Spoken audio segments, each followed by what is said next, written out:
tomorrow. Only the present, that is your gift. It benefits you only if open. Everyone's chosen, beauty of choice. You can stay silent, forget your voice. You can malign them, hold a grudge, or stand before judge, just stay in your case. Top of the notion that you were just a mere drop in the ocean. This is your moment, fear is a Trojan horse. When you open or close your doors. Just when you feel like it's too much, just when you feel like you've had enough, take a step back from the edge and take a deep breath. Dance like you'll never. Dance like you'll never. Dance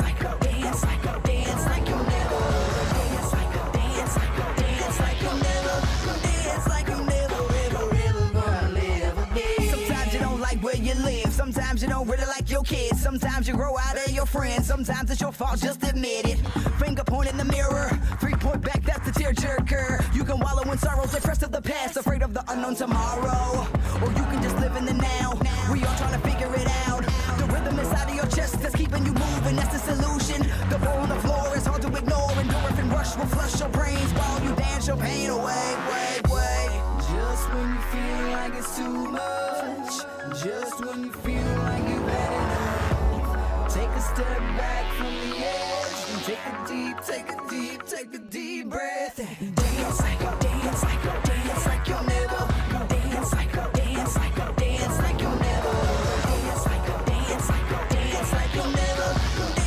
you'll never. Ever gonna live again.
more shot when the camera's up.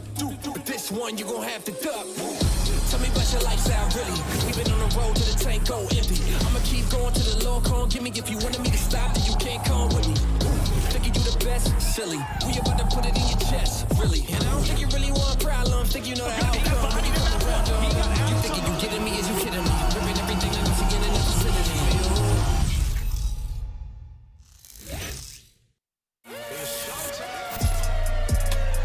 Ladies and gentlemen, make some noise! Presence in the back of the line. Nasty, the ace in his sights, and he'll take it. There are 2 players in church. There's 1 player in church. Let's see! He's still going! Oh my God, the save! What is this? Having a few long-range shots for gun like he is feeling himself. Vivid in the midst of a set spree. Woo! Oh! Not just 1, but 2 players in. And the third, it's all on to the captain. A huge 1v3. Røkkr will take it in the end. Pirates still going. Second segment in AI.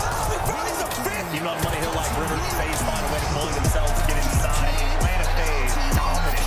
But it's Simp, what a read. Simp finds a few more. There's no one in position. Mack's doing a victory. Let's right now. Let's get into the cool and juicy news. Let's go.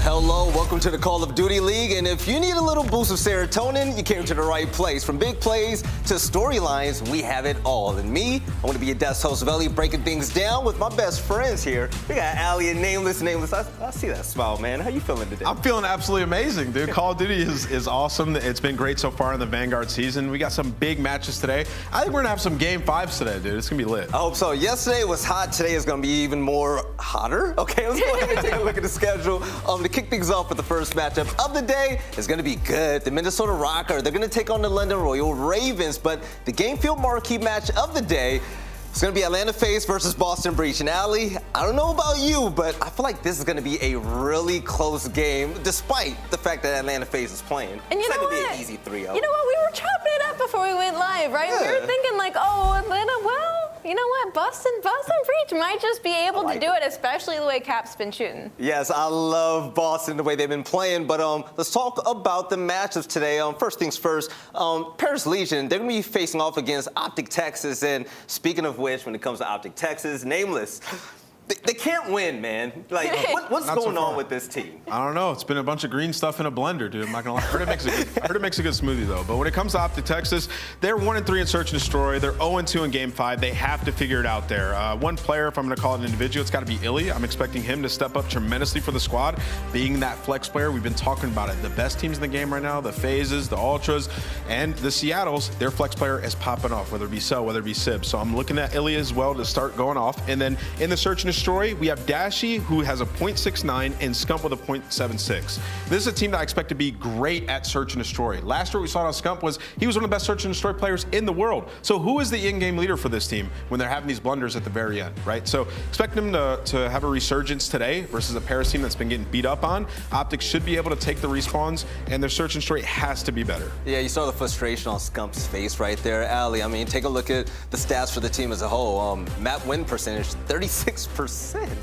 No, completely. And on this team, it feels like when one person's doing incredibly well, somebody else is suffering. They're down horrendous. I mean, iLLeY has a .68 in control. That's not what you want to see out of a player like that. And their S&D just haven't been up to par. With this roster, they should be disgusting at Search and Destroy. And they have yet to get one win. They are making these small mistakes in these clutch moments. And we're just hoping to see a reformed OpTic coming in today. And whoever did that bar at the bottom there in production, that was mean. Yeah, OpTic definitely got to pick it up, but the team that they're facing against today is struggling as well. It's going to be the Paris Legion. This is going to be the struggle bowl, by the way. I love Paris, though, and aLLeY, what we've seen from them, just been flashes of greatness, right? But the team, they just need to come together. We always see two players like John and Temp pop off, but not everybody is a unit. Well, you know what? They're actually really good at control, which is hilarious to me because the control is such a teamwork balanced game mode, and they're nasty at it. So for them, really, I just want to see that dominance translate into their hard points. They're both respawns. Clearly, Temp is slaying out for this team, kind of putting them in a bit of a backpack here. And so if you want to see the likes of John popping off with an SMG, getting into bottom boat in maps like Gavutu, where it's AR heavy, we could see a little bit more success maybe with this team. Right, take a look at the hardpoint team stats right now, the inconsistencies of the team and the chemistry not being formed all the way through. We see it right there with the numbers, and take a look at the players as well. Nameless. Yeah. We want to see more. We have to see more. Looking at this team, they're 1-5 in hardpoint, Veli. That is unacceptable. I mean, you have players on this team that can slay. You need to put it to use. The teamwork isn't there. Obviously, the pacing is off. And Fellow has been abysmal coming back into the league. A guy who had a lot of success in challengers. We expect way more out of him. And it's not like he just got thrown, to the wolves playing against pro teams. He got some reps against pro teams last year, right? So, I'm not going to give him that much grace. He needs to step it up big time for this team as that AR player who needs to be popping off. Oh, this is the second week now, baby. Everybody's going to have to start ramping things up. But this next matchup that we're going to talk about, it's going to be the good one. The Game Field Marquee matchup of the day between Atlanta FaZe and Boston Breach. And Nameless, when it comes to Atlanta FaZe, they got caught slipping at the Kickoff Classic, but they're looking so much better now. They're looking more comfortable. Yeah, I mean, they're championship form. We said it at kickoff, right? Like, these guys are going to bounce back for sure. Yeah. They come back and they get into the league and they've just been lighting it up. The guy that you just saw holding up his jersey, Cellium, been unbelievable for this team. Anytime somebody sort of drops the ball individually, it's been Cellium who's picked up for the rest of the team.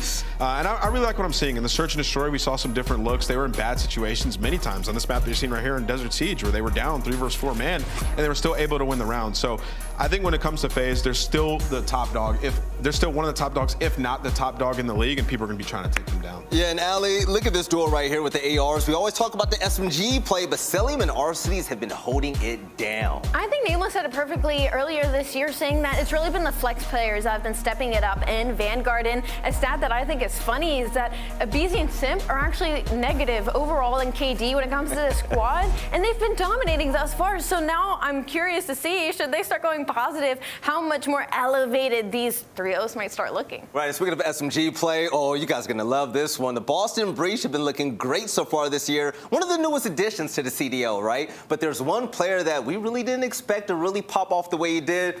aLLeY, coming up from challenges, you know all about it. Big Cap has been frying. We got to talk about his 8-piece, and his debut on main stage was certainly a way to do it, and he has continued that run thus far in our opening weekends. And you know what? Going up against a team like FaZe, it really is on his shoulders to match up against the sub duo that is the team to beat in the league currently. And it's only small mistakes that they're making. They need to work on winning for each other in respawn. They have the slaying power. TJ has been playing so consistent this year, and they just got to work on winning for each other on these rotations, because that's really where I feel they fall short. Right, and Big Cap has been going crazy, and when we talk about the rookies that joined the scene this year, Simp, Pred, they have the accolades, they won championships. They were always in the mix. They were always a focus of discussion, but my man's iHo Ship brought up a great point, actually. He said the Cap story arc just blows my mind. His average placement, by the way, not even 23rd, it's 23.7 in challengers events, 0 appearances in the league, right? But check this out, didn't even finish out the year in the last chance qualifier or playoffs, and now he's styling on them. Yeah, I think that's a testament to the management over at Boston Breach. Their ownership group did a very good job hiring Denz and Zed. They picked up a good roster. They believed in Capsidal, and he's doing a lot for this team. We've seen TJ play pretty bad the last couple of years. Well, since playing with a player like Capsidal, who can go in and be that aggressive SMG, even if he's not popping off on the map and dropping the crazy statistical kills, it's allowing TJ to pop off individually. So that's why we're seeing him become consistent now. It's a team, it's cohesive, and it's working for the Boston Breach. I love that Cap is owning those big moments as well. But let's talk about the LA Thieves and also for the Mutineers, another matchup that we will see later on today. When it comes to the LA Thieves, we heard it in the interview, aLLeY. Kenny is looking good, and he's just so positive about the success that this team has right now. They looked almost unstoppable yesterday, especially against a team like York Subliners that were coming off of a hot roster change that should have been kind of in the honeymoon period. LA Thieves didn't know what to expect, and yet they made it look easy. Within the first 30 seconds of Bow Cage Hardpoint, there was a 4-piece from Envoy. We said he needed to step it up, and what a way to start the series, and you know the map vetoes heavily went in their favor. They put on a serious AR clinic yesterday with 2 Gavutus back-to-back on control and hardpoint. I'm expecting to see that probably in rotation coming up today against a team like Florida, actually, who is also an AR-heavy team. Yeah, I worry a little bit about the Thieves search and destroy. They're 0-2 at this point when it comes to search and destroy, and it's been like some close games, but you know that's a little bit concerning going forward, as that was my major concern coming into the season, was would that be a good search and destroy team that could potentially hold them back from being championship caliber. But as it stands right now, they're cleaning up what they need to clean up.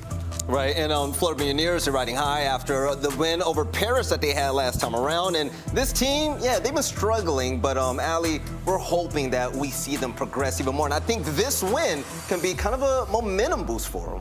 Absolutely, but it's going to be a very difficult one. I mean, it's against LA Thieves, and what we saw from Florida was they were seriously struggling. It was Vivid and Skies who we saw pop off a Kickoff Classic, really slow it down when it mattered. So looking at this team now, going against LA Thieves, these are both AR-heavy squads. So we're going to be expecting Gavutus, we're going to be expecting Berlins, and it's really going to come down to those two to step it back up, because Wake and Dave on their debut have been running hot ever since. You're right. Now, talking about all of these matchups and these teams, we haven't even talked about the first matchup of the day. Let's just go ahead and bring it up. The Minnesota Røkkr will be facing off against the London Royal Ravens. When it comes to the Minnesota Røkkr, nameless yesterday, I'm loving what I see from them, but there's still room to grow. Yeah, I'm not gonna lie, I underestimated the Røkkr a little bit. I honestly thought that they were still gonna struggle a lot in hardpoint. Where they've had their struggles a bit, they've been stealing hardpoints in some of these series. And even yesterday, you know, we saw them going up against Seattle. Like in that control, they had an opportunity to win the control there as well if they played a little bit quicker. So we're seeing improvements with every match.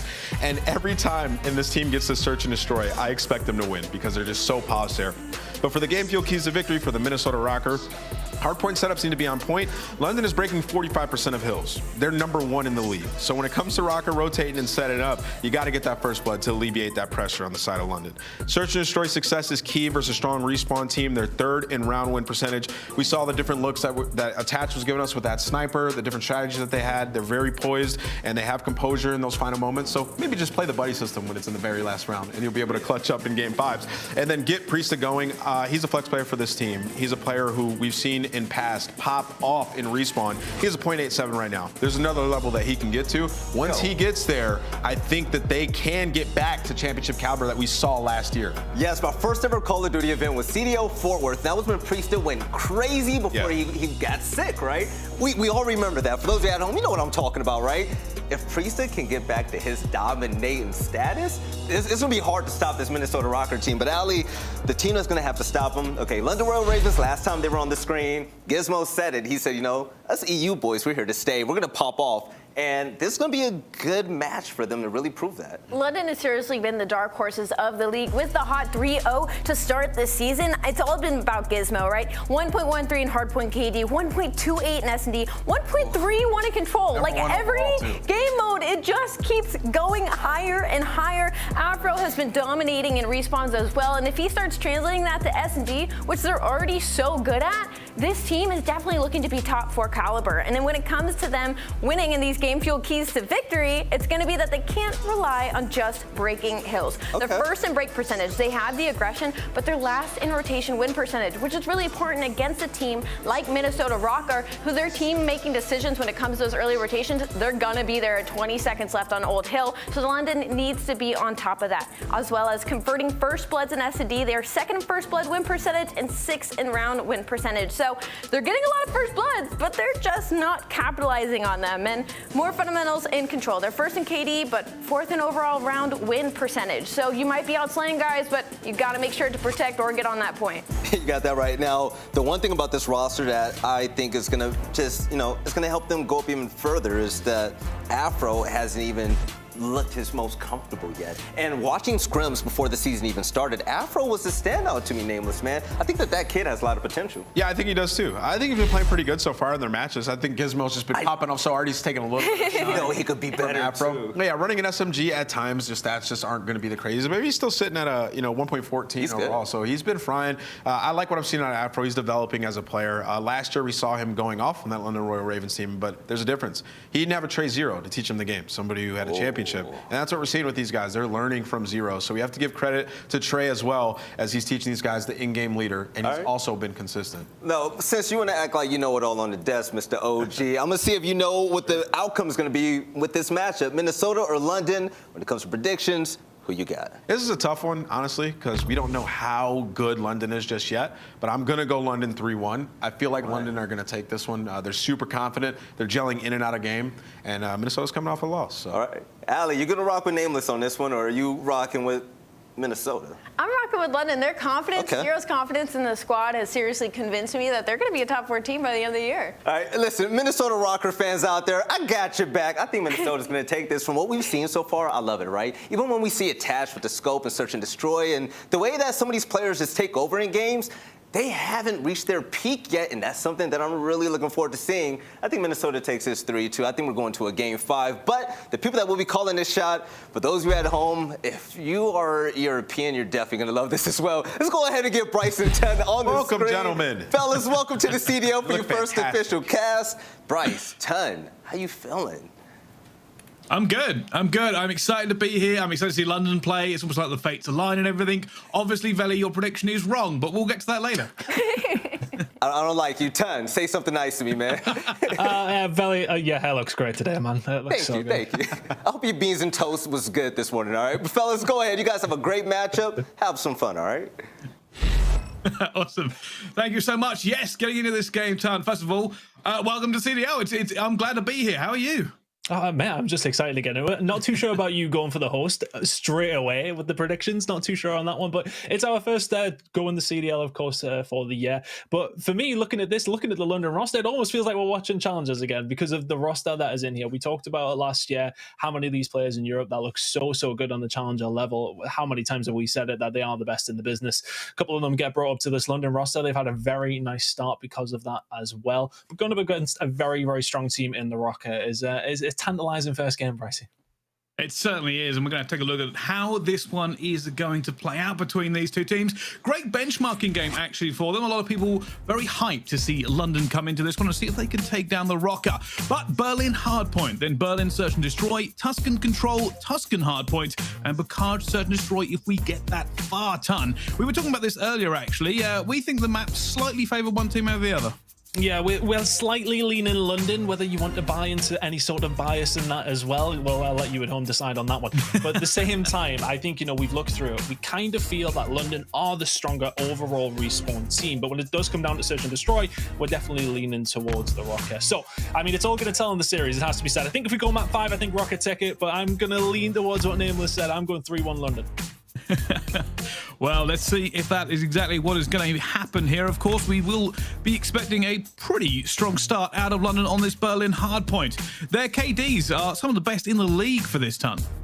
Yeah, they're looking really, really good when it does come down to hardpoint specifically. And as mentioned, as Nameless said on the desk, Gismo actually second in KD overall now. It is just about Cell, but at the same time, he's there. He really has been performing well. I tweeted out last week, he was kind of a surprise package for me watching this London Royal Ravens roster. I expected Nasty to be the guy that is putting up these numbers. Gismo has surprised, but surprised in a good way.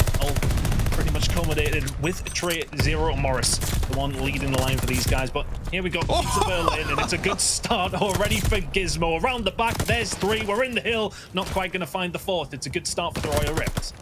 Yeah, got to take down attach, and they have done. Clean this out a little bit here, the Royal Ravens. Now looking to try and hold off the oncoming Røkkr.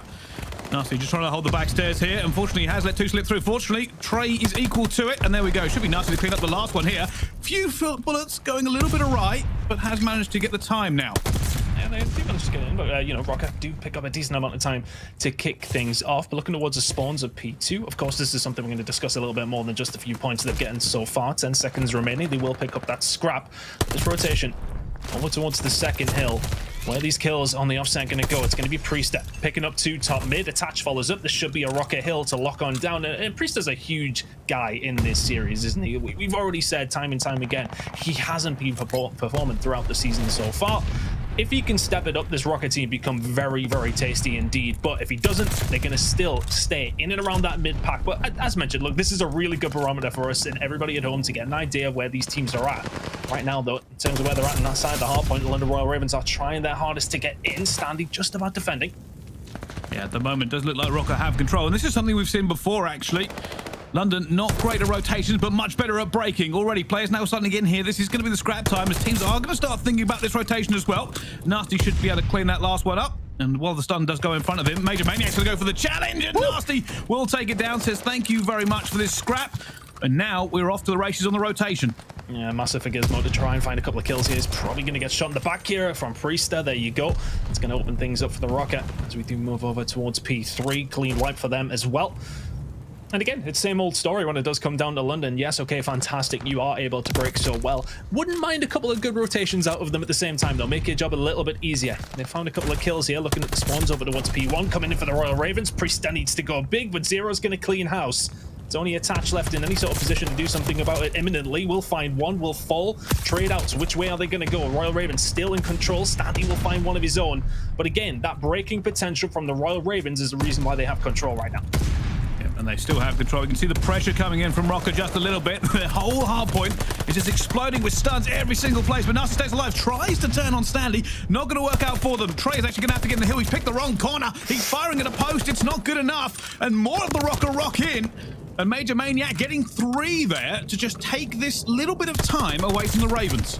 It's all MajorManiak behind the desk. Eventually does find the 4th, but that's going to force Røkkr away the final 5 seconds. They will not be too disappointed with the fact that the Royal Ravens do manage to break on through. But looking over towards this P4 hardpoint, we were watching it yesterday when we talk about it. You look at how it sets up and you look at how the hardpoint is. You would think it's a lock, but it's a really difficult one to try and break if you're coming from the train side. But when you come from the dock side that the Royal Ravens are now, it's a little bit more difficult. Let's see if they can find the kills.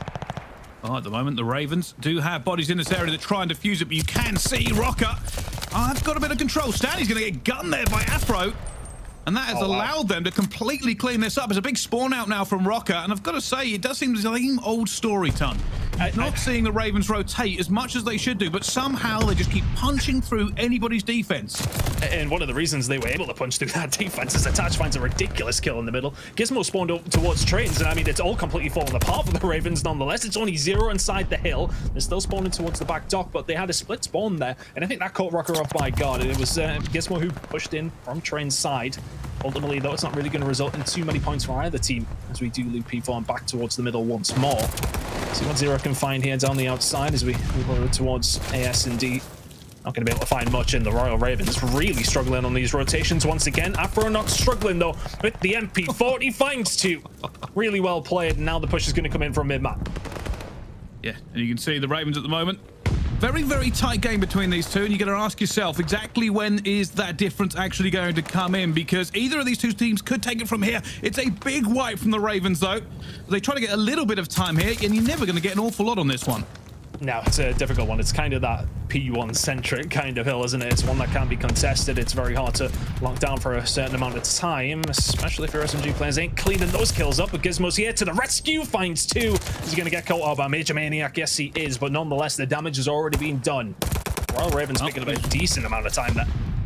They are, and we're thinking a lot about the London Ravens at the moment, so I think it's better to get it from the mouth of babes. Let's go to a London Royal Ravens listening. I'm out and I was waiting. Okay, Marcus, you make the play on. We killed Standy. We didn't kill Standy, no? No. He's out bank, Attach. Priestahh dead in the hill. He's bank. Priestahh dead, got 2. Nice. Standy dead. Nice. Last guy's bank. Back up. Hey, one commit. He's absolute coming cubby absolute. Rush him, traps. There's that back. Yeah, who do you? Low. I'll get you pinch. I'm pushing their out. Stay down. Help me. Get my close right. Listen, have your whole pinch. I've got your pictures. I'm in their corner out. It's gonna be open. No, I have everything. I'm helping you then. Office jump open. Yes, it is. No, I have everything. Trust me. I have your whole pinch. Stop weak. Office jump. Office. One more. Dead. No, that's 4, bro. I'm getting out. Oh wait, no, you got it. Was that clean? Yeah, it might have been, yeah. No, not clean, not clean. No dogs to me. I'll go dogs. 3. Triple dogs.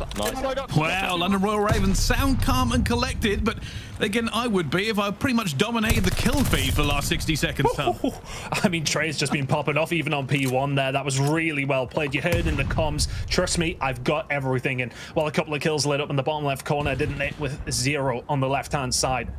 Finds Minnesota just napping a little bit when it does come down to P1. They get forced out. Don't get the good spawns over towards P2, albeit they are inside of the hill right now. Not a good start to the second rotation of hills for the Røkkr, and there's another wipe. The London Royal Ravens slaying power very much coming to the forefront here. Very good start coming into this turn. Yeah, 100%. And at the moment, it's all about the Røkkr. They've got to find a way to fight back here because it was a very close game about midway, and now it's not. Almost 100 points between these two teams as London continue to pile on the hurt. They are refusing to basically give them even a toehold anywhere near this one. One last push for Røkkr. Maybe try and get that scrap time, push them off of this hill. They need to. They are quite far behind. And there we go. There's the start of the wipe. Priestahh is going to try and go in here. He's going to get cut down again as the Ravens rebuff all of the pressure coming towards them. And now we're going to hit this rotation. Yeah, maybe a little bit later on the rotation. We've seen the London Royal Ravens stick a lot of numbers there to lock down that scrap time. It was very minimal, but looking at this rotation now, they need to get rid of Attach. He's a thorn in the side. They do just that. Røkkr are set up though. MajorManiak needs to go big here. He's got a minimum of 2 pushing him. He gets his head wiped off immediately. Gismo down the outside. He's got 0 with him as well. There's the third. There's the fourth. Standy left inside the hill. What can he do? Finds one. Can he find the second as well? Not quite. Ravens get the close spawn. Røkkr not far away, but the Royal Ravens do the damage again. It's the bricks time and time again. Yeah, it's so difficult for Røkkr here. They feel like they're playing fundamentals very, very well. They're getting to this. They're setting up. They're trying to hold it off, but honestly, big guns from Gismo there just completely opened up the hill, and now you can see the Røkkr are going to try and sack this one, but regardless, Trey's just running around with a pistol. He's not even got his main weapon out at this point. Doesn't care at all. Out comes the MP40. Priestahh is going to go down. The rest of the Røkkr go down as well, and it's gone from bad to worse. Look at the kill feed. It was all red for a second there. The Ravens really having their way, especially in the second rotation. It was pretty close until then, and all of a sudden, move over back towards P1, and the Royal Ravens have not taken their foot off the gas. A good kill from Attach there in the middle over towards Afro. And Ravens constantly looking to get control of the back docks. They want to get control of that. They're going to try and set up a pinch 2 players staying alive in towards the trains. If they can find these kills, it's huge. There's one from Gismo. Looking to just try and set up some sort of pinch. Looking at the spawns for the Røkkr. Where are they? Nowhere to be seen. It's a MajorManiak last alive. It's a beautifully executed push from the London Royal Ravens. They're 20 points away. Well, let's see if Røkkr can try and make the comeback here. Standy already getting one. MajorManiak getting a second. Nasty having to dip out for his life. Trying to get it. Eventually will go down, and Røkkr do manage to clear the Ravens away from this. It's not going to be an awful lot of time for them, but at the moment, they need every single second they can get. Priestahh is going to get gunned down, though, in the back. And unfortunately now, as we go back towards the middle of the map here, the Ravens don't have an awful lot to do. I mean, the Ravens have really just had their way with them in terms of the ARs, especially. You know, Gismo in that flex roll, 28 and 17. And if Zero is putting up a 24 and 17, you're in trouble when you're going to go up against London. And that is going to surely be game the 1 point away. Yeah, it looks like this will be over any single second. Afro jumps in the hill, and that's the game. London Royal Ravens will walk away on this hard point, and we did expect them to take this first hard point well against the Røkkr, but maybe not in such dominating fashion, Ton. Yeah, that was really comfortable. Look, up until the second rotation, it was fairly close, but London Royal Ravens put their foot on the gas and they got on moving. A really good performance. It really comes down to those ARs for me. Zero locking it down in the start of that second rotation. The first hill was just so dominant. That gives them that little bit of buffer, and it gives them that momentum. What a game out of Zero. 25 and 18. Gismo 29 kills on the map. Looking at comparison, a single member of the Røkkr going positive. We said that the slaying ability for the Ravens is there. Minnesota Røkkr not able to match it this time around. Yeah, and that's part of the issue, right? Like, if you're not winning the gunfights, no matter how much you rotate, no matter how much you actually set up, if you can't win a gunfight consistently against the other team, they're going to break you over. And we said, you know, I saw Gismo a few times getting a couple of 2 pieces and just breaking over any setup Røkkr actually had. And that's something they're certainly going to have to go back and look at, Ton. Yeah, and look, I mean, at the same time, I think London still need to look at their side of things. How long are they going to be able to rely on just breaking everybody every single time? But I suppose if it ain't broke, don't fix it. A really good performance from the Ravens, but the Røkkr kind of knew what they had to do.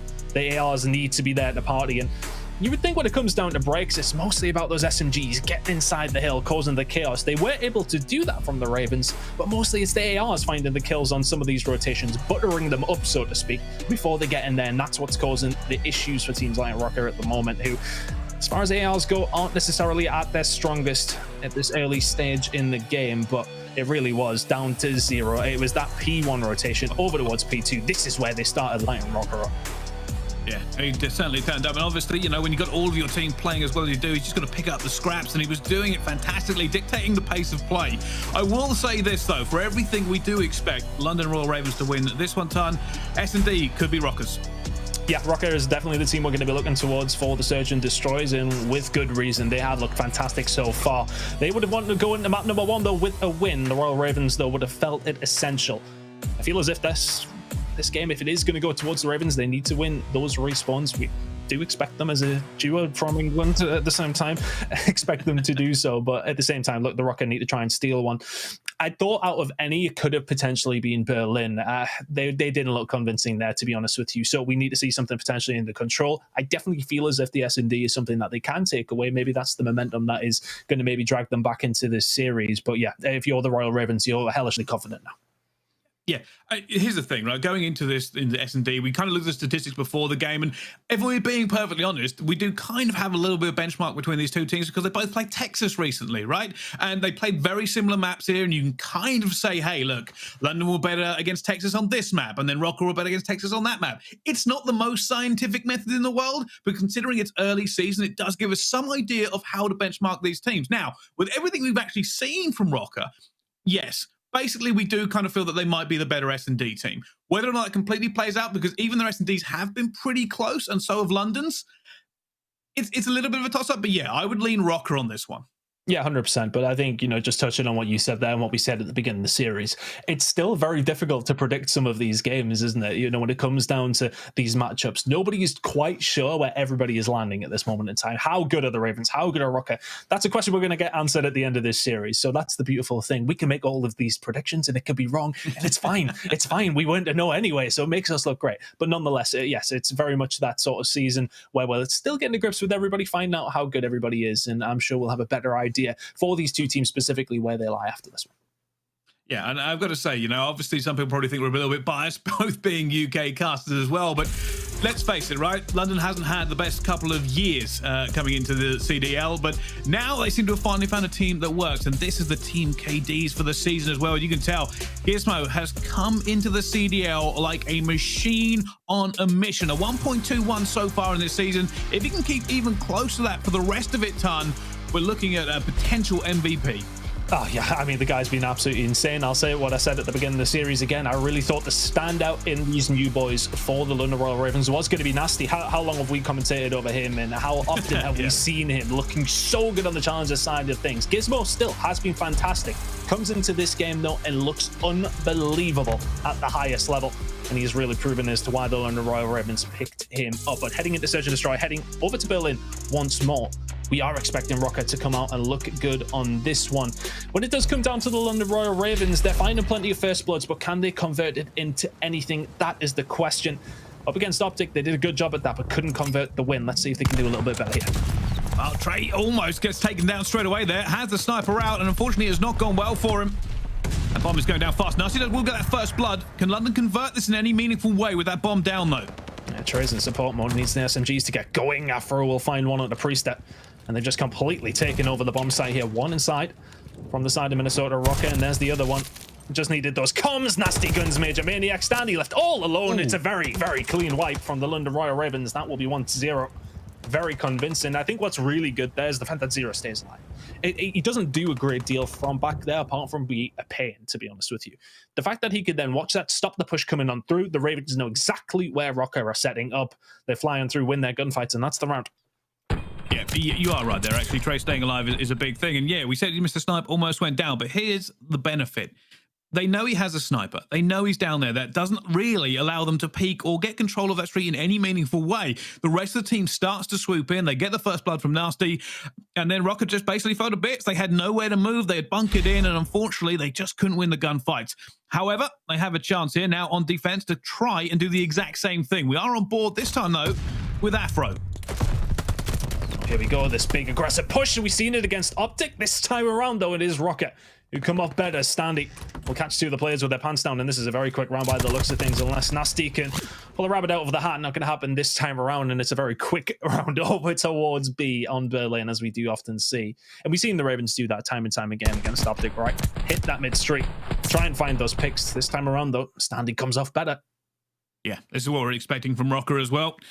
As we have gone back to Berlin, obviously, back in the maps, and hard point to S&D, slightly feeling towards them. They do want revenge against the Royal Ravens, and this is basically a must-win map for them as well. Even, you know, talking about map 3 on this one, I don't know, it's a bit advanced for us to go there yet, but realistically, we are favouring them, the Ravens, for that one as well. This is a huge map for the Røkkr to take down. Trey once again with a sniper. We can see the cross about to come in.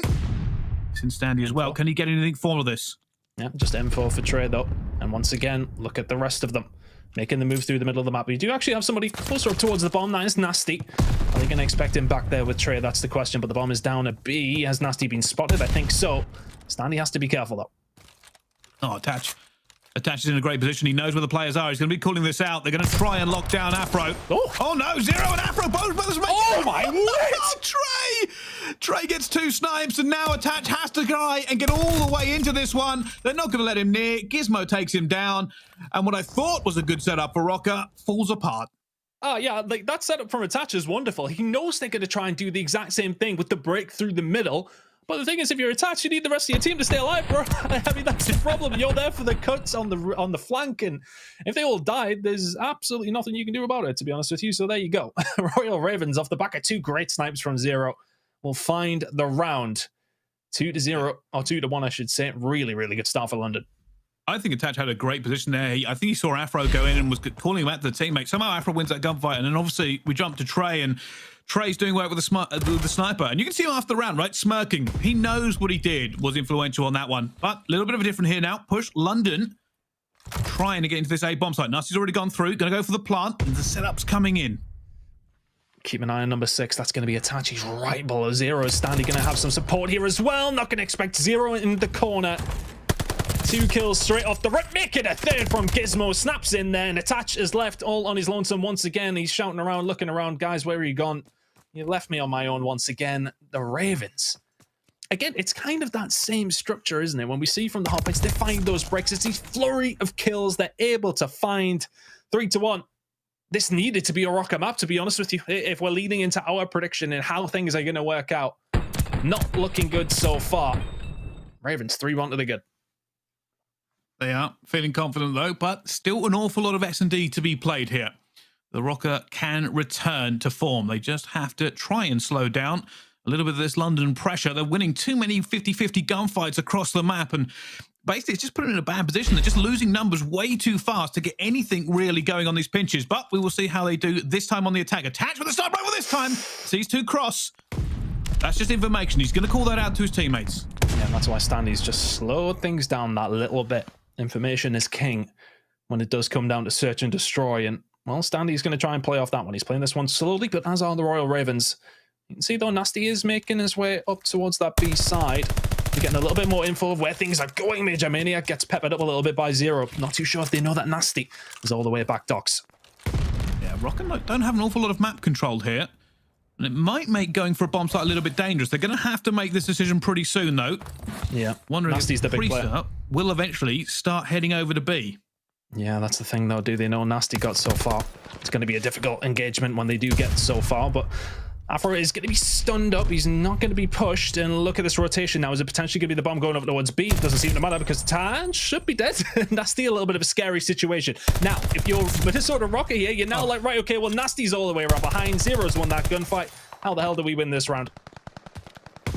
Yeah, big pinch coming in, and that bomb will go down, but Priestahh is caught between the entire Red Sea of the Royal Ravens. And they're just going to try and challenge him here as a team. He jumps out, he goes for it, he tries to get some bullets down, and he does go down as well. That'll be 4-1. Gismo on a 6 spree. Having a hell of a game at 7-1, but the whole of the Ravens just influential. That Nasty getting all the way through that was huge, because the thing is, if they rotate over towards A, he's already on the flank. If they go towards B, he's prime position to shut that down. Ultimately, it then just kind of all falls like dominoes after that aspect. But really good play from Nasty to get in that spot. Minnesota just gave up too much map control there. I'm convinced 100%. It was all about map control. And then, you know, you let a player through, Attach goes down.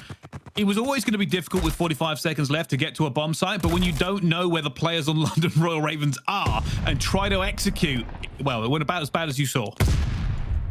And I think, you know, that little bit of info that Attach got at the beginning of the round with the 2 going over, think that further feeds into the fact that you wouldn't expect Nasty to be all the way towards back docks, but nonetheless, the bomb is going down at B. The Royal Ravens will find another first blood. It's a 4v3 retake, gonna have to come on through. Zero towards the back, we'll find one in Priestahh. Shots in from Attach as well. Are they good enough? Not quite. Zero says, yeah, no need to take this one. Attach once again left in a 1v4. It's kind of a weird one because he's never attached to any teammates to help him out because he's just constantly alone at the end of rounds, and the Ravens are running rampant.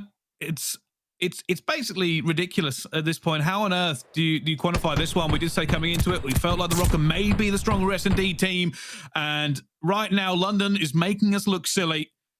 This is a dominant performance, and Minnesota have to find something here. They have to find a way back into this. The thing is, how do you find that? You haven't found opening breaks. You haven't really had much of a chance to get the bomb down, and then when you did, you were losing those initial gunfights from that aspect as well. Gismo does find his 7th, so the glide bomb will be ready to rock and roll, and oh my word, if you're the Minnesota Røkkr, this one has somewhat been read. 3 stack over towards 8 for the Ravens, as Røkkr seem to make that their sight. I will say this time Attack does have eyes on that B streets in case somebody got behind them again. Unfortunately, that's not what London are doing here. Minnesota stacking this one. They're waiting. They're trying to figure out this information. Now you can already see MajorManiak going over towards B Street. He's trying to figure out what's over here as they've rotated away. Standy will have bomb. At the moment, Zero is the only thing standing towards him. He's called that now. You should see the London Royal Ravens react and start coming over to help him out. Oh, here we go. Here comes the glide bomb. Yeah, he's dead on the bomb. Can he get it down in time? Oh, he's not dead on it. He didn't actually get it in the right spot. Standy survives. The bomb is down. Glide bomb invested as well. How do they break this down? This is a very difficult push. Well, by getting the first 2 kills, that will certainly help them out here. Zero and Afro somehow have to pull off a 2v4 with bomb down. It's not looking great for them. Trying to get that in. MajorManiak will play that angle all day. He doesn't really have to do an awful lot. Yeah, the Røkkr just sitting tight. Yeah, they don't have to do an awful lot here to really move. Though Afro's going to get one, looking for the second one as well. Afro trying to make a hero play for this. Priestahh is just dipping and dodging. He's not going to let him do anything, and eventually he will go down. It's too little too late, but the Røkkr do get a round back. They do, and a lot invested somewhat for the Ravens there. That glide bomb being dropped and Standy surviving, it really is the catalyst for the round win for them. But honestly, London, you seen what the plan was there. They get Trey over there. As soon as that call comes in, the glide bomb comes in, and then we rotate around through train station. But unfortunately, when they can't get the bomb carrier out of things, it then comes down to winning gunfights. Røkkr have got time to set up because you're so far on the other side of the map before you can get there. It's a difficult retake for the Ravens now, but they have a few more stabs at it here, Bryce. He's still 5-2. They certainly do, but you never count out Minnesota. You can see already this could be a big push by the look of it. Afro ready. Well, actually backs off for a second, going inside to help his teammate out. The bomb is about to go down, though. London currently have the setup. 2 of Røkkr are going to be a B. They're going to have to rotate back over, and rotate back over fast if they're going to try and pinch this hill out.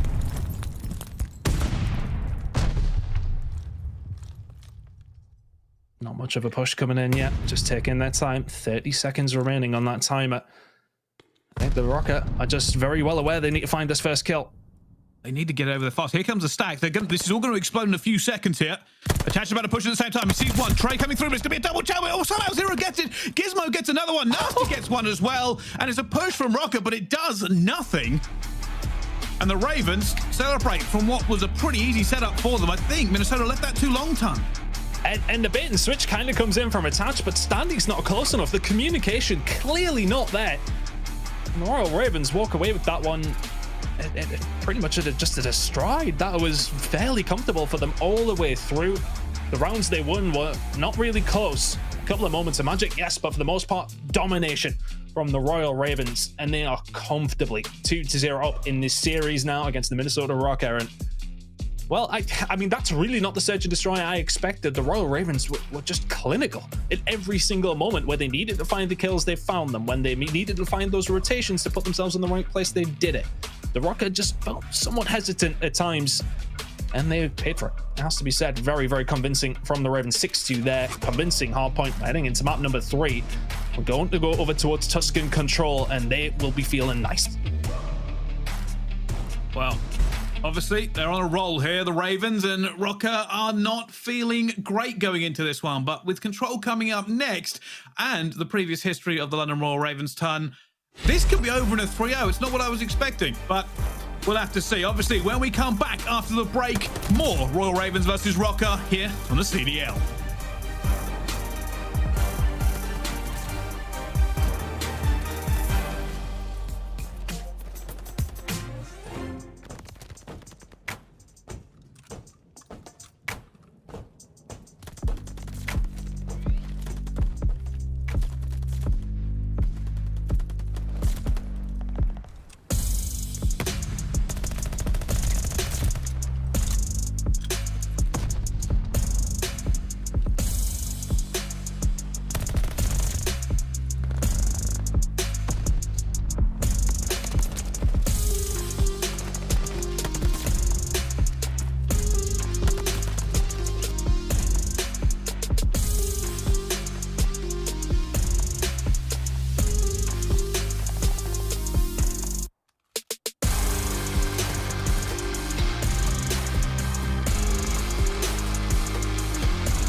The Call of Duty League is brought to you by Game Fuel. Victory in a can. Ladies and gentlemen, welcome back to the Call of Duty League, and I've got to say, it's been a pretty fast series of games so far, Ton. We did slightly give this series to London, and not because we're from the UK, but mainly for the statistics, but I don't know, Røkkr not having a very good game so far. It's not looking good, and it's really come down to the Royal Ravens just playing absolutely fantastically. It's been so good from them, and in particular, I mean, how many times are we going to talk about Gismo? Time and time and time again, this guy is stepping up to the plate on a different kind of level. And again, I kind of repeat myself because I just want to point this out time and time again, is the fact that so much of the talk for me personally was about Nasty, and we know how well Afro played, and Gismo was slotting in there, and I was kind of okay, right? Well, Gismo, is he potentially a little bit of not a different pick, but somebody who could potentially come in and do okay? But my God, I mean, how wrong could I and a couple of other people have been? This guy has been lights out so far, and we absolutely love to see it from him. And he really let us know in his interview, didn't they, after the OpTic game? Oh, 11th. I love to see it. Look, I mean, they're just vibing. It's just 4 boys having a good time playing some Call of Duty, and that's it. They absolutely love it. How are you going to fight these vibes here? Obviously, coming into this one, we talk about it, and somebody is making that into a gift because he is absolutely having fun here on stream, and should be realistically. You're speaking about already one of the rookies coming through, and Gismo is making a huge name for himself, Ton. And if he keeps up anywhere near this level of play for the rest of the season, it's going to be a very good year for London fans. Yeah, and we haven't had that many good years. Yeah, Pricey, I'll be honest. Europe hasn't had that many good years in a decade. Well, no, you're very right. They haven't. And, well, I mean, look, this team very much look like the real deal, and we said this game is a barometer. It's very much that level playing field between these two teams. They both look very, very good. The Røkkr just went to a final round up against Seattle, who are judged as the best team at the moment last night. If London come in here and beat them 3-0, what sort of a statement is that as well? Yeah, this is an incredible benchmark for the Royal Ravens, but to do that, of course, they still have to go through the Minnesota Røkkr. We cannot count this team out. There is an awful lot of talent left. But there are the stats, by the way. Look at this, 2nd in the KD. That's something you don't expect to see from a London team. But the last 2 years have been rough, but maybe the golden age is finally here, Ton.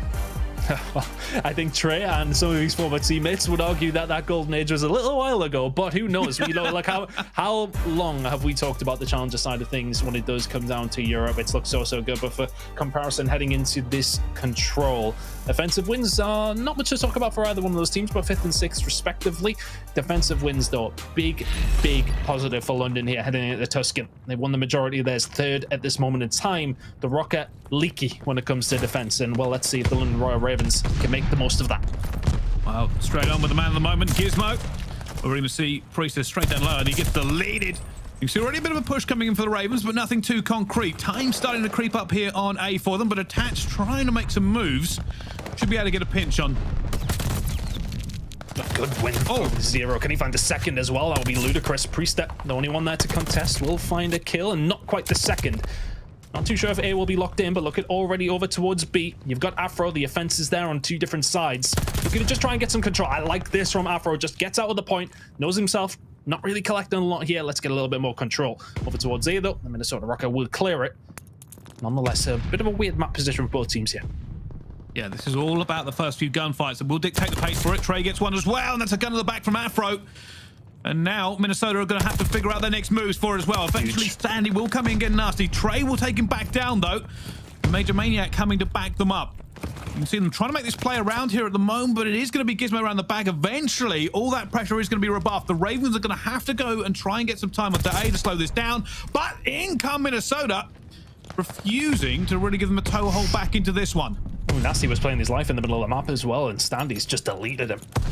So, for all that aggression over towards B, it hasn't really counted for a lot. If you're the Royal Ravens, yes, okay, they do get a tick over towards that. That will help their case. They need to get a hold of it, extend that round at this moment in time. Lives very, very even.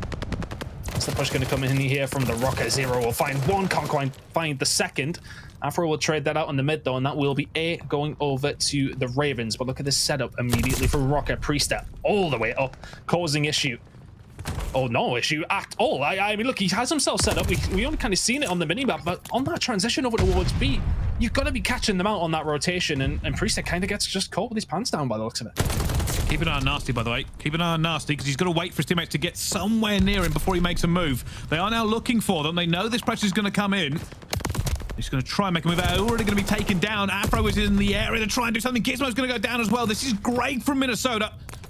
They are stopping the Ravens from getting near B at all, and that's got to be frustrating because they now have to restack and rethink this to try and get some pressure on again. Gismo's going to try and go around the back. Last time Minnesota were wise to this, however, they managed to get a few kills here. This is going to open it up. You can already see the pressure coming in. Gismo and Afro now trying to make sure they get a bit of map control.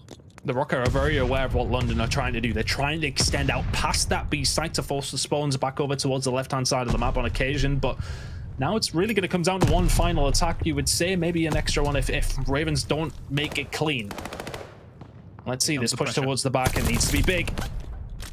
There's a trade. Opens up the back a little bit. You can see Gismo's going to try and play his life. He needs his teammates to come through as well. Gismo trying to take a long gunfight against the Tatch. I don't know where those bullets went. He will go down eventually, but the rest of Raven swoop in. They are going to go down as well. Afro trying to make a play, but it is going to be Minnesota again to just knock the Ravens back on their heels, refusing to allow them to get in there with that pinch. Yeah, it needs to be something quite miraculous to win this attacking round now. All these gunfights need to go the way of the Ravens. They're not going to. And for me, you know, like breaking down the final few moments of that last push, Gismo's causing a lot of problems back there. At one moment, there was 3 members of the Røkkr staring at him. The rest of the Ravens don't really make any sort of advancements, anything to help him out. And ultimately, Røkkr, as expected, will go on to win their defensive round nonetheless. But for Gismo, that was maybe a touch of a frustrating moment, but the Røkkr hold firm and played that very, very well. They just stopped them getting in amongst their spawn. They controlled it very well, and Røkkr very deservedly find themselves one to the good.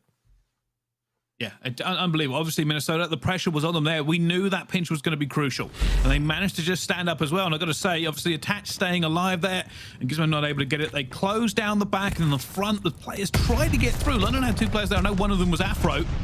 They weren't able to make anything of it. Obviously, Minnesota now probably feeling a little bit better about this game, and they've got something on the board. And speaking of which, let's jump to a Minnesota Røkkr. Listen in. He's on the side, weak. He's weak on you. 0 dead. 0 1 shot. Nice. They're gonna work mid. They're gonna work mid. Just stay And Ali pinch done. Nice. He's gonna be your They're gonna be you. I'm gonna you. Or there's you. I'll send you. I'm pushing up. I'm pushing up. I'm not a play. Yeah, push up and I can get on their side. I'm helping you. No, 0 on their side. You can still push up. Get on mid. Can you get you, Preston? Yeah, I have you. Do we have mid pinch? Yeah, I have mid. Okay. Their side, Nasty weak. Mid done. Nasty's weak. Their side, deep wall. Mid's open. Nasty on the wall. He went down. He went side door. I have your mid pinch.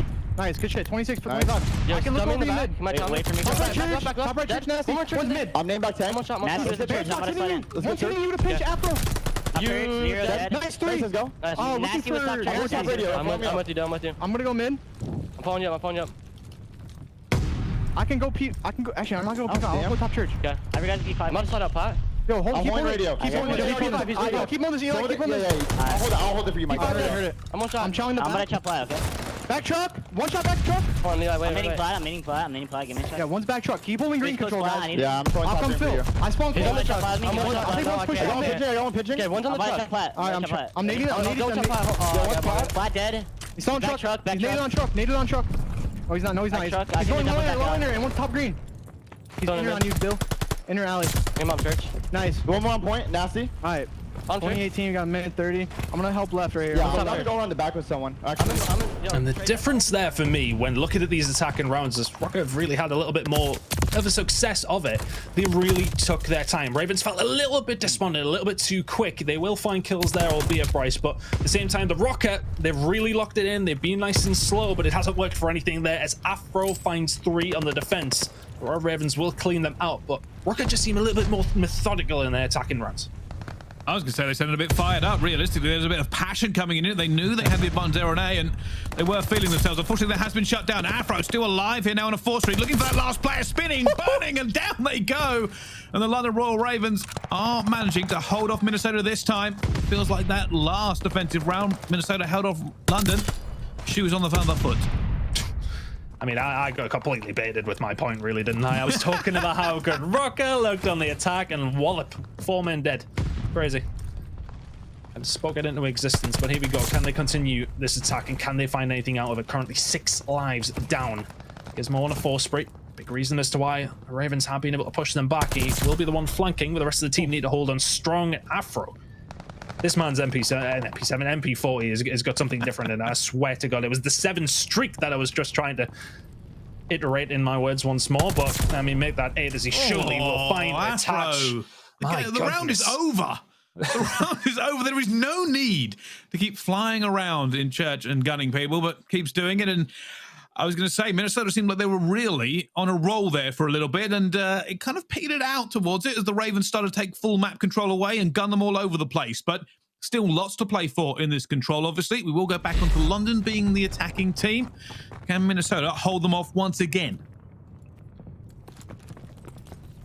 This time around, though, you got Afro, Streaks, Gismo, not far off either. Those glide bombs are definitely going to help if they're invested wisely, of course. Ravens, though, nothing too crazy about this. Gismo keeping an eye on the flank inside of Røkkr. These first initial kills are so important this time around. Zero will find the one on the flank. We'll be expecting the second as well. He will not attach. Finds one, and now you see number 6 there. He's just a pain at the back, isn't he? Because your team are attacking over towards A. They're trying to lock it down, and he's the reason. Minnesota Røkkr are going to be able to clear 3 of them out. Ravens are going to have another stab at it here. Well, you can see Minnesota did get a little bit of a push out, but B is now vulnerable. It's all going to fall on Standy. Standy, though, trying to get out of this one. Oh, sorry, it was a Tatch actually going through their one, and now the Ravens are already looking towards B. They've invested quite a lot into this. Yeah, are they going to expect Priestahh there, though? Absolutely not. And they will get cleared out. But that's one tick over towards B, which makes your job that little bit easier. I imagine they'll probably concentrate their resources over towards A once more. Just lock that one in. Give yourself that extra minute, of course. 3 people over towards B for the Røkkr. Make that 4. They've pretty much given up A now, and it's going to be up to the Ravens to have another go at B. 1 tick already for them over towards that. Only 2 more to go. Well, here we go. A stack from the Ravens, and here comes a glide bomb from Gismo. Maybe try and use this to get a little bit of control in here, and already take that MajorManiak. They now should sweep into action here. Already Tatch takes down Nasty. Oh, Tatch, that's huge. That has stopped every little bit of momentum they may have got from here. Minnesota standing firm once again. The wall is up. They are ready to defend B. And the thing is, I don't really love that streak, to be honest with you.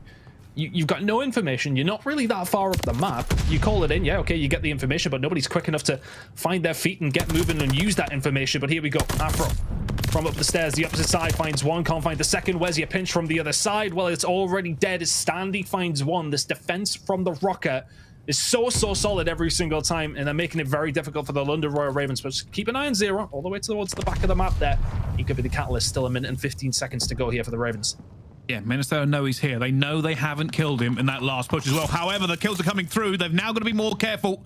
Already the pressure. Nasty gets 2. MajorManiak holds off Zero at the back, but unfortunately Afro is there as well to get it. Nasty's now not really in a position to help them out either. London have done some damage, but it's not really going to be enough as Nasty guns that first player. And again, London have to set up and stack him. Minnesota holds strong. Another glide bomb coming in. This one on the MajorManiak. He'll be taken down to find the kill on the flank. So here you go. This is the setup. If they can find the kills from mid-church, it's going to come down to Nasty. He falls, though. The Ravens are inside the pod. Can they lock this in? That's a big gunfight from Standy. Now all of a sudden it's a 2v4 on the point. Do well for if you're the Ravens to do much of this. They don't get the second tick either.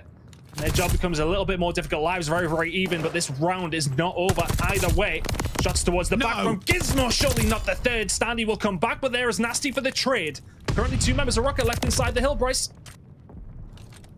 And it looks like London are going to try and go from this, but Trey wants a kill. He gets 1. He knows where Priestahh is. He is going to eventually fall down. There's no one there to back him up, and that may be the end of the London Royal Ravens for this one. Too many bodies to go through. It's so difficult, especially with the spawns when it comes in on this one. For teams to find the breaks on this, you need a clean 4 down when you're advanced up on the map. See the Ravens not wanting to give anything else away. They want that potential defense for, of course, the 5th round if we do get that. And that will help towards that. The Røkkr will be happy though with their defense once more. But I kind of, like, you look at that challenge from Trey over towards the site, towards the end of the round there. He's trying to make the hero play, but the rest of the team aren't there. It just, sometimes when we're specifically pushing towards B, if you're the London Royal Ravens, it feels a little bit uncoordinated at times. It's just kind of head down, fry, and see what happens. Ultimately, though, it's a little 1-by-1. Yeah, I think the big issue is this map for that kind of push. Realistically, there are just so many places for people to duck into and hold various power positions. And MajorManiak already taken down Gismo. Unfortunately, they will go down into that church, into Afro. You already see Attach is going to try and make a play here. The guns Gismo, and it's opening up B. What it's actually doing, though, is allowing his teammates to get into A and have a pretty good time of it. As the Ravens aren't in position, they may try and go for a pinch here or try and put some pressure on. Yeah, I don't think they'll make too much of a big deal out of losing here this early, I would say. It still gives the Røkkr plenty of time, but we see how hard it is to break through to B. But Røkkr will give themselves the best opportunity possible. Couple of kills going to come through here on the rotation as well, and they'll do very well to find their way over towards B. Zero will survive up top church, and that's going to ultimately create a thorn in the side of the Røkkr as they continue this push. Gismo gets caught on the back attach, doing well on these rotations. Røkkr in a good spot here. Attach has found a third. Can he find a fourth as well? Going for the challenge as well onto Afro, and Attach has opened them up. MajorManiak advance forward. Is this the attacking round for Røkkr? Well, it looks like it. They've got bodies here. And Attach has fried his way into the B point as that second tick goes through. He's looking for Afro. He sees him as well, but he is going to be alone. Oh, Attach! Attach is doing everything he can, but he doesn't have the teammates ready to hold it down with him. And now Minnesota, after so much work, have to make their way back over, but they have the lives, they have the time, and apparently they have the gunny because they are ripping their way across this one. I mean, and London are faltering. They may have been cleaned out, but my goodness, they've just cleaned out London once again. They know the damage is already done. They only need one more tick over towards B. It has to be big from Gismo, who will find two attaches once again, just being an absolute pain on the bomb site or on the control side. Gismo finds one back, Standy inside the point. There's still a bit of ways to go, but Gismo will clear it out once more. But keep an eye on those lives. If you're the Røkkr, you're staring at that. That's the potential win condition. With 1 minute and 20 left to go, it's going to be hard for the Ravens this one. Certainly, just a point there. Actually, Gismo got all 4 of those. All 4 of the push he got. Just held it down for them completely, but Røkkr have time and lives on their hands, and Gismo's going to go down as well. This could open it up for them. Afro's going to be stunned. He's going to go down at the same time. Minnesota now swinging into action. Nasty to try and find a player. Here he goes down, and that's a wipe. It's a complete wipe for them, and that's going to be only Trey left at the back. Somehow they managed to get back in this one. Afro frying as well, but Minnesota continuing to pile on the pressure. Can they hold this off for a few more seconds? No! Trey managed to make the hero play, gets in there, it stops that tick. But still, it's London on the back foot. They only have 4 lives. Minnesota can win this on the next push, if they can just win a couple of gunfights. Yeah, Standy wins the first one. That's huge. No lives remaining for the Royal Ravens. This is very, very difficult. Make that only 2. Røkkr have been so good in this round, Brycey. They have, and it's all going to be on to 0. But unfortunately, he is all alone, and Røkkr are going to take the control away from them. They came alive there in that last one, and certainly started putting the hurt on London. London a little bit shell-shocked with that one. They've dominated maps 1 and 2, but those attacking rounds from the Røkkr just always seemed a little bit more coordinated than Ravens did.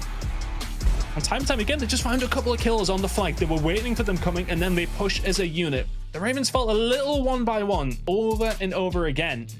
And that's why they couldn't find the attacking round and find the success that Røkkr had done. But there you go, there's the stats from it. A really, really good game out of the Røkkr. Slayer-wise, very, very even across the board, but they find the kills in the important areas and get the job done. Yeah, unbelievable there. I will say Attach certainly put the squeeze onto them and basically just gunned his way into it. Fortunately, you know, London did have Gismo, but he couldn't do all of as he wanted. He got 4 back himself, but the highlights from this map were insane. All the action over towards B-Ton. I mean, as is always kind of the case, I think for the Ravens as well, you know, they lost A early every single time on the defense, and that doesn't help things at all. And I feel as if the streaks were wasted as well. The Ravens will be looking back at this one, and I'm going to go over it with their coaches, no doubt. So that was not a good performance in the control from them, and they will know that. I still feel confident in this series, but for the Røkkr, is that the game that gets you back into this series? It was all about this from Attach. If he doesn't find that kill, things aren't necessarily opened up nearly as much. And that's ultimately what wins Røkkr the game. That second one at the Gismo is disgusting. Beautiful Call of Duty from Attach once again. Yeah, that was basically a game of 2 halves. Like, we thought it was pretty even between the 2 teams, but Minnesota found another gear. And that does mean they finally get a map win here on Tuscan Control. We go back to Tuscan, though, for the next one on Hardpoint. And I don't know, I'm feeling a little bit ambivalent about it. The 1 point, obviously, we've just seen Minnesota come alive and have the momentum with them now. But they haven't had a great time on this map before, Tom. No, it hasn't looked fantastic for them so far when it does come down to Tuscan. But again, this is coming in, and this is more so the Royal Ravens side of things as well, with Tuscan being a strong map for them. I'm interested to see if the Røkkr can turn around, though. Is that the momentum that they needed? Is that little kick up the backside that they needed? Does that get them into this game? Because they were very, very flat in the first 2 maps. Let's not get it wrong. They looked very, very average, if anything. But that control, that brings them back into it. It's a comfortable win for them out of a big performance from Attach as well. Can they get something going here in the hard point? And then they'll be thinking to themselves, right, okay, well, search and destroy is typically where we, you know, ply our trade that a little bit more strongly. And, well, can they force that game number 5 to find that second search and destroy? That's the question. Yeah, it certainly is. And obviously coming into this one, I mean, still look pretty relaxed, actually, coming in from Minnesota. There's no smiles yet. They know they still have an uphill battle to get this one won. And looks like Attach is giving them a team talk, a little bit of an uplifting speech midway to try and galvanize them for this next hard point. You know, we talk about the Tuscan coming up as well as a Attach. If everybody can play as good as me, he's saying, then maybe we can get something done here, because that was insane in the control. But when it does come down to Tuscan, it's not necessarily a map you would lean totally towards the Royal Ravens. Minnesota are the only team to play it out of these two. They did lose it by 93 on their previous outing, though, which is not necessarily something you want to look towards, though. But both these teams have banned this map before, so it's not necessarily a favorite on either side of things, though. But when you think about Tuscan, you think about those SMGs, you think about it as being kind of Bacage 2.0, isn't it? It's very, very fast. It's very, very mixy. And who would you back in that scenario? That is the question. Here's the interesting thing. It does feel like two different games that we've seen so far. London map 1 and 2 were ridiculous, but the resilience that Røkkr showed there in that control gives hope to the fans of Minnesota. They're now sitting there thinking, hey, we can hang. This is not going to be a complete 3-0. It's not going to be the wipe. And as we go into Tuscan, you can see again, I mean, it's that same old story. Let's talk about it. The rotation win percentage, it's Røkkr. London, they're 12th, they're last for it, but their break percentage is the best in the league. Is that going to be good enough for them, considering that Røkkr look good in these gunfights so far? In that control, they have the hot gunny. London need to make sure their fundamentals are on point if they want to end this here, because if it goes to a map 5, Røkkr are looking better and better. Let's see if it does go to that map 5, though, with the Tuscan hard point on our hands. I said London 3-1. It's not the way I thought that it would go down, it has to be said, but let's see if they can get things going here as we head back into the game. And I am curious, can Røkkr change this one around? Well, okay, well, we'll find out afterwards, maybe, because we are going to jump back in just a second. We'll get back in just a moment. But for the Ravens, that's a chance to discuss that initial break. Is it? Well, we didn't see much of it, to be honest, Bryce. I mean, there's not really much to take away. You're right. You're right. If anything, what I want to talk about actually is how London must be feeling, because they've come from a very... The problem is not that they're going to be feeling down or bad about any of their games, but they were on such a high. We said it. We saw the vibes, smiling, dancing, coming into map number 3. They've just been humbled. Minnesota have shown them this is not going to go all your way. We will not go quietly into the night. We are going to stand here and make sure we take this to the distance if we can. And the thing is, with Minnesota, I just feel like a little bit of momentum off this first break in this next hard point. If they start the same way they ended that control, London are in a very, very bad position. I think it's just such a difficult one to understand, though, isn't it? When it does come into this one, we kind of haven't got anything comparable for these teams. But it's about the momentum. How often have we talked about in our years casting Call of Duty how much it is based on momentum? The Minnesota Røkkr, the ones with the wind behind their sails, well, can they convert it into something, or can the Royal Ravens look back and say, no, it's gone, just a control? Couldn't really close it out the way that they did. We maybe were a little bit fast and frantic. Maybe the momentum got behind us a little bit too much and a little bit too confident heading into map number 3. But they look chill, as does the players on the Minnesota Røkkr. Heading in to map number 4. We'll be loading in momentarily. I don't know where I lie on this one, though, Brycey. I'm struggling now. After what was so convincing in maps number 1 and 2, you would definitely think London, but I thought it was over. Strong from Røkkr. I thought it was done. I thought it was done. I think a lot of people did as well, but I was going to actually, I was on a complete tangent here. I'm going to talk about it. I was sitting there going, I wonder what it'd be like to just be able to read body language very, very well, because, you know, coming into this one, I feel like Minnesota haven't changed. They seem, you know, pretty relaxed the entire way through this series, even when, you know, maps 1 and 2 were not very good for them. Coming off that win there, they still seem composed.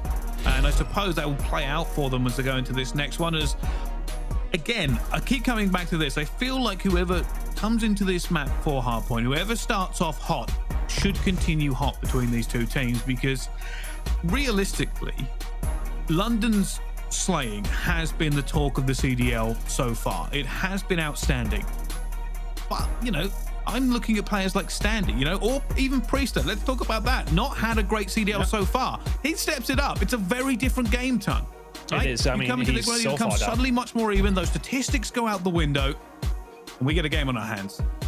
I mean, Priestahh's one of those players you'd expect to be at least midway, really, wouldn't you, for the Minnesota Røkkr, currently sitting in 44th overall when it does come down to KD. Comparison on the other side of things, Gismo sitting second. So those are the kind of differences that can come on through. But if Priestahh can even bring it up to an average level for himself, this Minnesota Røkkr team are going to be dangerous. And kicking off into map number 4, it's going to be a close to a wipe for the Ravens. They'll get those initial breaks and those initial points. Attached still in the middle, but the flip comes in for the Ravens. They'll be happy with that, getting themselves over towards the other side. Can they hold on to P1 for a significant amount of time, though? Yeah, great double push there from the Røkkr. Now Gismo trying to do something. Eventually switches to the pistol, not going to work out for it. And then Zero gets one with the pistol, jumps back around with the MP40. Going to be challenged again. It says thank you very much. And that's another big wipe from the London Royal Ravens. As you can see now, look at Afro looking for that rotation kill. Not going to get it though. There's Nasty tries to back him up. And this is Minnesota. I mean, they're very, very comfortable in this position, as we saw in the control. They know how to hold it. They do, and they'll be happy that they were able to flip that around after initially completely losing a hold of those church side spawns. We've seen on the little infographic at the beginning of the game, teams who start on the church side are 9-3 on this map at this moment in time. It was flipped immediately by the Royal Ravens, but then Minnesota get themselves over towards P2, which is where you will see a decent chunk of time potentially being taken. The initial kills are going to come in here for the Røkkr. They're going to be traded away, though. That gunfight, just a little bit wrong timing from Priestahh. Zero gets towards the back, and the rest of his little minions will be able to push through the front. Yeah, another big hole from Minnesota. It's kind of what we expected when they got that rotation. They weren't really giving it up, and maybe a bit of scrap time for London to say that as they continue to meld away. So only going to be Zero who's left alive on it, and you can see again it's the rotations for London. Yeah, well, the rotation's there, but they flipped it for the P3 here of Røkkr. They found the kills at the right time. Ravens have pushed that a little bit further, and now all of a sudden Røkkr can push from the front, and they've still got it locked down for P3. A really, really good 60 or 70 seconds for the Røkkr here. Yes, they may well be behind around 20 points, but love the rotational play out of them. But once again, how well have the London Royal Ravens done with just breaking these hills time and time again? They're going to have another opportunity here. Well, you can see the pinch now coming in. They're going to try and put the pressure down. The first two kills something as well. MajorManiak trying to get out alive. Desperately bunny hopping out of this one. MajorManiak trying to hold the angle as well, and they have managed to rebuff the pressure. It's only going to be Nasty left alive, and he has to play his life. London are respawning up, but it's not going to be close enough to help him. I like the push that came in from the Ravens there. Not able to really formulate into much. Really good hold from MajorManiak at the back, but let's see, how is this one going to break down? Zero finds the kill. You can see the spawns are going to come out towards the rooftops. Can MajorManiak stay alive? The answer is no, but here come the troops. Standy and Co are there for the trade. 13 seconds remaining. And to be fair to London, they kind of limit Rockets and not as many points as they would have liked on that one. And we can see the rotation over towards Church very well and truly belongs to the Royal Ravens. My goodness, I wonder what they could do if they rotated on time. Well, we're about to find out. At the moment, here comes the gunny, and oh my goodness, Afro laser beams out of this MP40. And you are right, this could be huge for London Royal Ravens. Now they're here in time. Gismo's already holding it down. He has been taken down, though. That's Attach. Afro coming over to try and cover. Attach gets a second one as well. Good read. And now Nasty just trying to hold this angle for his team. He knows Attach is in the area. Bit of a gunfight through the wall, and he's going to go down as well. This is Minnesota all over again. They're going to break the Ravens out of this. Yeah, the Ravens actually get aggressive on the defensive side of things, just trying to get a little bit more map control. And Minnesota are there, ready and waiting. And here comes Attach from behind. Finds one. Can he find a second as well? Not quite. Inside the church is still a little bit mixy. Afro will find two, and Standy is momentarily the last one. Here, the spawns get flipped, and Royal Ravens just, and I mean just about hold on. They will have the lead for this, but you can already see there's a lot of Royal Ravens in this area. They're going to try and take Attach. He's trying to take the gunfight. He finds one. Not able to find any more. Priestahh tries to back him up, but Afro says thank you for the two-piece. Already he's trying to get another kill here. He knows where MajorManiak is. I don't think he knows Standy's in that corner. He will do now as he takes down a third player. 6 in a row. At the moment, this is Afro's house. Unfortunately, Nasty takes him out of it. You know, I said Nasty. I thought he was going to be the one to really light it up, and well, obviously getting a little bit of jealous of his teammates absolutely frying. Still, that room is locked down here, though. This is an important kill. Can Priestahh find it round the back onto Afro, and all of a sudden the pinch is set up, and this is the Priestahh we talked about before. Finds two around the back, doesn't quite find the third in the middle, but Gismo will surely be cleaned up, and that's all on Priestahh. Two huge kills towards the back. Røkkr find their way in. 25 seconds remaining. Oh, vicious shout to try and push it out there. Not going to work out completely for them. Attaches out here, sees Nasty. Nasty says thank you very much and guns him out of it. One last push coming in from the Ravens. Afro's back in here. And we'll take it over. And we're now back off to the races. You can see already Zero's going to see them coming through. Finds one. and that slowed down the push from Minnesota. They're not got free reign of this like they were hoping. Yeah, and you know, some players would find that kill and push forward, trying to put a bit more pressure on, but he just stays where he is, and laser-like precision from Zero, well, it's not ultimately enough to find Royal Ravens with control of P1 as we head into the second rotation. Røkkr are going to be the first ones here. A couple of teammates coming in from both teams, actually. Ravens the ones not necessarily being helped by that so far. Nasty with a chance towards the back from Attach. It's a big win. Well held so far by the Røkkr. Yeah, they're doing a great job onto this one. There's Attach, who has been lights out so far this series, or at least today the last 2 maps. And MajorManiak's going to go down as well. Typical London, flooding in, winning the gunfights. But they're not getting it all their own way anymore, Ton. This is certainly not the first 2 maps for London. They are being pushed back in most positions. Well, look, I mean, it was pretty close after the first rotation. On map number 1, we know how that one ended, so London's still in a comfortable spot here. They got the rotation over towards P2. They're picking up that final little bit of scrap. They're going to need Gismo to help out, though, as you can see. Already, the Røkkr very much infiltrating the spawns of the London Royal Ravens. This grenade out from Zero, going to try and slow down this push from the Røkkr. Afro holding fast, but look at the spawns still coming in here for London. Ooh. That's 3 players, and that is one of them going to go down to their own gunfight. Standy finds one, but finds another one of his teammates. Which way are these trades going to go? Looks like just about over towards Røkkr. London still spawning towards the back. Oh, Standy, that's a big kill for him as well. That can put all the pressure back on the London to try and make a move here. I think they're really going to. They don't have the bodies yet for it. I say that, they win all the gunfights. I say that, and London completely wiped them out of it. And somehow London continuing to surprise in every single position for it. Just when I think they don't have the position to win it, they've somehow managed to just do the impossible. Looks like Røkkr are just setting up this rotation over towards P3 here, though. Not really going to have much more at it here on over towards P2, and it's going to be a decent little lead for the Royal Ravens, the biggest we've seen so far in this game, of a really, really decent hold over towards P2. Røkkr didn't make it too easy, and they have really sacrificed just that little bit to set up well here. What can Priestahh do? Shots in, he's going to just be baited a little bit here, now has to be careful not to be pushed out, but how are the teams doing towards the backside of things? Looks like Afro has won his gunfight, but Standy round from behind. This might just alleviate some pressure if he can fight the kill on Afro, who reads it. Now from the front, which way are the Ravens going to go? Trying to get into it. There's a spawn out for Minnesota. Can London get this pressure in quickly enough? They need to try and get through this one as well, but Minnesota again, and it's Attach in that kill feed one more time. Unfortunately, London have found the gap and have pushed through. Priestahh is going to go down as well. Afro, 23 and 15 so far. 4 streak on this game. I feel like we keep seeing him do this. Oh my goodness, Afro! I mean, he's flying at them. He could just be sitting inside the point and soaking up that time, and he's like, nope. Head down, sprint forward, gun somebody, and that's the plan. It's worked out all right. Ravens just about hold that lead that they had a hold of. Same distance, you would say. Now Røkkr. Can they hold Church down and make a game of this? Now they're on 50 points behind, Bryce.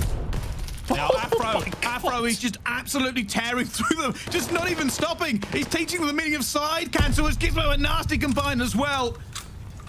And it looked like a close game, but somehow London have caught fire.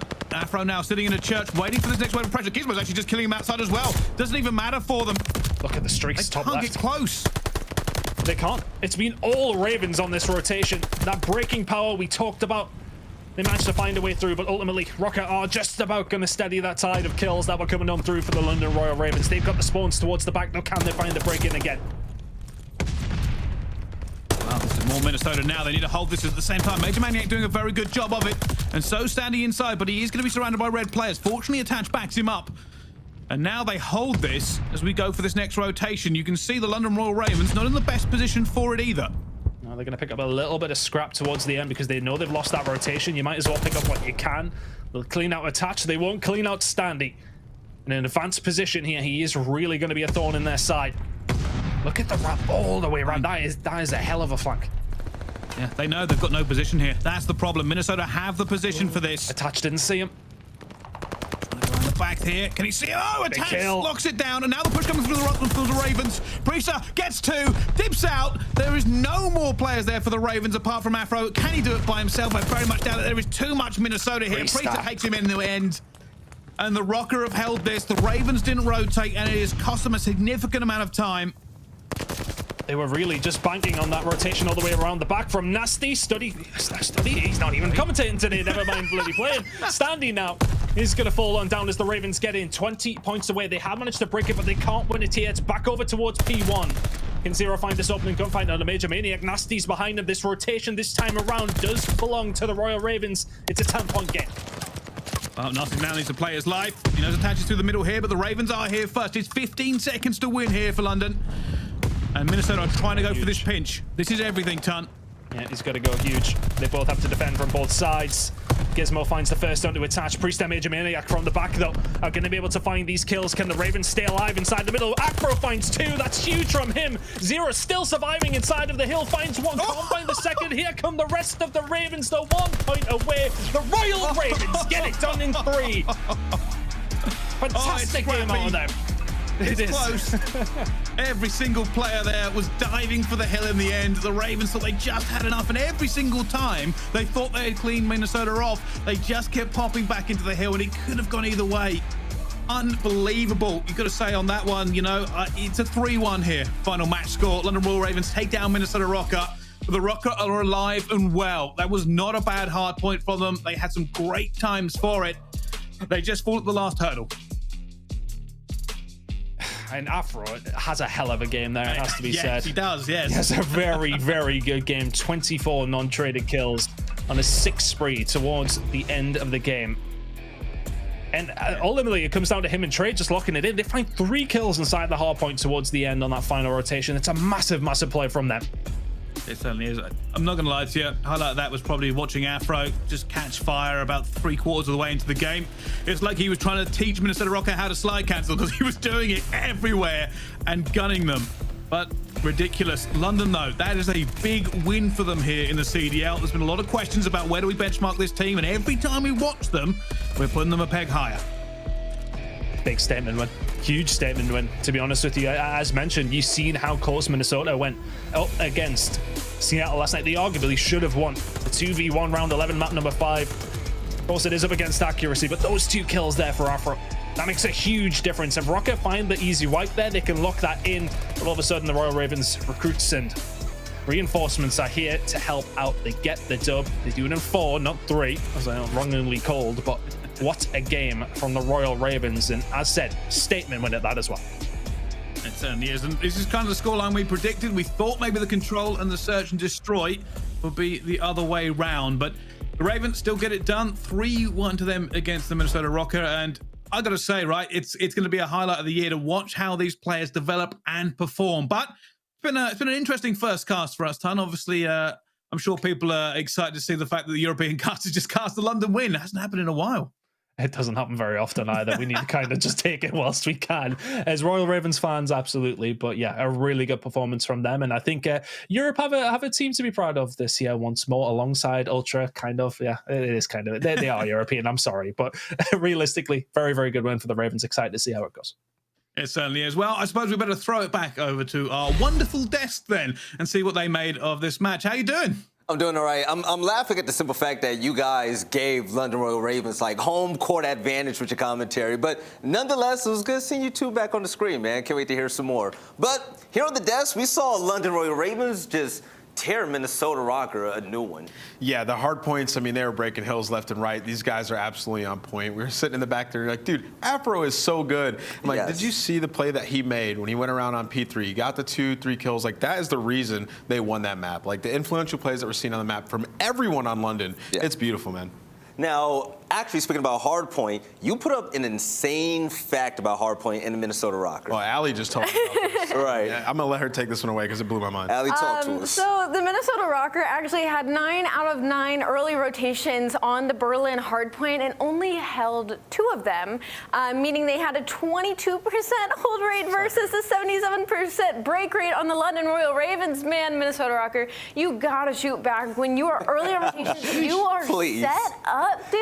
Like, hold a corner, hold an angle. There's no reason London should have won, especially 250 to 138. But this is the thing. They weren't just struggling when it came to hardpoint and respawn game modes. We saw that search and destroy where, okay, Major was a maniac for donuts until that last round where he was finally able to get one. It was really tough, and it seemed like Minnesota Røkkr really couldn't catch their groove in that matchup. Yeah, I think London was just super prepared. They had a lot of VOD when it came to Minnesota Røkkr. I mean, you saw the different looks they were giving them. Like that 3-stack on defense at A bomb site was beautiful. The retakes that they had over near B bomb site as well, when they would get up close, pushed up in P2, try to get that first gunfight. Like they knew exactly what they wanted to do in that search and destroy. That's the best search we've seen from the London Royal Ravens thus far. And I think that really comes down to the coaching. They definitely had their VOD review on point, and they were ready for the different looks that Minnesota was going to throw at them. Yes, now let's go ahead and take a look at the final moments of the match. And man, they put a bow on top. I actually thought we were going to a Game 5. Minnesota Røkkr almost had that comeback come to life, but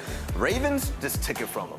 And you know what? I would hate to not give props to Minnesota Røkkr because their longevity in series continues to impress me, that when they are down, their composure, they continue to tear and claw their way back into the game. But man, London Royal Ravens, once again, in this final hardpoint, we're still really late on rotations. The first rotation there finally early on was P3, and that's when we started to see the lead get a lot bigger for this squad. And it also makes me scared for once they get those rotations down, man, and they're set up. We saw the kill feed light up red. They're basically unkillable once they are in position. Well, there's one thing that we do have to say. Yeah, we throw around jokes and stats about Minnesota Røkkr, but the simple fact is they have short-term memory. Even though they were losing these maps and these rounds, they still came back stronger than ever, and they almost took it to the wire. Yeah, I mean, the thing for Minnesota Røkkr is if they're going to be that, you know, average team in hardpoint that we've seen from last year and now in this series, they have to win search and destroy. They just have to get through these series.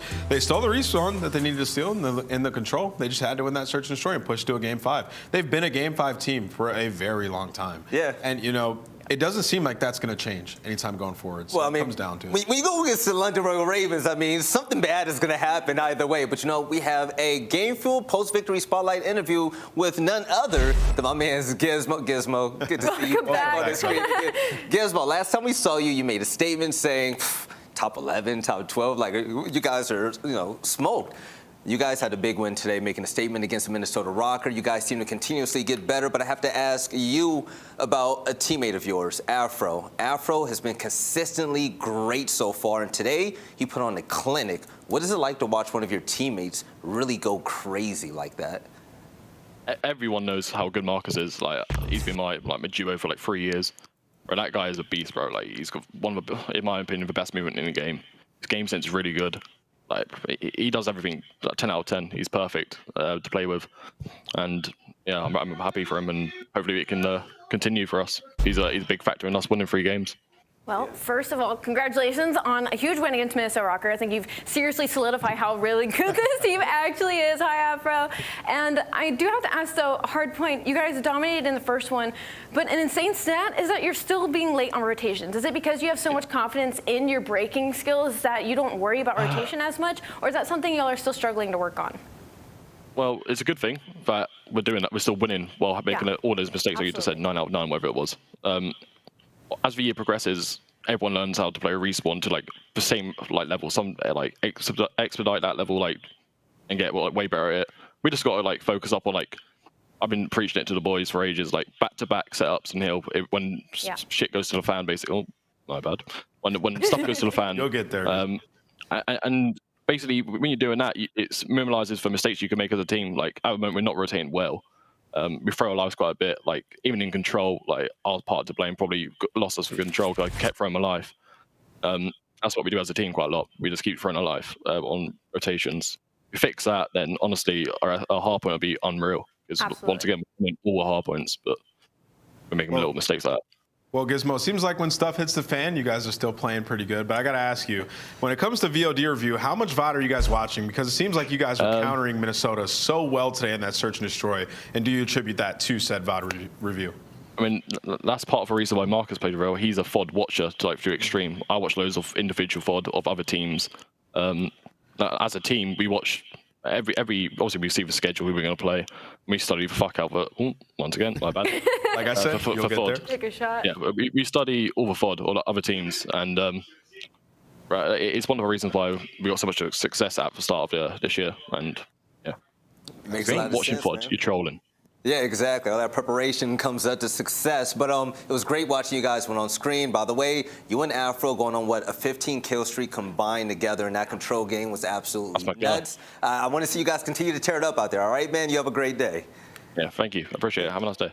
No problem. Take it easy. Take it easy, man. All right, so pretty much that's that. aLLeY, if you were to just summarize what we just saw on screen right there, what would you have to say before we jump into the next series? I just gotta say that was some serious duo stuff in that control when it came to both of them going on like a 6-free at the literal same time. Yes. Now, ladies and gentlemen, coming up next, we're going to have a great matchup. OpTic Texas are looking for their first win, and they're going against the Paris Legion. Let's see if the Green Wall can actually do it, or let's see if another European team comes out on top. We'll see you guys shortly to continue on with our CDL Day 2 in Week 2 day.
The Call of Duty League is brought to you by Zenny Gaming. Armor your eyes with Block's gaming glasses starting at $24 by visiting zenny.com/CDL.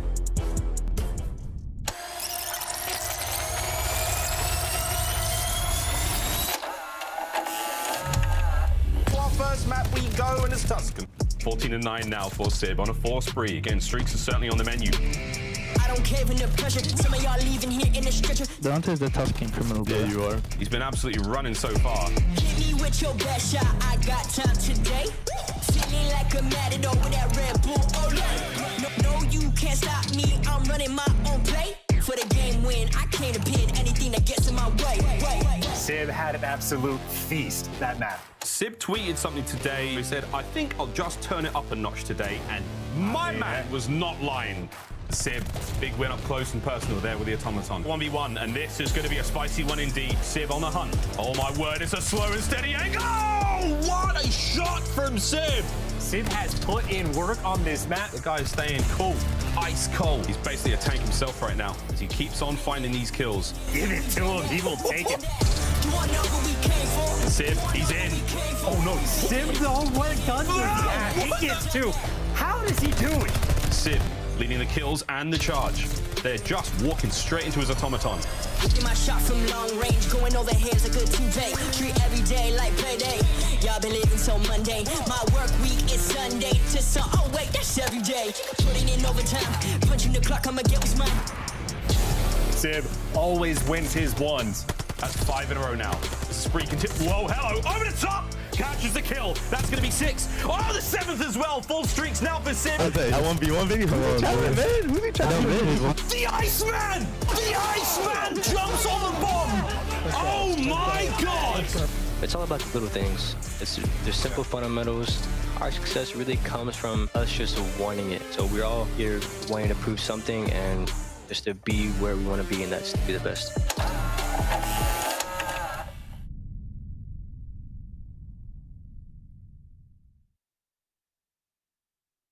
Listen, boys, you know the vibe. Comms, rotations, composure, bro.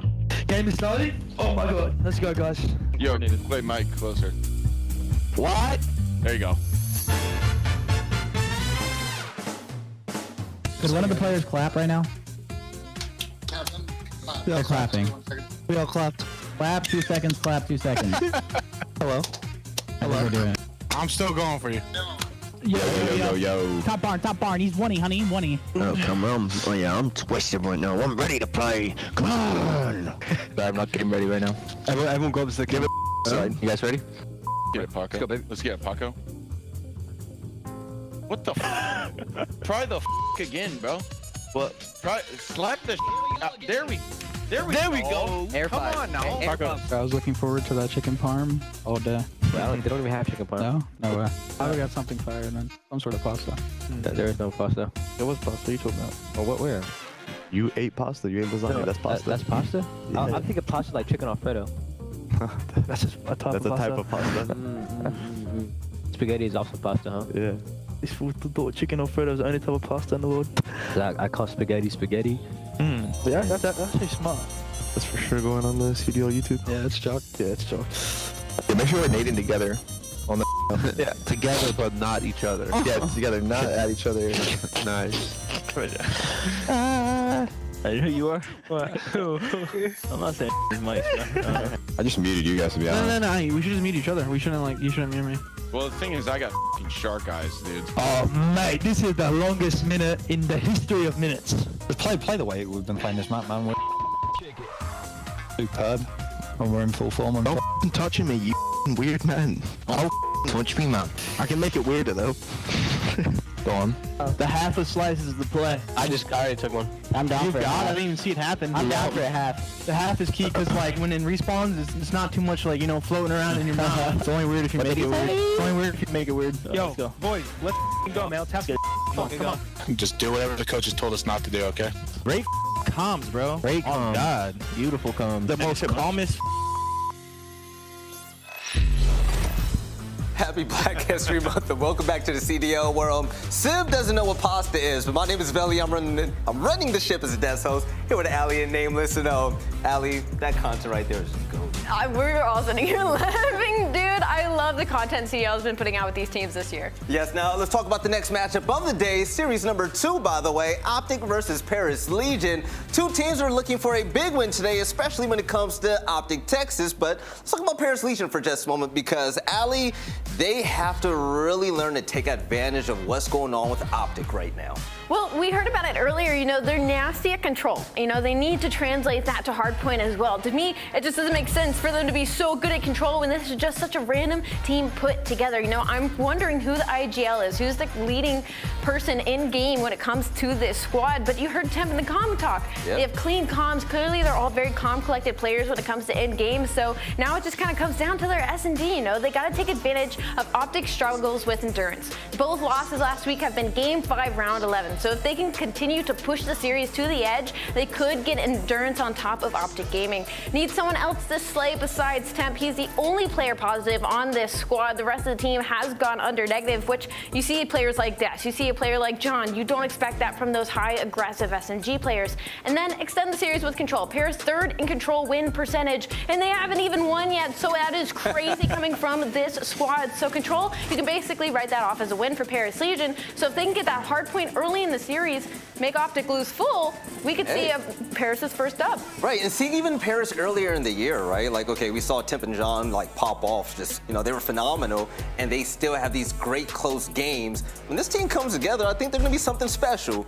But nameless, let's talk OpTic right now. This team are struggling. This is not the OpTic that we thought we would see this year. I mean, they're winless. Absolutely. OpTic Texas needs to put it together. They got a lot of people on the team that are struggling right now. You know, you look across the stats, Dashy needs to step it up and search and destroy, iLLeY as well. iLLeY really across the board, he's been underperforming. So I'm expecting him to, you know, play a little bit better when it comes to hardpoint. And like aLLeY said, they're going up against a very good control team. So if their search and destroy is going to be wonky, sitting at 1 and 3, they're going to have to be on point in the control. But, you know, let's talk about the OpTic game fuel keys to victory. It's a good rebound opportunity after tough losses in Game 5. Paris is last overall in map win percentage. Obviously, going up against one of the weaker teams in the league, you got to come out here and make a statement. They also need to find first bloods and search and destroy. They're 11th in first blood win percentage, first at converting them. So if they get the first blood, they win the round. So really slow down, try to get that first blood. It makes it a lot easier. Obviously, they're playing their buddy systems well when they do get that first kill. And they need to get more out of their AR duo. I just touched on it, but Dashy and iLLeY, these guys need to be superstars slaying on the map. Dashy at a 1.0, that's probably the lowest I've seen his KD in a very long time. And then iLLeY 0.88, you know, not even just the KD, just the plays that he's making on the map. He needs to get better. He needs to get back to being that solid role player on the team who's also, he's got to be the in-game leader for this team. So there's a lot of pressure on iLLeY this year. So I'm expecting him to turn it around today versus a weaker Paris. They're too good for this, man. They're way too good for this. But you know what? I'm tired of us talking so much. Let's get predictions in the game underway, okay? Nameless, starting with you.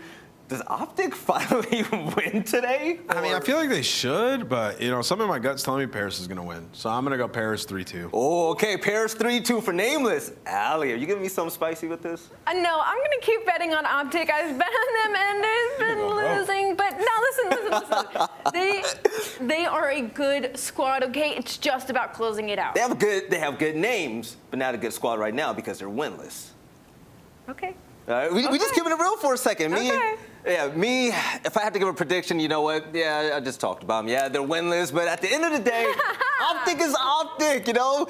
I don't think they're a good squad yet, but they can be. And with the Zenny glasses, by the way, take a look at this on the side. Wait, zoom in real quick. The OpTic Texas, that's fly, right? I'm rocking with them. I think that they're going to win 3-2. This is going to a map 5. It has to go to a map 5. But ladies and gentlemen, it's about that time to send us over to Miles and Chance to see who's going to win this matchup between Paris and OpTic. Who do you guys got? Thank you, magnificent and very powerful desk. I agree that this is a big one for OpTic. They've got to go huge. I might be with Veli and aLLeY here. I think OpTic might do this one chance, but there is definitely, and I mean definitely, the possibility that the Paris Legion come out and just slippity slap, and it's going to be a spicy series indeed. I mean, that's one opinion. Personally, I'm thinking OpTic 3-0. I think they're just going to have a blinder of a series, and I'm fairly confident about that. Also, though, I've been wrong about my predictions pretty consistently, so you never know. You need to come out and play, and especially, right, like, I mean, Paris is taking a FaZe to Game 5s, but they're also 0-3 and are like 1-7 in hardpoint overall. So two teams, very difficult to predict, and, well, we're going to a bocage, which is also very difficult to predict, but the main thing I'm looking at is, one, we've seen OpTic actually get a win on this map in spite of their 2-4 hardpoint record. But for Paris, the flip side, again, 1-7 in this game mode.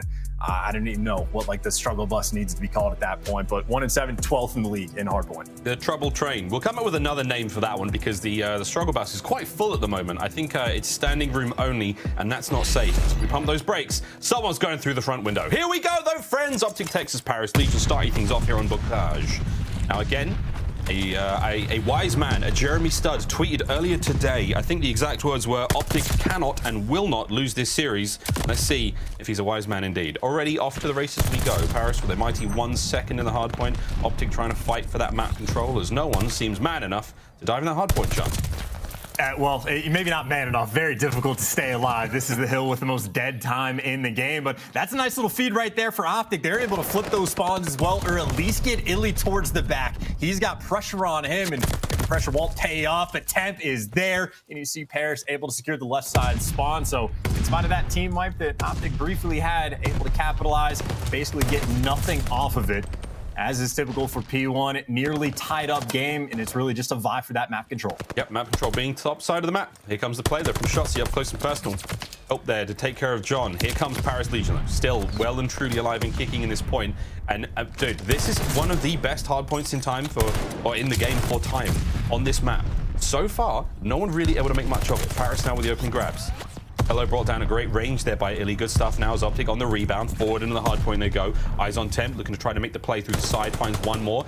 All shots are in, but Temp can't find any more out of this spot. Still, the contest their own point chance. OpTic, they've got themselves in there for now. But for how long? Because they need to start racking up that time. 30 seconds remaining here on P2. Oh, this is just turned into a super scrappy P2 as well, right? I think both ARs posted up. You see Dashy 7-2, and OpTic obviously haven't been able to collect a ton of that time. Admittedly, 20 seconds is a good chunk if they can get it, but it's just a ton of nades, ton of trades coming through on this hill, and really just the fight for these final few seconds. Paris looking for it, but honestly can't get it. We are 2 hills in, only 35 points have been scored, and I think one of the craziest things about the last time OpTic played it, neither team, when they played against London, even got to 200 points. It was one of the most wild hard points we've probably ever seen in Call of Duty, and honestly, this one sort of on the same pace. What we get there? Fellow can't win the kills in the back. Scump puts him down. That's going to help the reinforcements now for OpTic getting to the bottom side of Grandma's. Temp through the front. What's he going to find? Ooh, a whole load of nothing. iLLeY, great slide. Into the fight he goes. Into the kill feed as well. OpTic now starting to pick up that time. P3. It is looking all there so far. 35 on the clock here. A last minute contest from Fellow. Trades are bound. Sadly, team nades. But John makes up for there with the kills. And again, trade on trade on trade on trade. Shotzzy last man up here. How long can he hold on for? Kills in this position are all huge. They all help the team get as much more out of this as you possibly can. And chance, I mean, these are like getting blood from a stone, some of these hard points. Not an easy thing to do. The contest rates are extremely high on Bookage. Yeah, I mean, there's been a few teams in specific, like, hills that have been able to lock hills down for a substantial amount of time, but it is not easy in the slightest. We're going over towards Barn, but I'm thinking a little bit further ahead. OpTic, every single hill that they played against London, from P1 to P4, super scrappy, and so far it's shaping up to be the same story, but OpTic actually strung together a very solid river hill, and if anything, that's what their money hill has been. iLLeY, though, up top, you see back to that scrappiness sort of style. Pairs get the first 15 seconds, but they get bullied out, and honestly now for Paris, they might be trapped in the back. They're trapped in the back for now. This is a great time for OpTic. Here comes the counter hit now from Paris Legion. Fellow been pinned down. Nice covering fire there by the boys. iLLeY from up top, still on a 4. Trying to make it a 5. Again, the moves are smooth right now for iLLeY. Dashy now manages to reposition up top, but I'm loving what I'm seeing out of this one. OpTic playing slow and smart. 5. Can't quite get the 6, and that's fine with me. The kills were done. The damage is there. 20 seconds remaining. And once again, Shotzzy playing for that scrap time. He will be brought down. But again, you've got that rotation underway now for OpTic Texas. Bottom side of the map, we're going towards the river. Here we go. It's popped up on the mini-map. OpTic have got control basically all over that right-hand side of the map. I mean, just a massive map spread. By the way, Dashy wins a massive one-on-one just to get this early control, but this is the one hill where OpTic has had the most success. Going into it, only a 6 or 7 point lead. I'm interested to see if they can run it up, and right now, Scump, honestly, roaming Slayer, he's deep towards the end of the map. Dashy winning gunfights inside the hard point in Paris. I mean, they're struggling just to get to the 50-yard line of the map, let alone actually contesting this hill. First 20 seconds for OpTic have been golden. Golden indeed. Nades finally come through. You're going to get OpTic off the point for a second, but Scump, He's trying to make something happen here. Through the middle. Couple of shots either side, looking to develop the pinch, watching for reinforcements. The king in action now. 10 and 12 so far. Looking to change that. 1 kill at a time. And again, OpTic have held down this hard point fantastically. 20 seconds left on this one, and you are going to see them hold on to the majority of it. Scumpy now on a 3. Starting to heat things up. Fellow's going to finally put him down, but again, chance the damage has been done. You've finally got the lead now working their way. With OpTic now starting to get things going, great time to now go for a listening with OpTic Texas. Nice. What's up, yo, behind us on mid street, Donnie. I'm on street. I'm like one. Last guy is. I don't see Barn. Sure. Top Barn, John, dead. Oh, she said this too. I'm gonna flip. Mid-street fellow, mid-street fellow, first guy. For that. Both of them dead. Fellow, absolute mid-street. Where Back to the power side. Okay, too. Just stop again, yeah. I'm trying to pick up water. I'm picking him right. I be hop up on.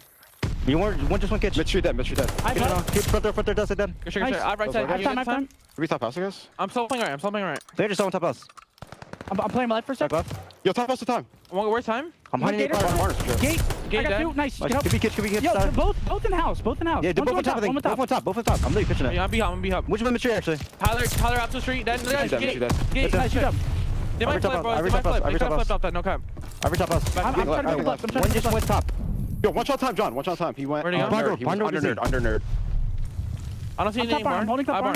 Just holding top. Top barn. Donnie, one shot. Top barn. One shot. Yo, one guy's P2. One guy's on P2. Charles coming into this, one of the game fuel keys to victory was we need to see the ARs for OpTic Texas start to light up and start flaying, and they are absolutely doing that. Dashy and iLLeY, 15 and 10, 21 and 9 for iLLeY. Oh, makes it 22. Oh my lord, he's still going. And that is exactly what you want to see from OpTic. Slang is exactly the theme, right? Paris Legion have like the second overall lowest KD in hardpoint in the league, and right now OpTic taking full advantage. Again, most of the hills have been mixy, but even then it's what? You see Dashy going on sprees. iLLeY has been the living spree, and Shotzzy, that consistent 21 and 14. This is everything you can want. And on this P2, once again, this is like the farthest you are able to really push any players out on this hill. The most map control you can actually get on Bocage, and OpTic again just taking full advantage. I think very scrappy on almost every single hill. The only two where there's been any sort of blowout, OpTic's had them both, and well, that obviously results in about the 80-point lead they have. Yeah, that 1v1 from Shotzzy versus John finally comes to a close, and another team kill sadly coming through from Paris Legion. They're getting blown out here in a bad way. I don't think they got near tanks, Chance, and they're already looking towards that rotation into bottom Grandmas, and they're there. OpTic in position. Here comes the push through the front though, and that's Paris Legion. They've found an opening, and here they come. It all comes down to Shotzzy, who I believe is rotated upstairs, or retreated, I should say. Now John, eyes on the spawners. Will Dashy be able to cover these boys and get them into the fight? And he will. That's going to keep OpTic safe and fighting in the hard point. Shotzzy now flips the script. On the other side he goes. Fellow with the trays. Back and forth we go. Now Fellow with a pistol brings the rat into the kitchen, finds those kills once again, and it's 30 seconds now. Paris Legion have finally managed to get themselves into Grandmas, and they've got themselves comfy for the time being. I mean, hey, they need to start stringing something together as well. Looks like Fellow might be the exterminator. It's the team kill. Honestly, just unfortunate with the stun grenade that finally takes him down. But I suppose OpTic will take that, looking to get set up for those final 15 seconds and maybe a moment of life for Paris. But again, I think right now this is going to be a problem for the next two hills, right? Barn, incredibly difficult to lock down. And if Bears don't have success on this hill and fail in that rotation, the game is going to be over. They're going to have to be very clean for the next, 2 minutes. I mean, every single individual fight we've seen go down there for the last few seconds, Texas are winning those ones. So OpTic have now found themselves on top in the individual fights. Now, if they can keep this time going, that's all good. Paris, though, early entry in the barn, finds it. Scump's on 1, can't get any more out of that. Temp by the tree, cuts him down. And here comes the entries from upstairs. There's 25, maybe 50 different ways into barn right now. Yes, I'm playing this one up, but there is a lot of openings, and they're going to pick a couple here. OpTic will be brought down finally. Legion back in control for the time being. Great set of kills. That's a 30 seconds, surely. And credit to Fellow as well. He picks up a big 3 just to try to make this happen. Even still, though, it is a 100-point lead on Bocage. Make no mistake, this is difficult to even lose. And now we're going again towards the hill where OpTic had the most success. Number 7 on the minimap, though, Temp, might be the guy to make a play, but honestly, he doesn't have a ton of help. So I think he needs to just try to stagger the push a little bit. You see John actually picking up 2 in the feed. No one for OpTic actually inside the hill, and he found the moment to get towards the back. Doesn't get shot, finds the kill, and for Paris, the opportunity for a comeback. They got a long way to go, but it's available. It's available. It depends on how they cook it up. Shotzzy's trying to hunt down John. The timing might be good here. Oh, it's great.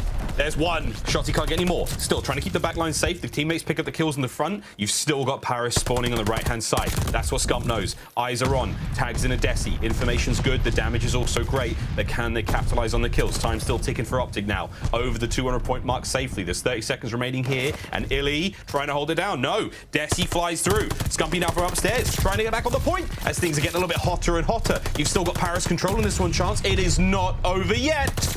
We go to another set of hard points.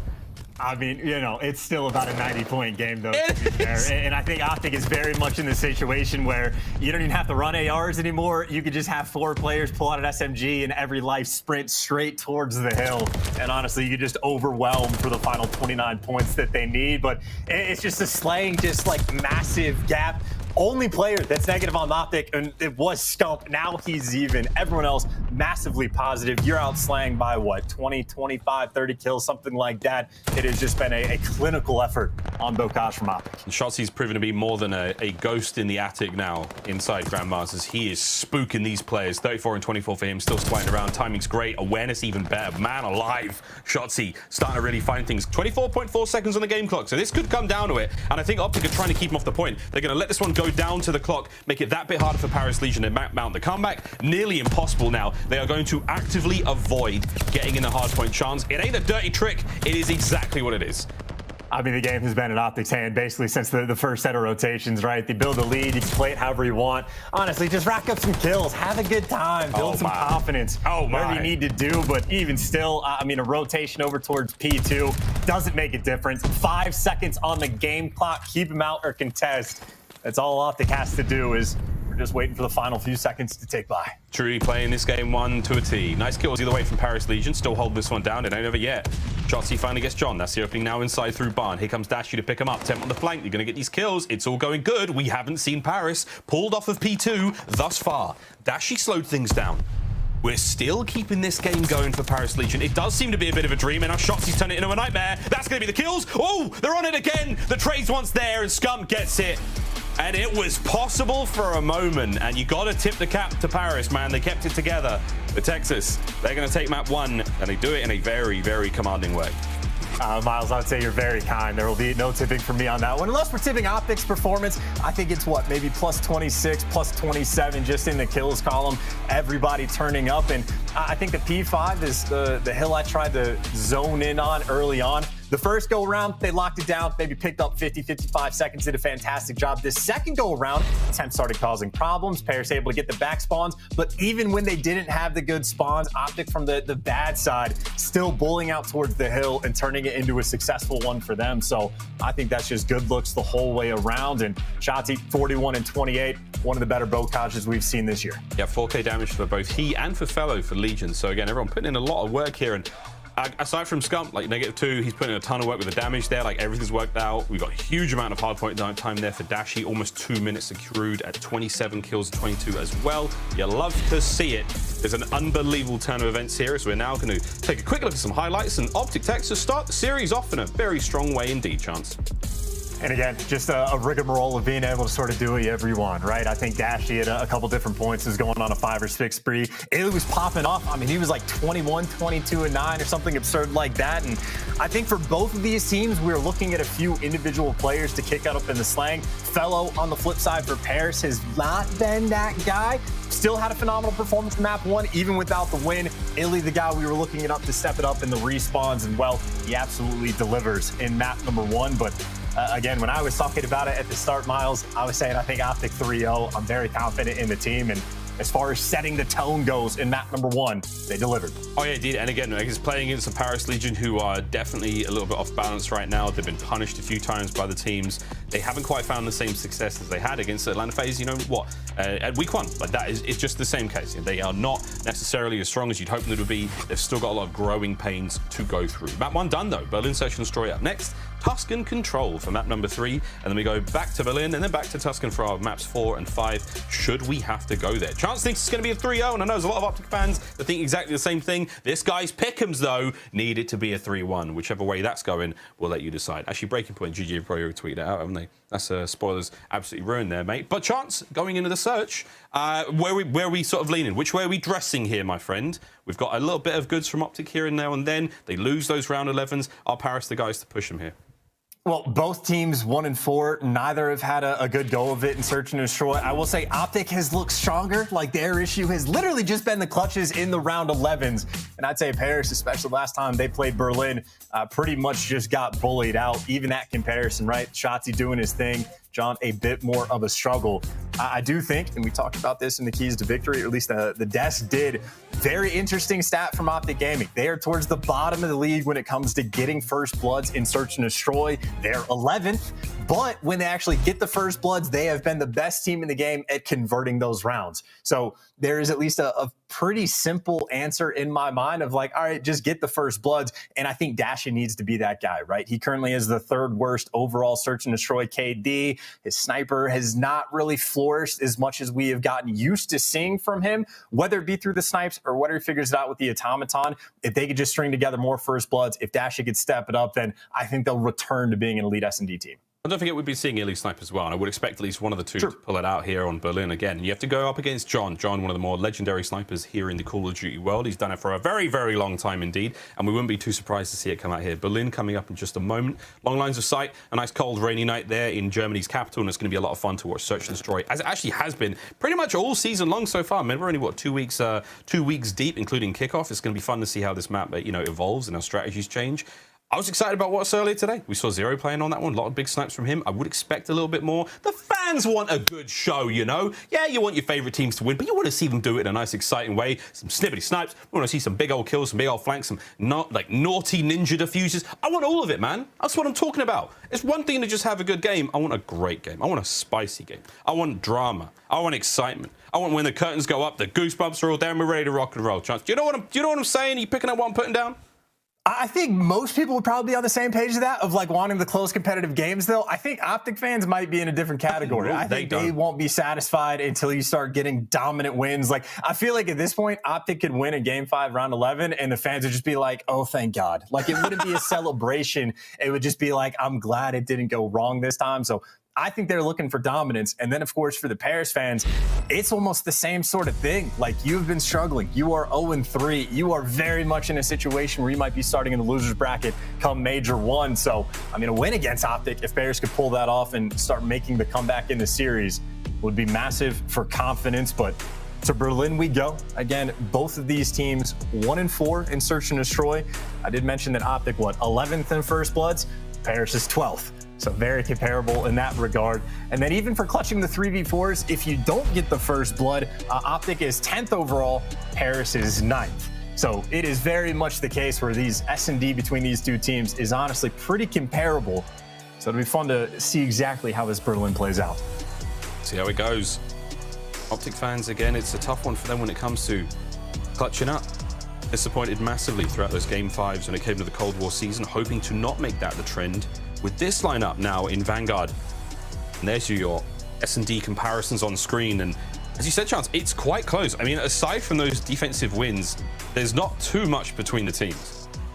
And it's honestly, I mean, even some of these stats, right, for defense, it is like a map specific. I think overall in this map, OpTic have been respectable for like how it plays out on the defensive rounds, but certainly if they could kick it up just a little bit as this bomb is going over towards the B site. And honestly, the stack up into this P2 area, pretty similar to what OpTic likes to do on offense as well, but Bears, by the looks of it, just going to sort of field the round out, and they catch Scump, get that first blood. Scump, a player that I think he's made some comments about wanting to be a playmaker, take some more risks. Well, takes one there and leaves his team in a 3v4. Yeah, I've heard a lot of them talking about his confidence, their playmaking ability when it comes to these search and destroy maps. Scump trying something there, Dashy making him pay. Bomb over towards A, now we go. Chance, the 3 members of OpTic now on defense, only one of them. That's going to be Shotzzy, laying prone in wait, and the trap is set. And here come the explosives. He's sprung. Oh no, Temp's going to take care of that one. He gets the cheese, no problem. Fellow, he's backing him up as well. Now Dashy last left alive. John's got him in the 1v1.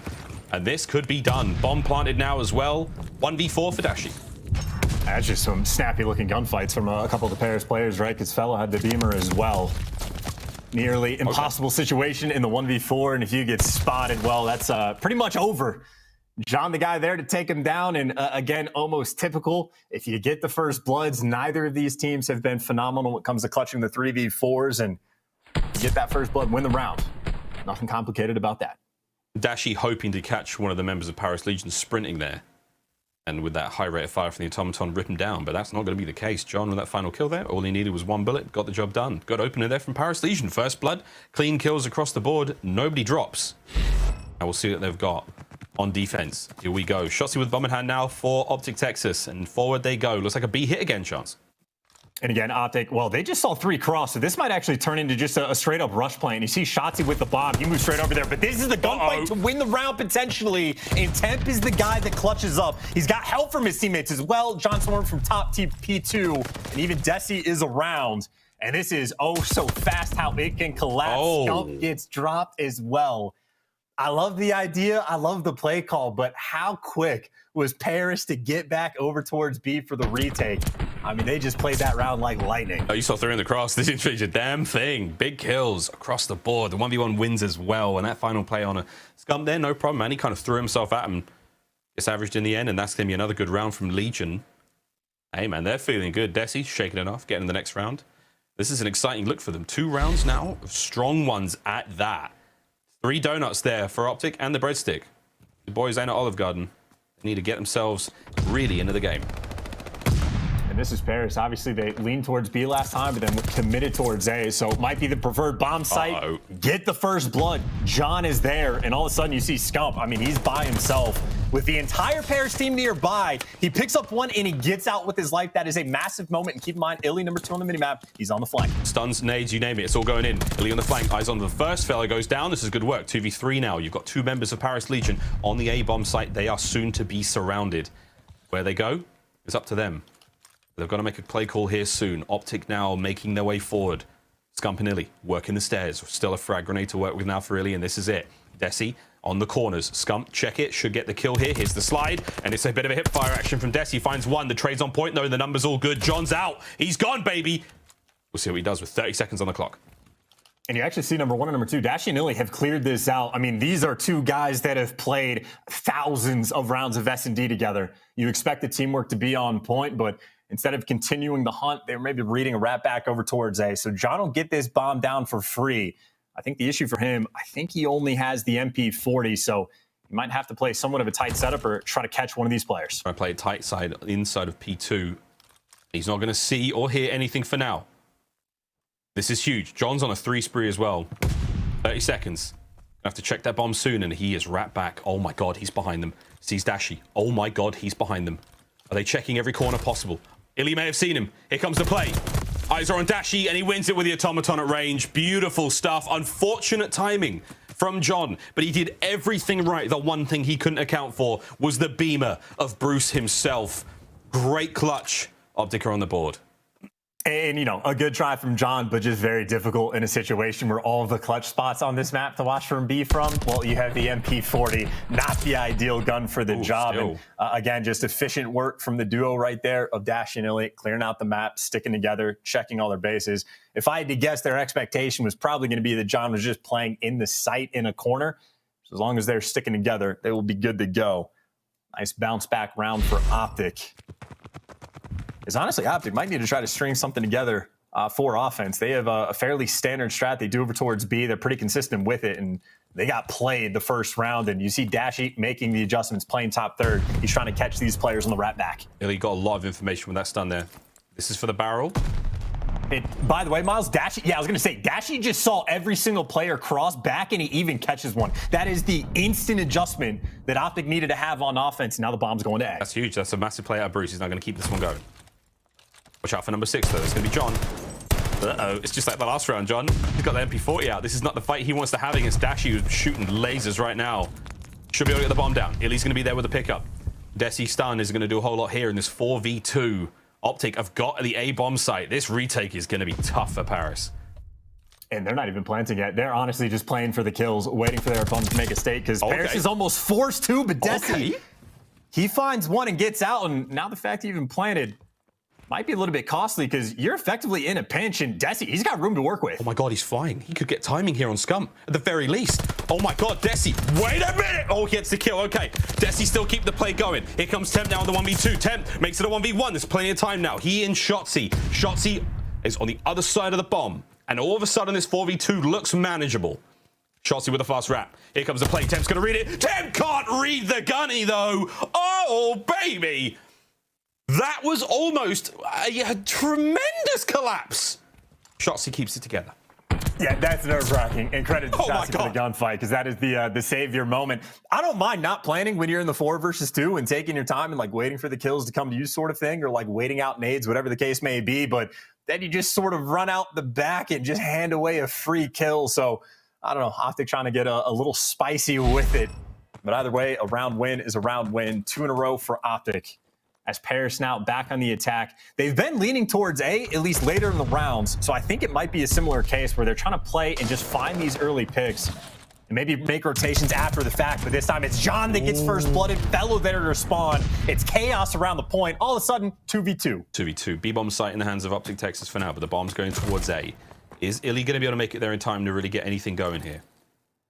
The foot race is on. The plant should be fast. Quick check the corners, and Temp's going to get down. Here we go. Reinforcements from Fellow down the long line of sight in the train station, but it's going to be iLLeY and Scump now through the front. Will they be able to time this out on Temp? Here they go. And this is standard stuff, too. You know, you just have to clear out the clutch spots. You know you're going to have an AR like Fellow posting to spawn, or you could just cover your teammate. Fellow is out of this play. You see him making moves, but if you get the coverage, you're good. The nade is there, and Temp finds the kill on Scump. iLLeY, he had to reload. Oh no, it's falling to pieces. The bomb defusal team has been dispatched and they have been handed. Temp, as cool as you like, man. The nade, he was far out, but the play from Fellow here in the final seconds just gets involved. You called the chance, he was out of the play. Temp did that all on his own without the nade. That fight doesn't go his way. One headshot and a Scump after the frag damage. That was a huge round from Temp. And nice nades as well coming through from Temp. Nice little clutch, dodging the bullets. I wasn't paying attention to how many bullets iLLeY had in the clip. Oh, enough. Just unfortunate that he had to reload, because that was honestly a pretty solid play call from OpTic, but they end up getting punished as once again they lean towards B. This time iLLeY towards the back. He's in train as Paris is aggressive. Whoa! They're super aggressive inside the mailroom. They managed to find at least one out of that. The trades are all good, but now you know the information is there. Scump's going to find another one. iLLeY towards the backside of B. All eyes are on now. 3v2. On Paris, it's all up to Temp and Fellow. They're playing this one a little slow, and they are completely separate. Temp is hoping for someone to walk into that B-bomb site and make some noise. See if that pays off for in a moment. Less than a minute now in the round. And it does look like OpTic are going to be trying to wrap this over towards A. So I think the biggest question is how quickly does Fellow spot this out? And can he give the comms to Temp to try to get him in the play? No information so far, but as soon as Fellow sees a soul Temp, he's going to start sprinting. Well, Scump, great shots from iLLeY. Coverage is going to keep him down, and the kill there right through the wall gets it. That's the round, surely. 30 seconds now, 1v3. Temp's cross through mid-map is going to be watched there by Dashy. Dashy can add another one to the pile if he sees him. And there it is. OpTic Texas take the round. And again, good reads, like nothing too crazy with the setup right there from Paris. They try to play aggressive, end up getting punished. The trades weren't quite there over towards P2, because honestly, that's sort of what OpTic likes to play for. It seems like they just stack up in that building and play for trades. But even after the fact, standard setup, one guy sitting over in the B site, someone's going to be in backfire just to watch A, and iLLeY wins a nice gunfight through the wall, basically just to guarantee that round. Back and forth game we have had so far, tied up 3-3. And Paris again mixing things up just a little bit. This time full speed ahead, straight to A. Yes, he's been the big man of Paris as well. 7-4 in the kills department. Straight through to A we go. iLLeY. That time we saw some snipes, and this could be a nice opener for Shotzzy. Perfect timing. Catches up one. Oh, and he's gone. Now you're in trouble. Paris with a shuffle. They're gonna have to now reposition and try to deal with this. And Shotzzy, he is in his element right now. He's managed to get away with his life. iLLeY's trying to keep the bomb safe still. The site is under Parisian hands for now. But Shotzzy's already made his play, finds himself another kill. In and out he goes. And this is getting dangerous. Shotzzy, he's on par for something special here. Checking corners, playing very sensibly. Saw Dashy through the crack. Dashy, the whole team? The whole team slide him. John now, though. This could be weird timing. Nah, it's not. iLLeY, perfect read. OpTic Texas, break the wheel. Strong round indeed. Shotzzy with those first 2 kills. Absolutely ridiculous. Yeah, and they're making moves on the map, too. That was the whole squad grouping up. They're not waiting for iLLeY to get pushed out or potentially miss a shot. They just said, group up and fly. We know they're over towards A. Let's try to group up with Shotzzy and just trap them in. And I mean, that is one of the better ways to not get clutched on, right? Is just to group up. No one's getting picked one by one. You got the squad there ready for the gunfights. And again, OpTic, I mean, happy to be playmakers. It hasn't always panned out, but on offense, well, I talk about being playmakers. It is the exact same thing they like to do. Nice little stack up over towards P2, play for picks. iLLeY, I don't know if he has the sniper in the situation, but Shotzzy too tall. It gets taken care of. And it's all good for now. Backs up. iLLeY, he's made this read. Oh, it's the wrong piece of cover though, dude. Oh my God! Oh. Run, iLLeY! Get out of there, iLLeY! Stays alive. Catches him out. Nice nade from Scump. Good teamwork there coming through from Texas. And okay, I was a little too hard on the clench there, as that would have been hideous. iLLeY keeping the play going. This force breeze looking tight. Paris on the defense now, back on up. They know the play should be coming in towards B, but the bomb is still chilling in the mid side of the map. This is a very passive setup from OpTic, right? Dashy's been worried about a flank that hasn't been coming through this entire round. Now you have 30 seconds on the clock, and you have to make a decision. Looks like OpTic's going towards B, but I mean, this is where everybody on Paris is. They're going to spot these players on the cross. Dashy, though, finds a pick, and Scump is now safe to get the bomb down. Dashy finds another pick to win them the round, and in the meantime, Scump, well, just hanging out, playing the objective. Yep, he's got it down eventually, and Dashy makes it 3. Big Bruce. I don't even think he moved. Top of that tank, just letting him have it. They crossed his path. He had it. Cleans him up time after time. And that is what you want from Dashy. He is not a surgical instrument. He is a weapon of brute force. He's a sledgehammer. You put him in the right place, he has one job, and he does it very, very well. That's exactly what you want to see out of your main AR.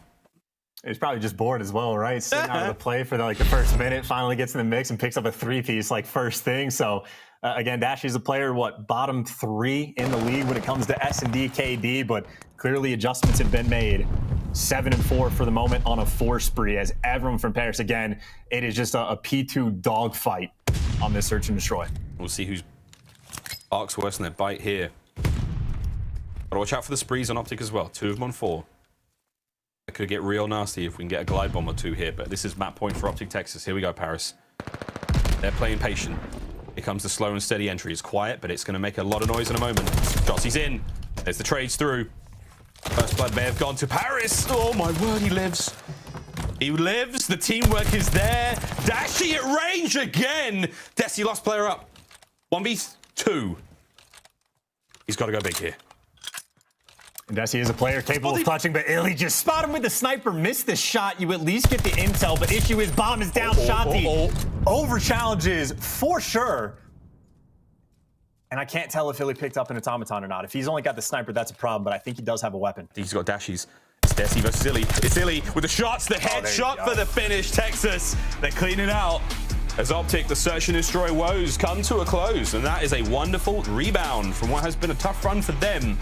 Paris Legion, they go down 2-0 in this series. It is 1 more now for the dub, and big efforts out of Desi, man. I mean, the kills department was all good. They were making good reads, but Shotzzy, the playmaker, Dashy with the main AR, it was all working out for them. And when push comes to shove, it was always iLLeY there to finish those rounds. OpTic Texas get it done on Berlin. And I think probably one of the biggest moments for the game for me is just the adjustment OpTic made on their second offensive round, right? You get bullied out over towards the B site, and then Dashy just goes top 3, spotting all the players on the cross. Honestly, Dashy just started making moves, is really all it comes down to. They started making plays as a team. Dashy starting to group up with the squad, popping 3 pieces, getting 2 in the final round. So I think very much, again, you have a player that is in the very bottom of the league when it comes to KD in a specific game mode. If that guy steps up, things get much easier. Dashy delivers in a comfortable and confident 6-3 victory for OpTic, as they have just been full speed ahead, 2-0 up in the series. Confident indeed. However, this is where the series, and a few people have brought this up, this is where it really does change. Paris Legion have looked much stronger on control than OpTic have so far. This could be huge. This could be something. It's the guy's fingers up. You know what? I'm going to let him think about it. We'll get there eventually. Oh, we'll get there eventually. Anyway, we're going to throw a very quick commercial break. When we come back, ladies and gentlemen, Tuscan control. Into the series or just the beginning? Let's find out.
Call of Duty League is brought to you by Game Fuel. Victory in a can.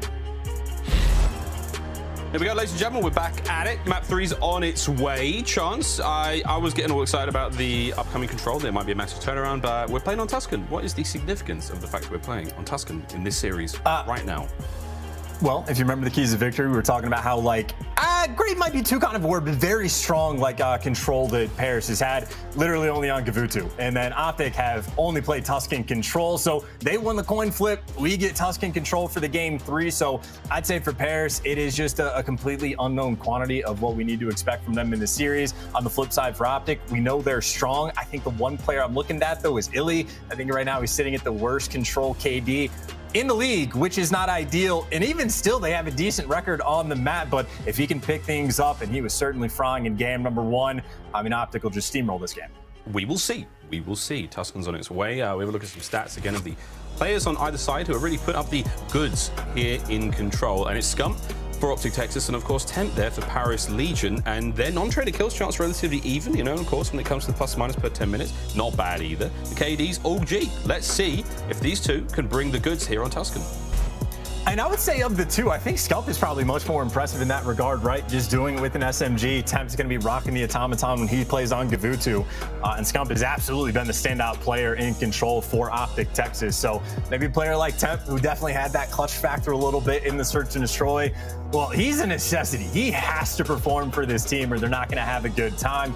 I think ordinarily it would be Fellow that we've sort of been zoning in on, at least early on in this season. But I mean, even Fellow, he was popping pieces in the Bocage. So I think really for Paris, it's a disconnect with this team. They've never seemed to be like all four completely on point, just sort of waiting for those guys to bring it together. On for Tuscan, but it's a brand new map for these guys. I mean, aLLeY was saying, actually she has been saying this on the desk since the team got put together. So there's something about this squad. She thinks the chemistry might be an issue, that they are just a little disconnected at times, but we will see.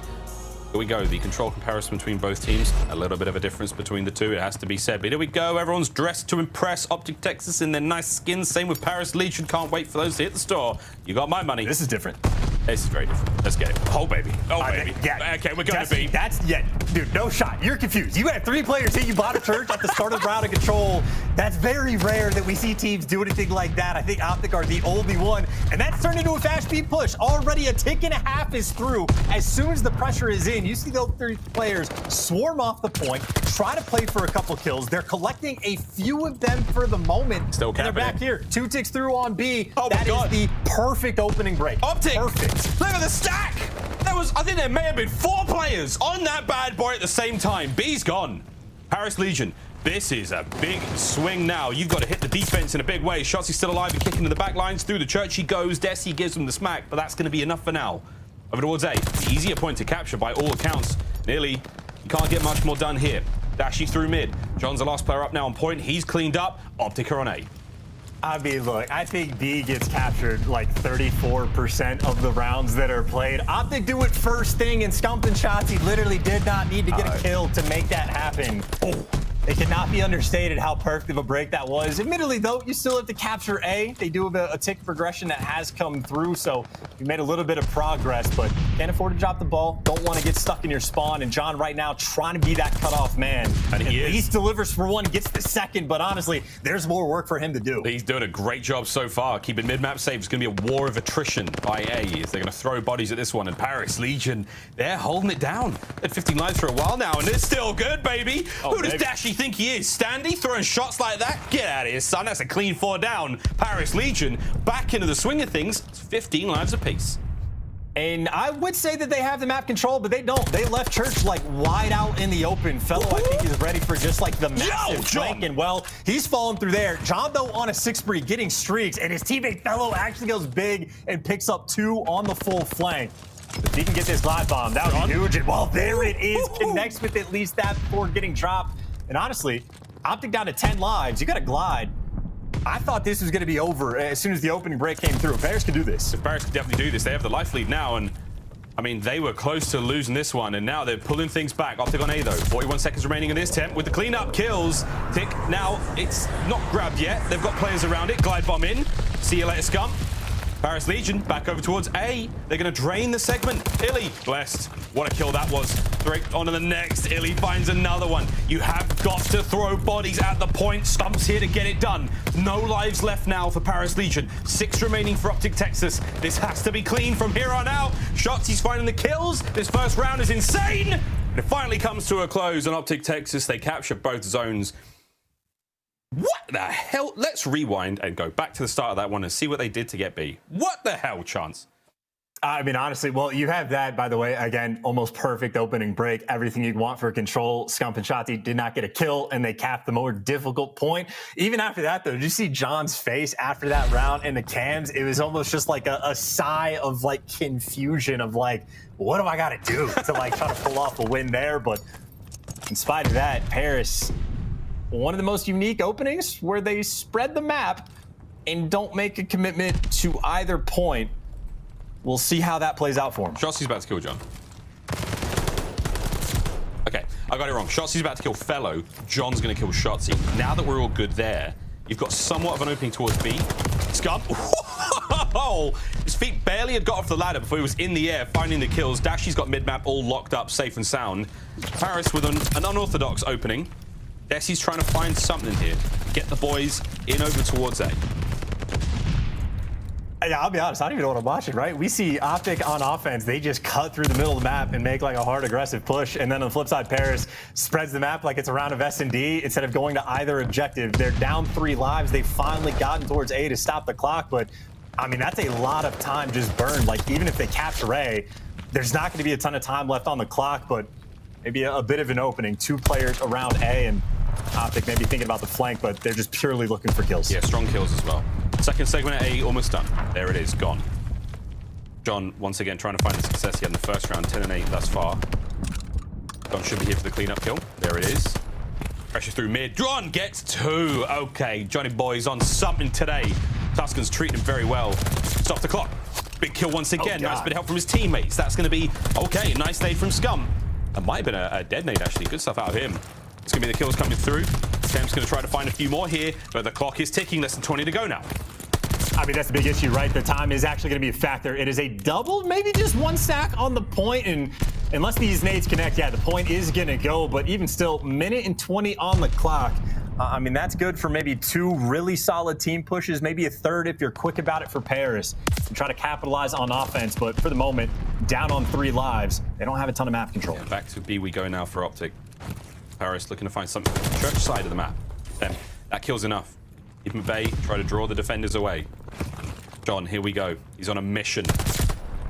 Mission failed. We'll get him next time. Dashy though with the trades. Fellow still trying to keep this one going. Again, it's the numbers for Paris Legion. Drowned out, cleaned up, they're gone. Temp, he got here a little late, but he's found kills.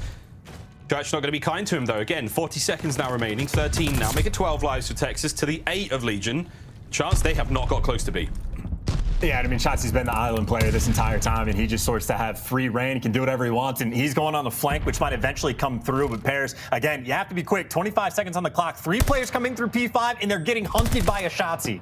Yeah, Dashy though on the front. iLLeY's going to poke through the sides here, and okay, Fellow may have found something. Dashy, oh, from behind, the last place he expected the kill to come from. Here we go, final 20 seconds. Big hip fire out attempt, up close and personal now. The nades to try to slow down Dashy. Catch Bruce.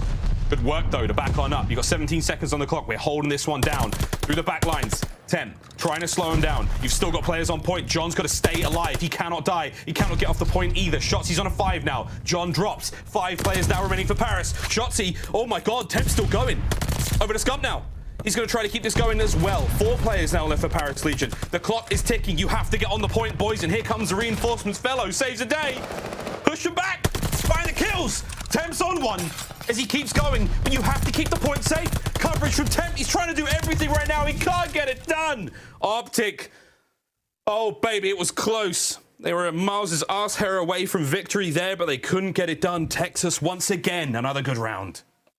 Longer way away than you might think. Some long hair you got there. No, but I will say that is probably one of the most interesting rounds we've seen of Control, because if you go back and watch that purely from Shotzzy's POV, he is just like everywhere on the map, constantly shooting players in the back, but at the same time, sort of letting these players through and allowing the pressure to be over towards B. But I mean, genuinely, he flanked P5, wrapped back to the spawn, re-wrapped the flank through Church, like cutting all over the map.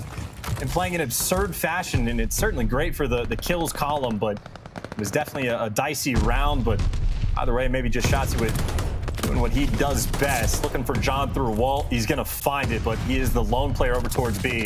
It's very much the case. OpTic, they are happy to leave Shotzzy by himself, let him make plays as the rest of the team just more focused on A. Yeah, he's excels at that, really. I mean, this is, when you see him at absolute peak form, it's ideal to watch. This has been a nice play from Paris. Good defensive hold here.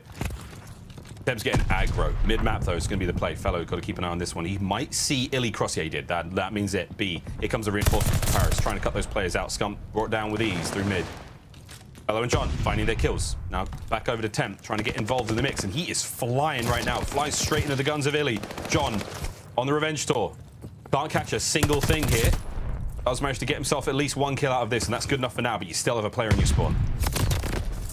Did they forget? Dude, this is what I'm saying. Paris at times just feels like a little bit disconnected, right? Like John's pre-aiming the push from like the plat when his teammate's actually there to clear it out. They forgot a player was in the back. It's sort of like weird moments coming through, but at the same time, John is also winning all of his gunfights. He takes care of iLLeY back towards the spawn, and as long as you have that deep control, you're feeling comfortable on defense. As OpTic are really trying to force us through on B. Again, the individual skill of these players, the talent on Paris Legion never ever once come up. They're all strong, solid players, but together, there seems to be something going here. Ooh, last minute contest there. Stops the B segment being completed. Get a body on there, Paris. Drain that hard work of OpTic. And there's the cap. Second segment gone. That's going to be B looking very thin now. Only one remains. iLLeY trying to keep these players out from spawn. Not going to get it done. Meanwhile, on the A side of the map, you've got players now in this one. Dashy with the cook.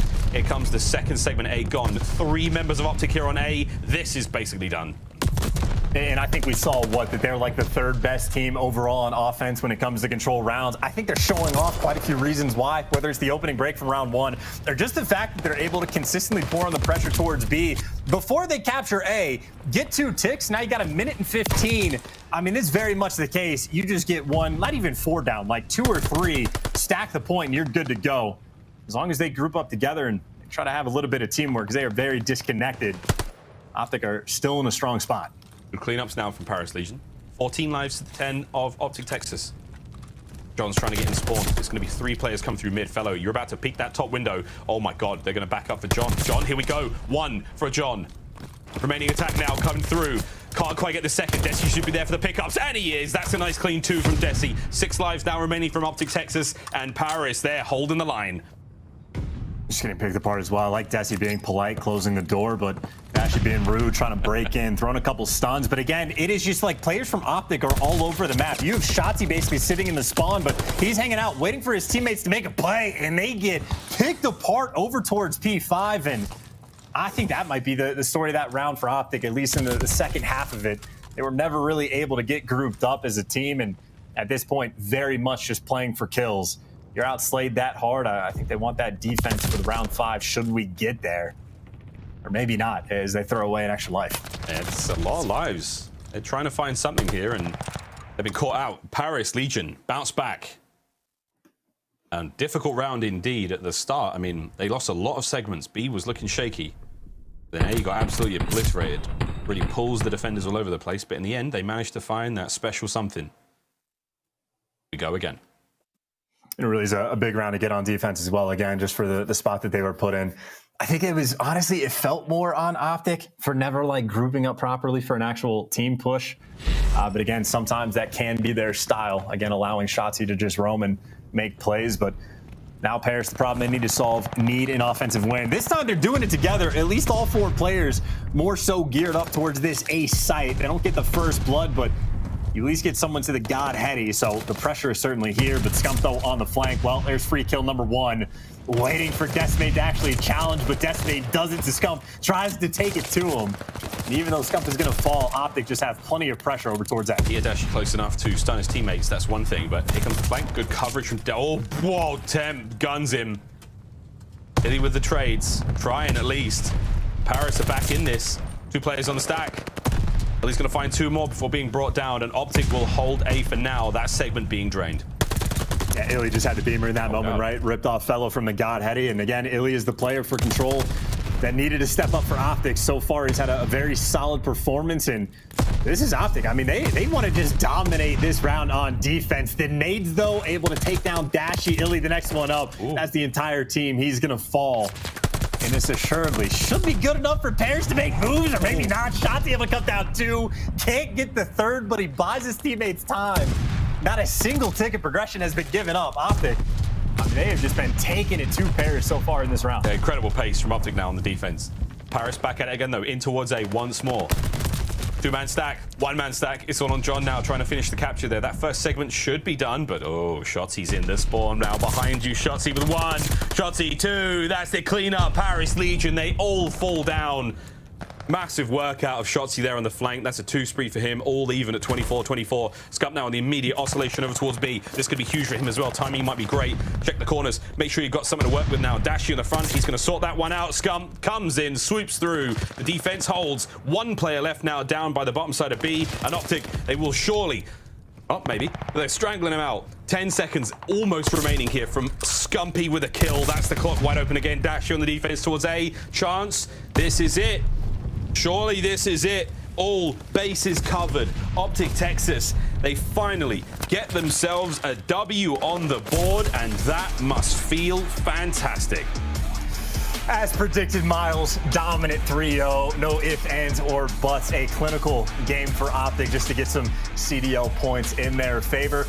There may be like 1 or 2 things you'd want to see him do a little bit better. But at the same time, I mean, making great calls, right? You see Shotzzy go on that flank in that final round, and they get the 4-man wipe. When you see him go and stare at that spawn, that is him blocking it. OpTic knows that he's going to be spawning him out over towards roof. And as I'm seeing Shotzzy do this, I'm looking at the mini-map. Dashy's already set up over towards B, posted up, ready to go. 15 seconds in advance, and Scump's even cutting through P5 to go on the flank. So I think in that control, very calm, collected, and the comms were on point. On top of the fact that the slang, it didn't have to be crazy. That's because you were so clean on offense that OpTic just had the edge. A very solid performance on Tuscan. Chances out here teaching friends. Great stuff out of OpTic there on Tuscan.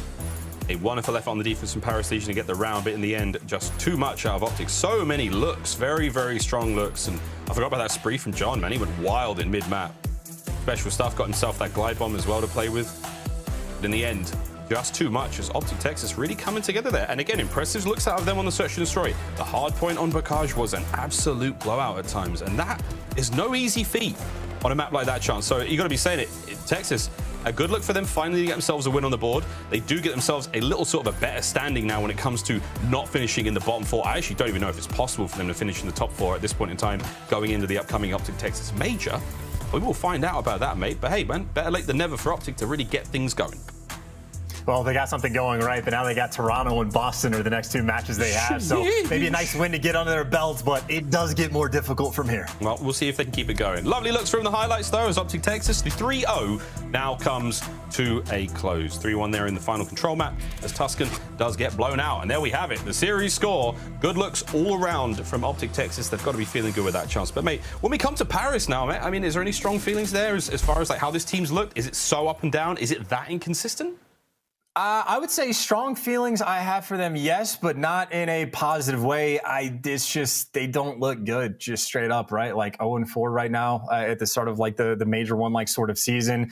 I think 1-8 in hardpoint, 1-5 in S&D. Like this is a team when they got built that the expectation, if they're not popping off in search and destroy, they're not going to be having a good time. And it's looking like one of their worst game modes. So, I mean, my concern for those guys is at a normal for what it's been for the past few years for Paris Legion. Well, Paris Legion could find that Seattle Surge special something desk. What do we make of the series? Quite fun. Well, Chance is talking about how he's concerned about Paris Legion and how good they're going to be. I'm concerned for the people that are going to go against OpTic Texas if they continue to play this way. I mean, everybody had 24 kills to close out that series, except Dashy with 25, and they played as a team, and they were rewarded for it, right? Absolutely. I mean, OpTic Texas looked a lot better in that series.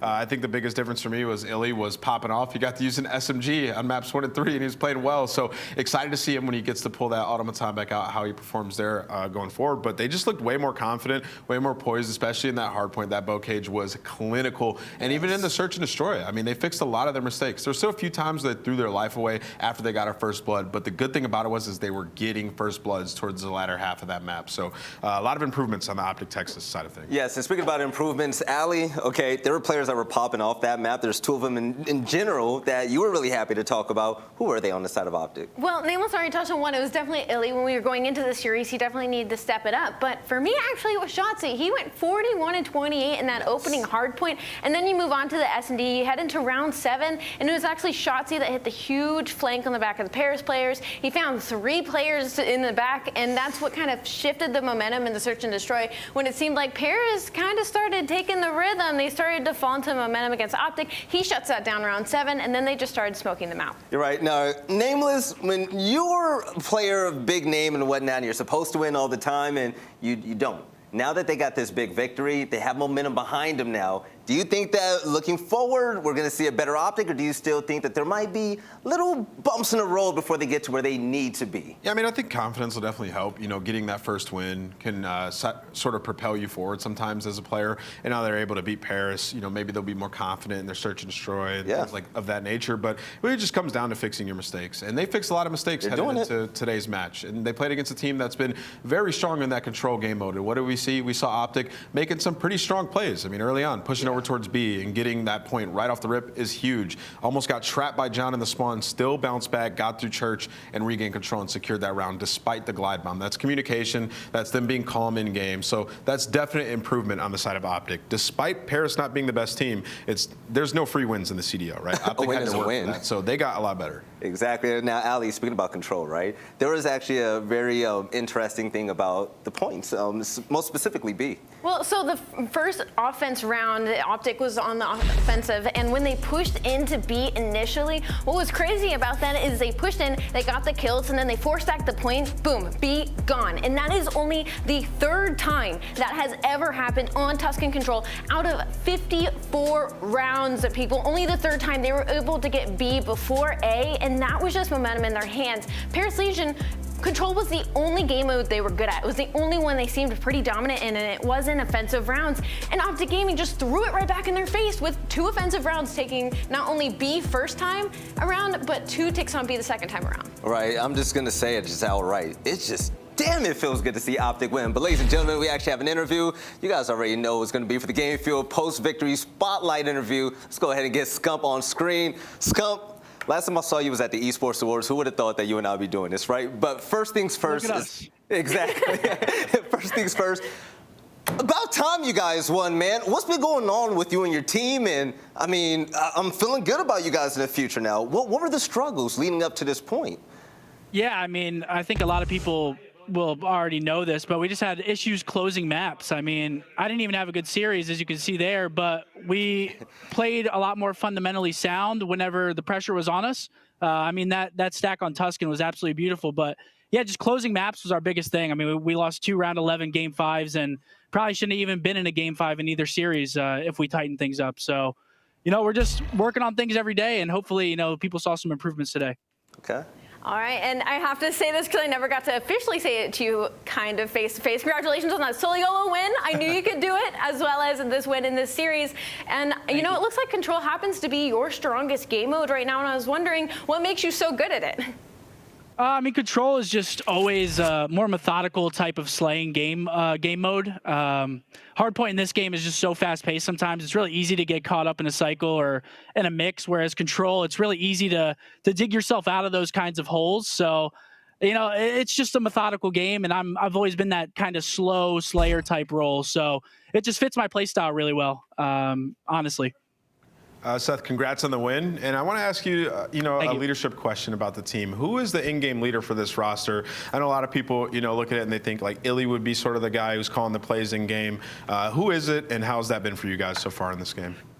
Yeah, so a lot of people we've been seeing, OpTic has leadership issues, blah, blah, blah, blah, blah. But, I mean, we all chime in at different times whenever we need a reset, or if someone's feeling something in Search and Destroy, we all have different play call ideas. So, and I think that's honestly what kind of hurt us in some of our previous matches was we all wanted to do something, but we would get called off because someone else had an idea, and that kind of came back to bite us, especially in the Røkkr series on that last map. So, I think what we're trying to do now is just trust in our calls a lot more, like in the search, for instance. Ender told me to hop the bomb, and I had full confidence that he was watching over me. I had full confidence, but it ended up not working. But I ran out of bullets, but Fair enough. yeah, but we're just working on the trust. I mean, we're a new team. We have 2 duos from old teams, so just working on trust and allowing people to really take the spotlight whenever it's their turn to do it. So I think we have a good system here with different leadership ability. All right, my man Scump, the Green Wall, they were hungry for this, man. They were starving. You guys fed them with a big fat W today. Anything you want to say to the fans out there that has been supporting you guys since day one and the fans that can't wait to see you at Major I? Oh, thank you guys so much. It means the world. I know a lot of you guys want to see us win and trust us. We want to win as well, so we're doing everything we can to do that. But the first major is going to be lit. We're trying to get that winner's bracket spot, whatever it takes at this point. You better do it, man. All right, go ahead and win some more games. You take it easy, Scump. I'll holler at you later, man. Yep, y'all too. Thank you. No problem. All right, ladies and gentlemen, that was a series, okay? OpTic, yeah, they wanted that W in a big way, and that was a 3-0. Nameless, man, put a ball on top of this whole series right here. It's going to get real scary if they continue to win. You know why? Because then we'll have a lot of teams that are contending for championships. Teams are looking good, man. Like, you think about LA Thieves, Seattle, you know, FaZe. New York is going to be Texas, up there, throw 'em obviously. in there. Yeah, London. Hopefully. Like, this is stacked. I wanted to get to the point where we literally have no idea who's going to win the championship, and it looks like we're headed down that path. So we're in store for a crazy Major I. Now, talking about teams that are rising to the top, this next series is going to be phenomenal. But on the other side of this break, we're going to see the Atlanta FaZe, last year's best, face off against one of the newest additions to the CDL. I'm talking about Boston Breach and their rookie that's taking the league by storm. Big Capital boys are looking to take on one of the best in all of Call of Duty history. We'll see you guys to continue on with some more CDL action.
Call of Duty League is brought to you by Zenny Gaming. Armor your eyes with Block's gaming glasses starting at $24 by visiting zenny.com/CDL. The Call of Duty League is brought to you by Game Fuel. Victory in a can.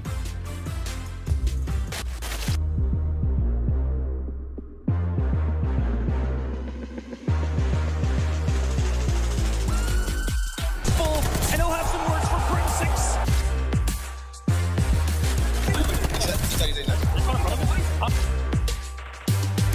Forcing the issue on like he's inside of the bait, and that's going to be 5 in a row. How about 6?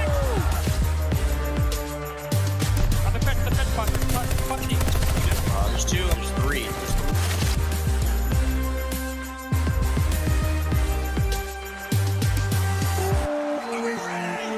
Let's get this show on the road. Cellium fights 2 right off the rip. Makes it 3. Taken down 1-5-1. Last man standing. Oh! It's real early. BZ waiting to pounce. There's the next. Give him the last point for him. Waiting for his divine. There it is. Look at the mini-map FaZe are in. It's the guts. It's the glory. It's the championship for FaZe.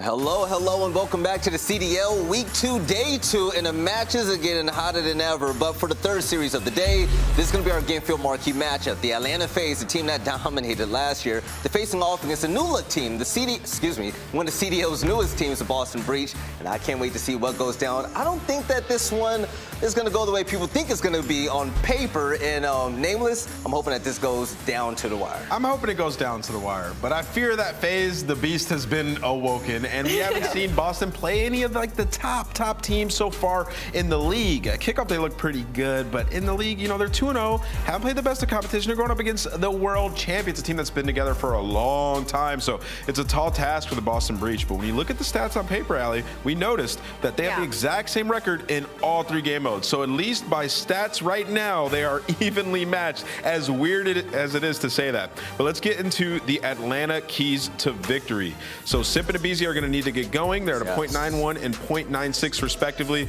I do expect them to step up at some point. I don't think they're playing bad by any means. They're just another level that they can get to where they're just 3-0ing everybody. And that starts with the Tiny Terrors absolutely popping off.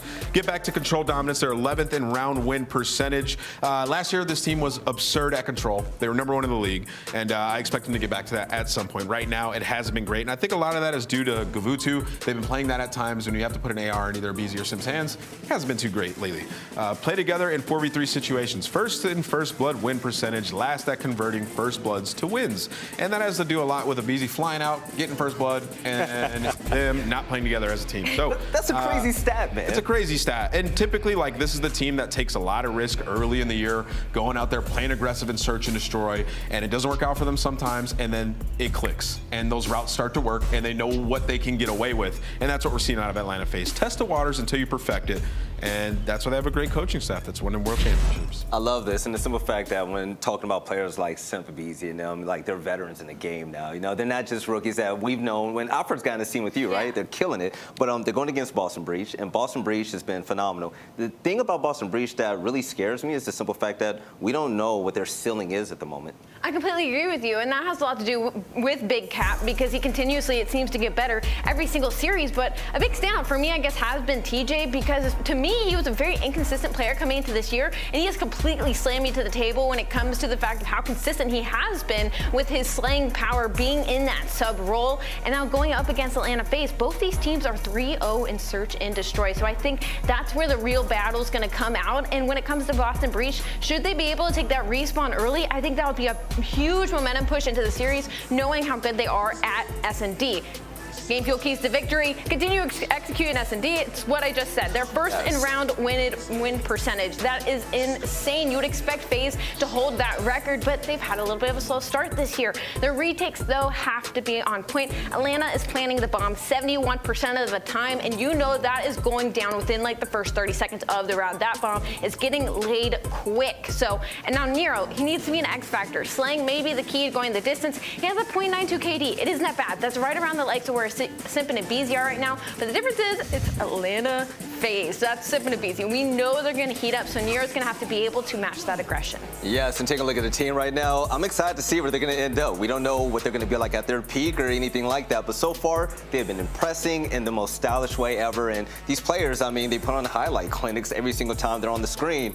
But let's talk about it. Nameless now, when it comes to predictions between both of these teams, especially with Big Cap in the lobby, baby. Yeah. Who do you think is really going to step up big time? Well, they're going to need the game field featured player, which is Capsidal, to step up and pop off for the squad. It's going to be very tough for Boston Breach to come in here and take this win. This is a brand new team going up against the world champions, right? I think if you can push them the distance, that's an absolute W.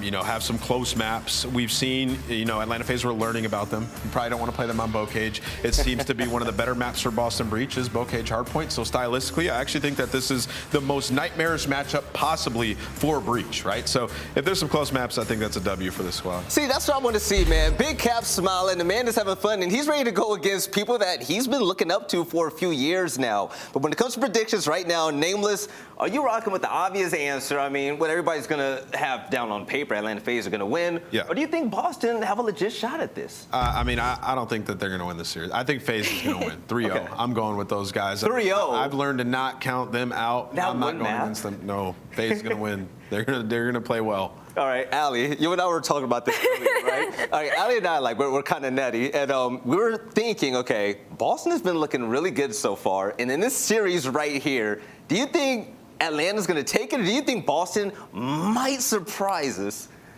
You know what, production team, I'm so sorry. Screw the graphic, I'm going rogue. I think Boston Breach will come out and win the series. Let's go. I'm going to say it just outright.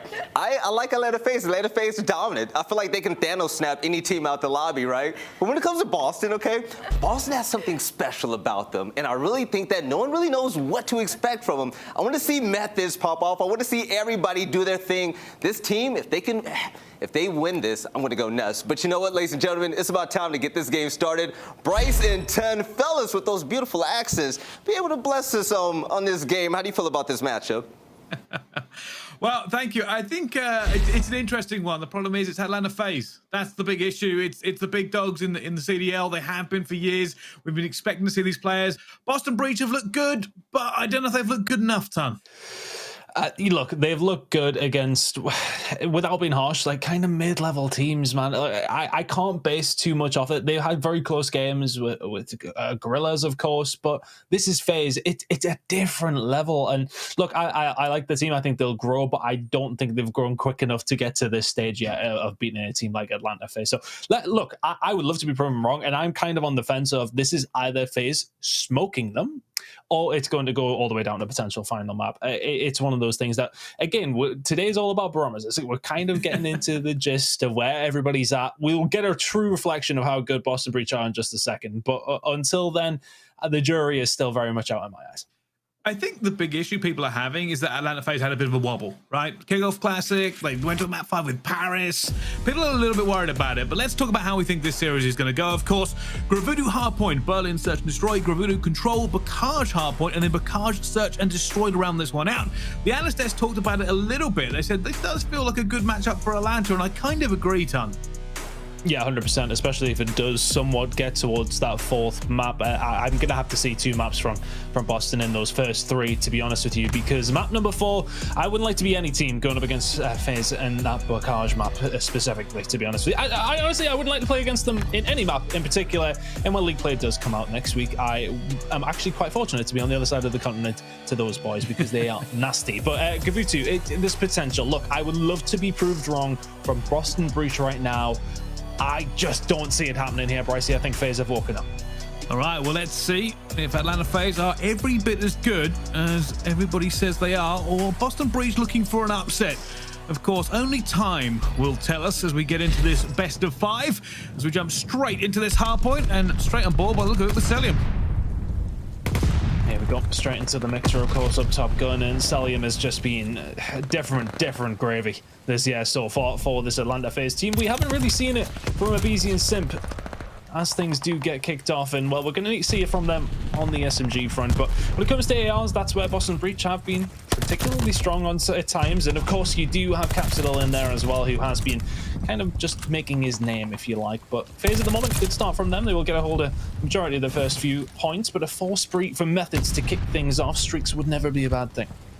So when you see him looking out, Cellium by that window, he's called it. Methodz knows. Waiting for this, eventually just looks away. No more kills here for Methodz, but they do know he's up here, and he is just continuing to pick up these kills. Obviously, all the points still going the way of Atlanta FaZe. Looking good for them. Shots in from Camp, not going to happen, and he is the Game Fuel featured player here in our Game Fuel marquee matchup. The guy to watch, and well, it's not been a good watch so far. 0-4 from Cap. He's going to have to get things rolling, but FaZe looking good. Well, let's have a look. Can he make a bit of a comeback here? Obviously, time's starting to tick up, but the nades come in, and so do Atlanta FaZe. Looking for this one. TJHaly has managed to shut it down, though. Still only 6 points on the board here for Boston Breach, and they'll be looking to try and get a bit more points if they want to win this. Probably best to start. FaZe really have come out the gates very, very hot. Looking at this rotation over, though, towards the next hill. Gotta keep an eye on it. Simp is the one starting to position himself well and just get control of that beach side. Shots in towards Arcitys. Not going to work out for him this time around. And we'll just have to back on down. Can Simp do from this position? Shots in, not coming in through. They're looking. And for a beat, I mean, look, it's a good rotation here from Breach. Actually, they're not in too bad of a spot. So let's see what they can do with it. At the moment, another big hold from FaZe, and that'll be the issue. Boston Breach just really unable to get a toehold in this game so far.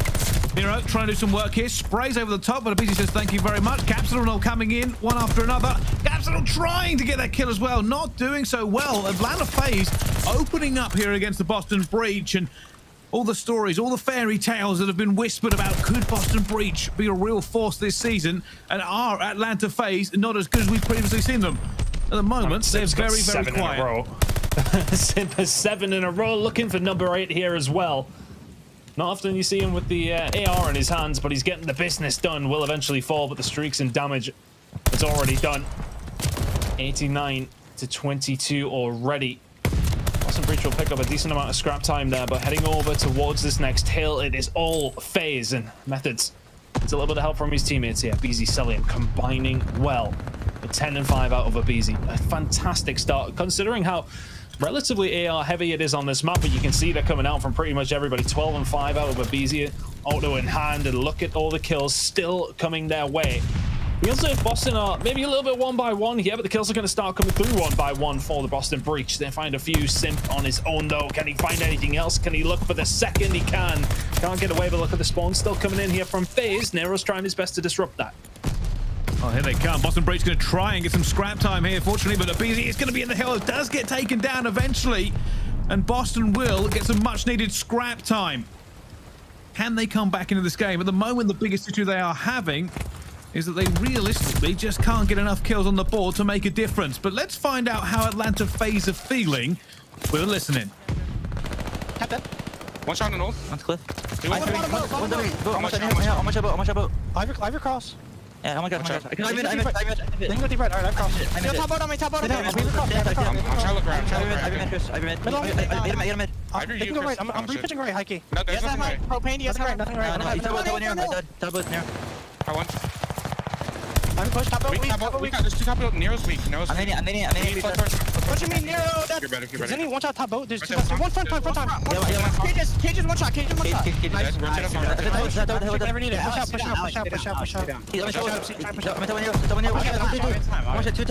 Push out. I push out. One shot. Top 3, I think. Dead. Yo, they can't be hitting me. Yeah, I'm gonna push it. Dead. There's another one above you, I think. I'm trying to kill this guy. We're late. I have a streak to this. We're late. Yeah. I'm trying to cut rotation. I'm setting a rock, MC.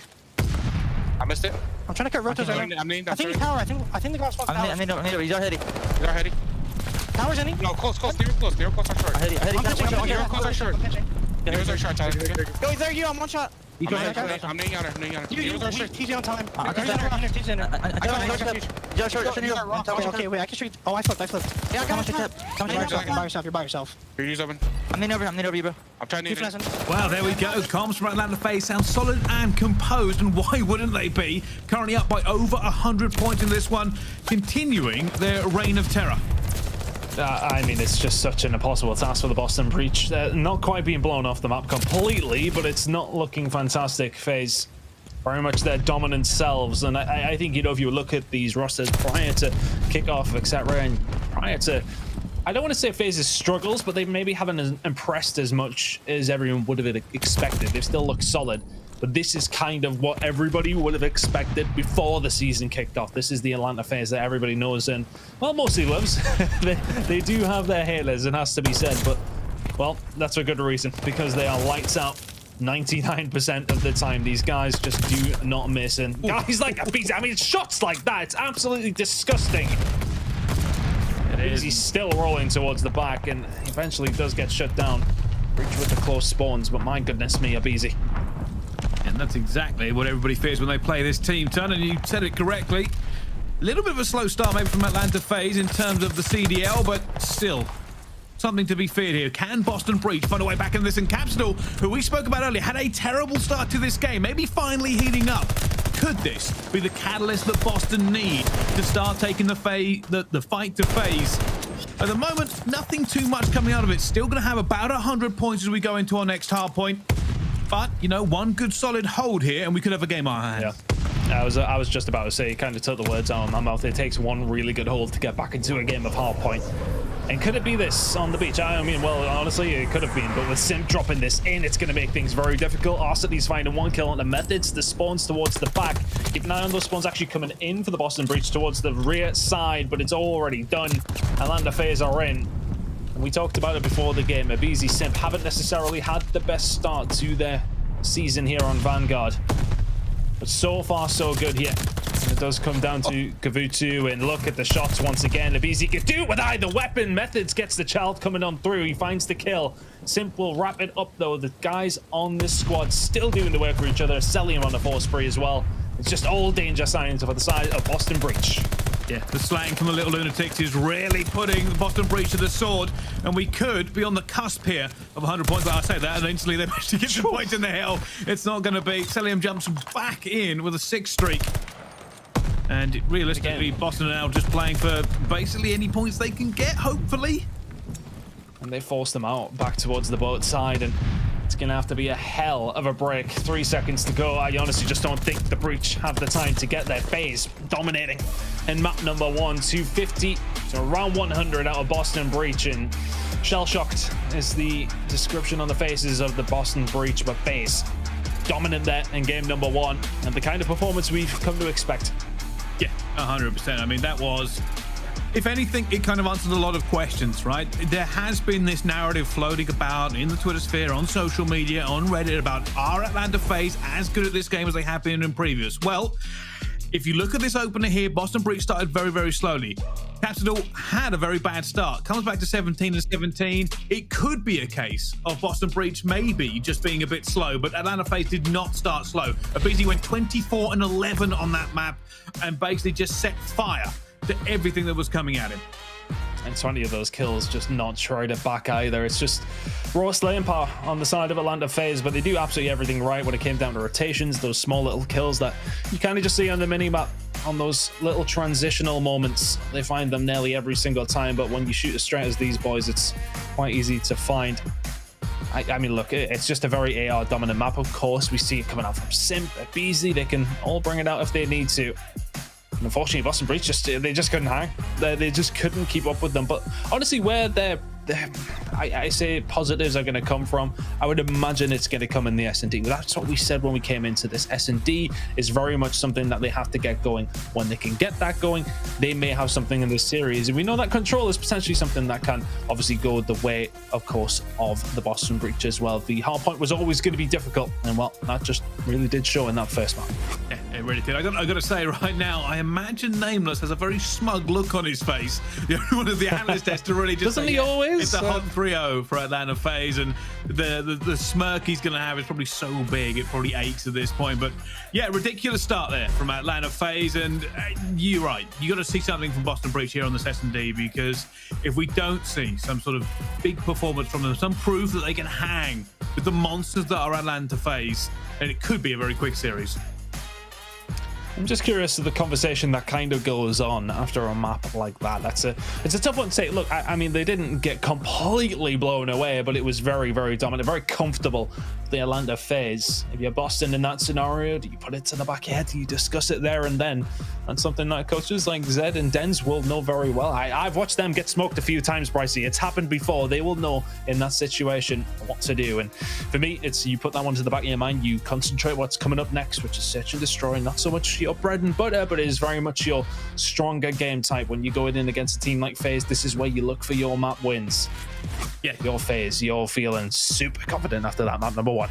This is the issue though. This is the problem. Cellium. I mean, don't get me wrong, right? TJHaly, incredible KD. A 1.59 here, kills per 9 rounds, fantastic. The problem is, Cellium is lights out. This is a ridiculous stat line. 2.31, 320 damage per life ton. Like, you could be confident if you're a Boston Breach fan, but there is a monster waiting across the aisle, ready to pounce. Yeah, look, he's put up some very, very good numbers so far for the Atlanta FaZe, and it's going to be a problem. However, when it does come down to it, though, it's just Search, and the rest of the team haven't necessarily been putting up those numbers. 2.3 is great. Don't get me wrong. That's unbelievable. The rest of the team, though, haven't necessarily been there in some of FaZe's games so far. So let's see if they can maybe step that up a little bit. If they can do, with that support from Cellium putting up those kind of numbers, it becomes a big, big problem. But the Boston Breach, this is where we expect them to cause problems to FaZe. They need to if they want to force something in this game. Yeah, they will, of course, going into this S&D as well. I was kind of looking up the stats before the game turn, and both teams have had wins here on this next S&D map, and that kind of gave it a little bit of a toss-up. The difference between them may just be skill level, and whereas we talk about benchmarking early season, about how are these teams actually stacking up against other teams, this is a true test. Obviously, Boston Breach, a lot of people are saying this could be a potential team that could grow into something ferocious. Atlanta FaZe are that ferocious. They are the team to beat, the benchmark of which all other teams have to at least try and measure themselves. Let's see if it can be measured in some sort of way here for the Breach as we do head over towards Berlin. Having a look at the S&D though, offensive wise, Boston first. That's something they're gonna have to try and count on. That's something about being aggressive up against a team like Atlanta. Can they break them? Can they get that bomb down? Can they hold it down? First bloods though for FaZe have been there time and time again. They rank first amongst the league. It's going to be an interesting one. Offense winning 56% of the time, so it's relatively close. It's all about getting that bomb down over towards B and locking the site down themselves. Can FaZe do it first time of asking? They're not going to need to, as it's an A hit straight away. It certainly is the Game Fuel marquee matchup. Are we going to see a quick 3-0, or is he going to go the distance? Well, we will find out potentially right here on board with Methodz. He tries to hold down any pressure from A. Capsidal's already got round, and he's shutting down the pressure here from FaZe. It's an awful lot of pressure coming in, though. aBeZy will finally get that kill, but it is not clean. I mean, Capsidal is locked in. He nearly just turned on his teammate in mid-map there. He spun and just shot. I believe it was actually a Methodz who has ultimately fallen. Nonetheless, though, it's all of a sudden a 3v2. TJ in a good spot. aBeZy, not so much. Gets shut down 2v2. Slowed down a little bit here as the team's trying to figure out where everybody is. TJ and Simp, I think he's been seen. Oh, that's a big kill there from TJ. And it's down to Cellium. They're starring S&D to do something, but he is going to get shot and taken down. It will be Boston Breach, though, taking that first round. That's very, very patient from the Breach, to be honest with you. I really like the shots that were held by TJ. So he knew he had it secured, and once again, Cap very, very sure in his shots. And they go on through, and that's a round win where FaZe found that first blood once more. But it really doesn't account to very much that time around. Very well played from the Boston Breach, and as I said, very, very patient. I mean, Cap is cracked running through the middle of the map there. He was behind them immediately. I just seen, I think it was on the minimap actually. You see him turn and shoot, and I'm like, oh, is there somebody there? No, there isn't. It's his teammate. He's absolutely insane. Anyway, nonetheless, here we go. Attacking round coming out for Boston Breach. It's going to be a B hit. They just have numbers here. Can they stop the cross? No, they cannot. That bomb should go down. But yet Cellium is around. Oh, here comes the pressure, though. Players all trying to get in a good position for it. And TJ again taking down Simp. You can see they're looking for this one. Is aBeZy going to make a move? Everything's stalled around this bomb site now as both teams look for positioning. There's one side, will separate them, but no, Cap with the calm. And he just waits for it. He waits for the reach out. Actually smashes that door out. Cellium going to come challenge as well. Cap says thank you very much. Appreciate it. But the one is now going down and it's Arcitys in a 1 versus 3. Get him off the bomb quick enough before it goes down. He has a chance, not quite able to do it. He's going to be able to get rid of Capsidal, but the problem is Methodz in that power position, always going to find those shots. Boston Breach find a second round. I really like that, to be honest with you. They get inside the bomb site. It feels like Cap has absolutely no support. And FaZe just want to peek it. They just want to check what's going on. Do they necessarily need to? Yes, they do at some point, but Cap is very much ready and waiting for those challenges. Finds 2 kills, and all of a sudden the round is very, very easy. 2-0 to the Boston Breach, looking good. Wow, we said they need to go big in the S&D. They are doing it so far. You got to say, Capsidal, we said he had a slow start there on that hard point. Did come back into the game eventually. And they started off strong here in the search and destroy, though. Going to be a big push coming in from A. Atlanta FaZe are already there. They've stacked this one. Capsidal was a catalyst last time for making sure they couldn't just push in regardless. He may be looking for the flank, even though Cellium was watching it this time around. And Simp. There you go. Gets caught out. This time they are very much ready for that flank that comes in from Cap. Have to keep an eye on number 4, Nero, all the way around the back. The rest of the team kind of need to wait for something to happen from his side of things, though. He's going the real long way around. Not going to have time, though. aBeZy pushes forward, finds 1, finds 2 as well. There's Methodz shut down in this round all of a sudden. Looking like it's going to be FaZe's first. Nero, that flank was deep, and, well, that's the end of the round. Atlanta FaZe will find it.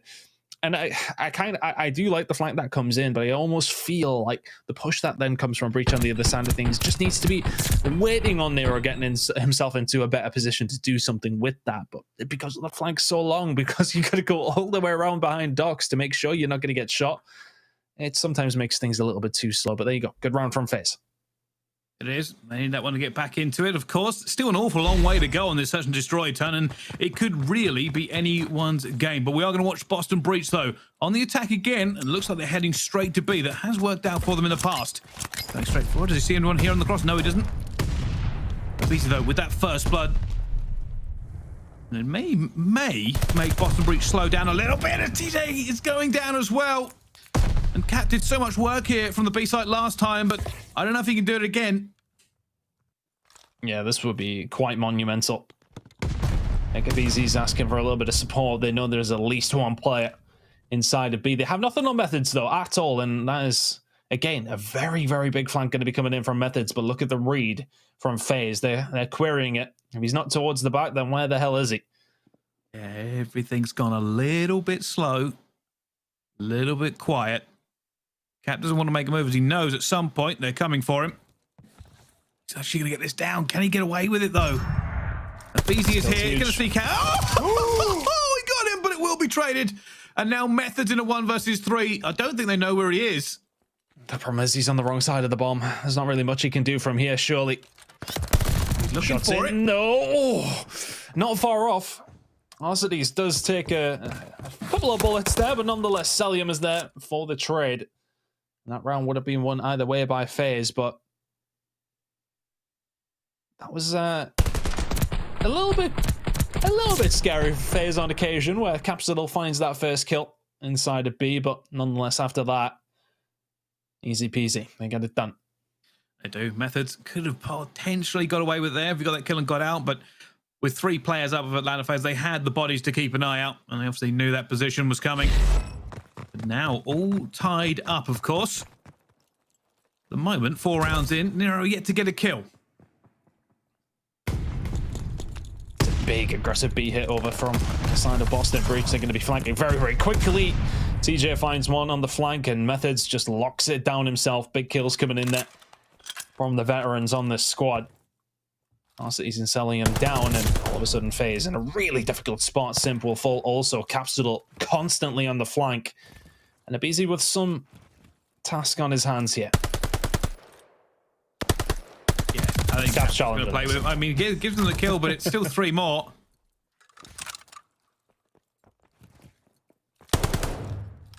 Oh, they're running.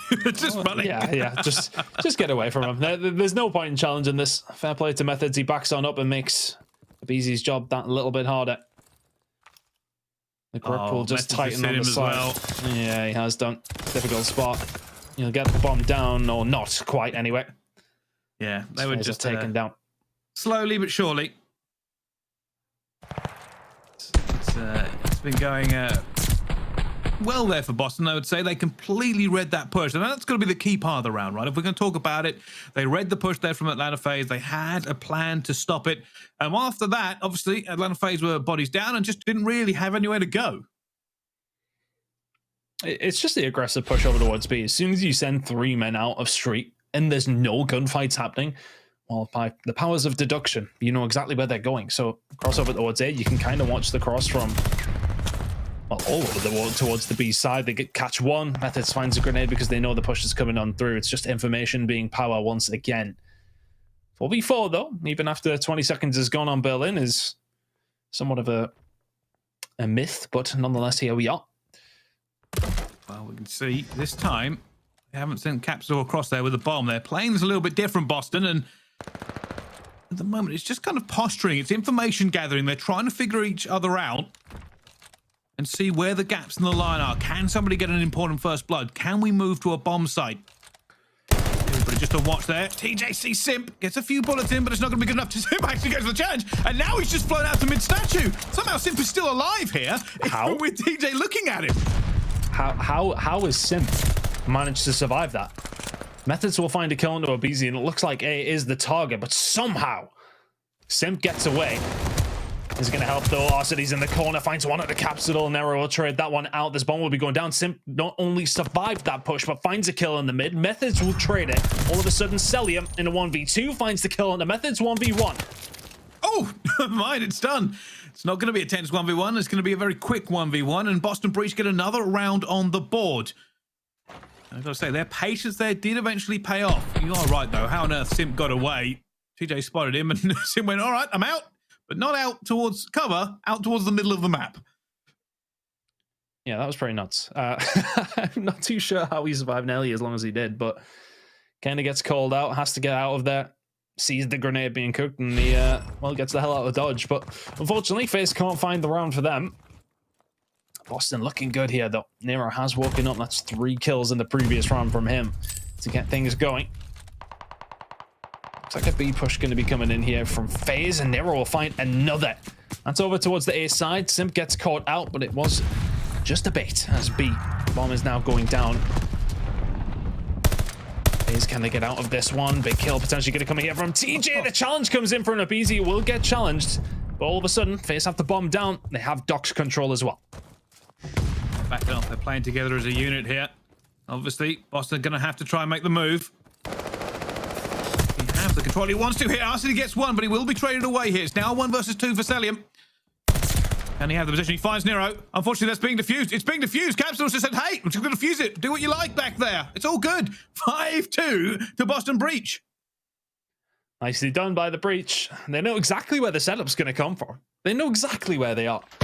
Forces the issue with Nero pushing forward and find this kill on Arcitys.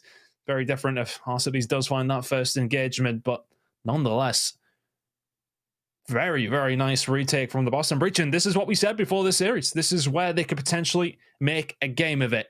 The search and destroy, very, very strong from these guys so far.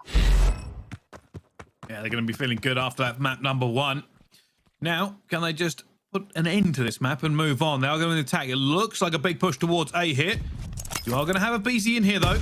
He's backed up by Arcitys. Oh, almost goes through the door. Not quite. Door now been opened. Nero and aBeZy going for it as well. Nero gets the better of him, though, and that has opened this up. Arcitys trying to hold firm. Stack from Atlanta FaZe.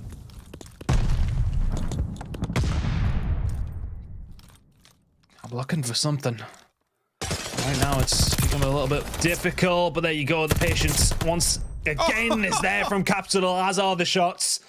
Looking to finally make this one Tied up with Arcitys, the last one. Finds one. Can he find anything else? He's going to have a lot of pressure coming in. Boston tie things up here, one apiece. We said the search and destroy as their strength, and very much showing that there in game number 2. Yeah, they are not laying down and taking any more punishment from Atlanta FaZe. At map 1, kind of forgot it and went straight into it and said, hey, we're good at this, watch it. And when it got to 2-2, I was a little bit worried for them, but and they just accelerated. Got to say, Capsidal made some incredible plays on that one, as well as the 1v1s from Nero. He won the 50-50 gunfights, and that pushed him into great positions. It seemed like Atlanta FaZe just didn't have that many options when they kind of went to play S&D, whereas Boston Breach, they looked pretty slick and well structured.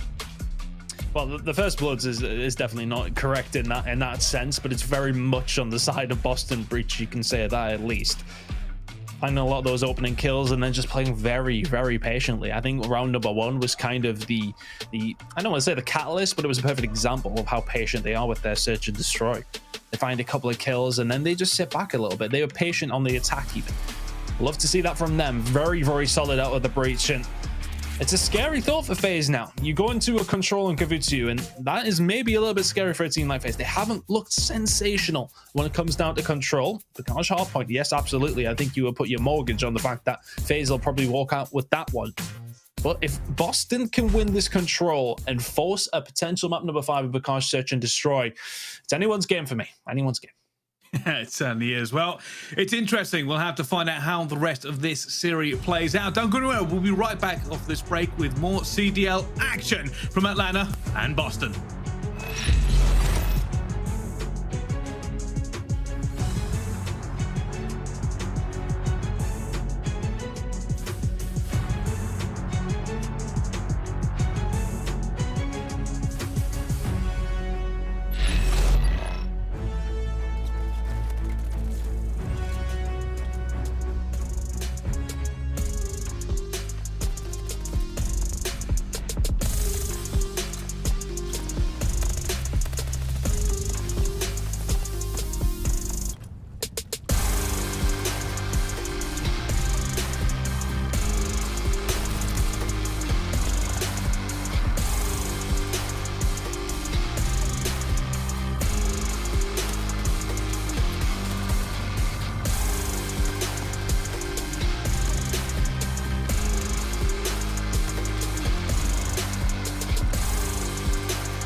The Call of Duty League is brought to you by TeamSpeak, the official broadcast communication partner of the Call of Duty League. The Call of Duty League is brought to you by Game Fuel. Victory in a can. Ladies and gentlemen, hello and welcome back to the CDL. Today, of course, we are jumping into a beautiful Game Fuel marquee matchup. It's Atlanta FaZe versus Boston Breach, and it's currently 1-1. We're heading into map number 3, Gravutu Control. If you are just joining us, or you're kind of wondering what is going on, both maps have been pretty one-sided. Atlanta FaZe in the hard point took control completely, and then Boston Breach hit them straight back in the search and destroy. What happens on map 3, Ton? I don't know. Yeah, it's a difficult one, isn't it? It's not difficult in the sense of knowing how it usually breaks down when it does come down to control. It's usually about those defensive holds, especially on this map. You're looking for players to try and get a hold of B as quick as they possibly can. Of course, A being the easiest side. But as far as control goes, though, pretty even across the board when it does come down to statistics for both of these two teams. I just think it's a potential route here for Boston, but look, it's not like they're going up against maybe one of the lower end teams here. This is FaZe. It is a very difficult matchup, whichever way you put it. But as far as the respawn game types go, absolutely the one that potentially could go the way of the Boston Breach. You can see at the moment, they do have control onto A here, and if that is indeed, they'll be feeling good as well. A little bit of flank coming in from Arcitys, but that has been called out. Cap did see him. However, Atlanta FaZe winning in the kill feed. Yeah, a few kills come on through as they do look to gain some sort of control, and they have plenty of that. Cap inside the point still. Not active, just staying around whilst the rest of his team come back up off the respawn. I love that from him, but Cellium, well, okay. Finds the bullets through the walls. Great shots out of Cell. Arcitys not getting the best time in there, but a B push coming in from Boston Breach. Maybe just a distraction tactic, but they do have bodies over there. At the moment, it's a bit of just a dogfight from both teams, trying to get the advantage over the other as TJ finally takes down aBeZy in a long gunfight. You can see Arcitys now trying to lock down A with his team, but it is very, very scrappy across this entire map, Ton. I don't really see either team manage to get a big advantage yet.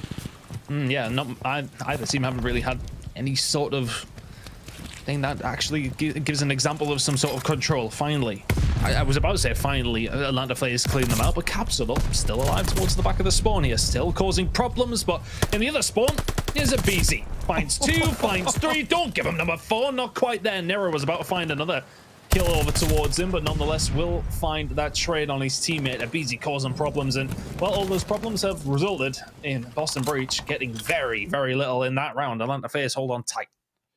Yeah, it's kind of a good start from Boston Breach, and then not an awful lot. I think Cap was probably wondering where on earth his teammates got to, and unfortunately they were just falling to the guns of Atlanta FaZe. It's a difficult one when you're Cap in that position. You're in a good spot. You're in their spawn. They don't know you're there. Great. But you need to do something with that. It always kind of rings true to me in that sense. When you are kind of playing on that island, you need to do something with your teammates to help. If your teammates can't get out of spawn, what's the point in you being up there? Like, there's no point at all. If I was Cap in that situation, I'd like to see him maybe bring it back in a little bit, help his team get out, and then move forward as a team. I kind of, well, I mean, it's not the best start of the round in round number 2 for him either. I get the play call, but at the same time, nothing was happening. They couldn't get out. Again, at the moment, aBeZy coming on a little bit of fire. They're going to know he's up there. Methodz gives him a peek. He gets first blood. Has to get out of it as well. Methodz keeps that gunny nice and clean. Eventually takes him down. Cap still looking for Simp, though. Doesn't find him in the end here, but has managed to get a flank. Finds the first. Doesn't know that he's going to be somewhere else here as well. It's Arcitys. He takes him down. Looks for Cellium. He is out of control. Just challenging everything so far, and Methodz will clean it up for him. And they are holding off Atlanta at the moment. Yeah, just about. Going 50-50 with these trades. TJ inside of A. Really nice shots out of TJ. Cellium gets peeled from the other side of the map. Can he find another one here as well? Simp just about beats him to it.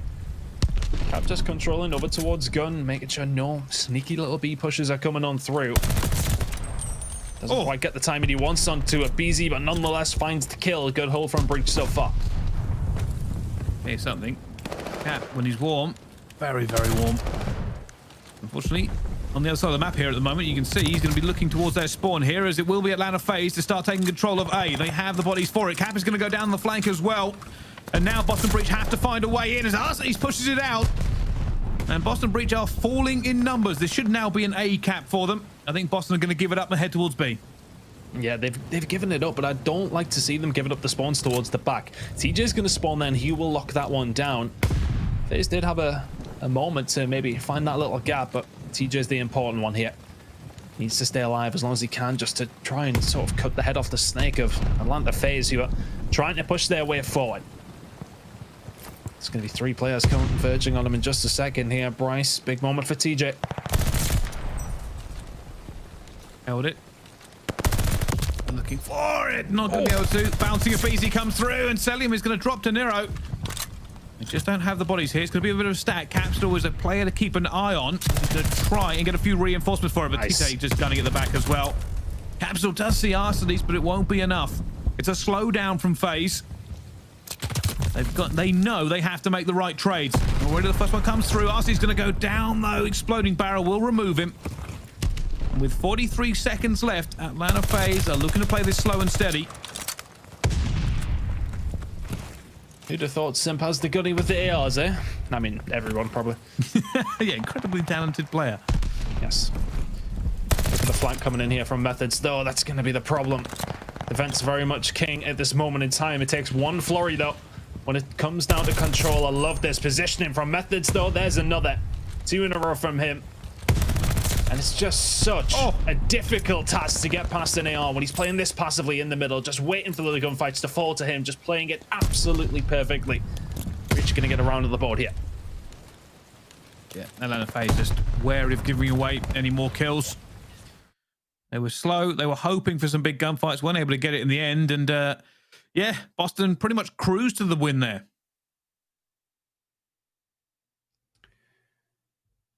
And I think, you know, it's a very similar kind of defense, isn't it? I mean, at the same time, look, FaZe were flawless. Don't get me wrong, but very, very strong out of the Boston breach. It takes one break, though. They lose it. However, Beat never really looked under too much threat. TJ doing a fantastic job towards the back spawn, and Methodz and Nero in particular finding the shots where they needed to. Nero needed to. He was 2 and 10 at one point, finding the 3 streak off the back of that defense, though.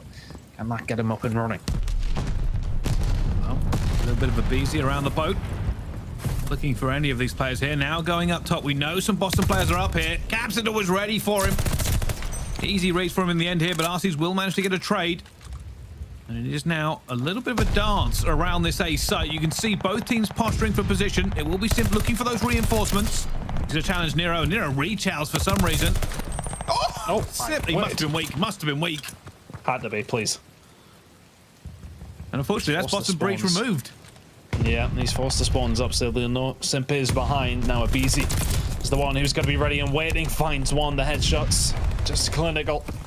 Cap's the only one who can answer back, but I think when FaZe have won these defensive rounds, though, they made it look so clean, and well, they're 35 seconds away from doing so once again.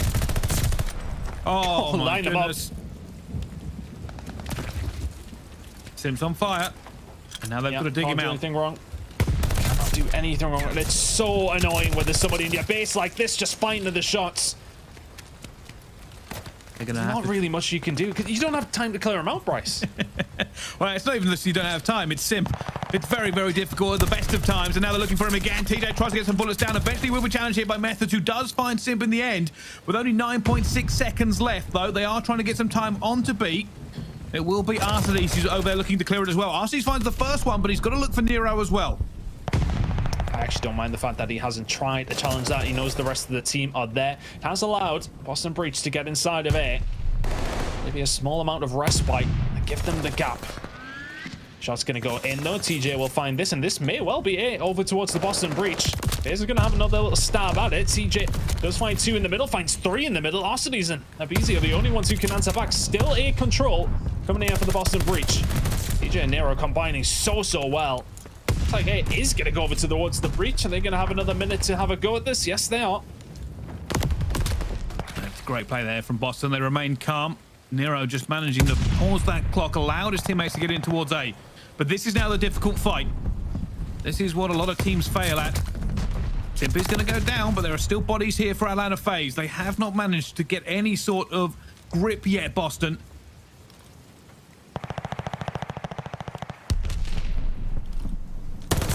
Can we make something happen here? aBeZy falls. Problem is with this one, you really need to rotate through the back of the spawn FaZe can just, well, post themselves up. It's a very, very difficult push. Takes one flurry of kills. Cellium already finding TJ. Can Boston find these kills in the middle of the map? Only 20 seconds to go. Cap's getting cracked in the spawns. The rest of the team, though, falling down. And Cellium finding the kills when it matters. 15 seconds. PJ for the play is going to go down. Cellium says no thank you at all. And with 7 seconds left, it may just be Boston looking to not give away any more kills here on the defense. aBeZy sees him regardless. Nero, sit down. You go into the next round. Very well played from FaZe in the end. It will be a little bit disappointed to allow A to slip the net, but to be honest, that was just a very nice play from the Boston Breach. They prolonged the round as best as they possibly could.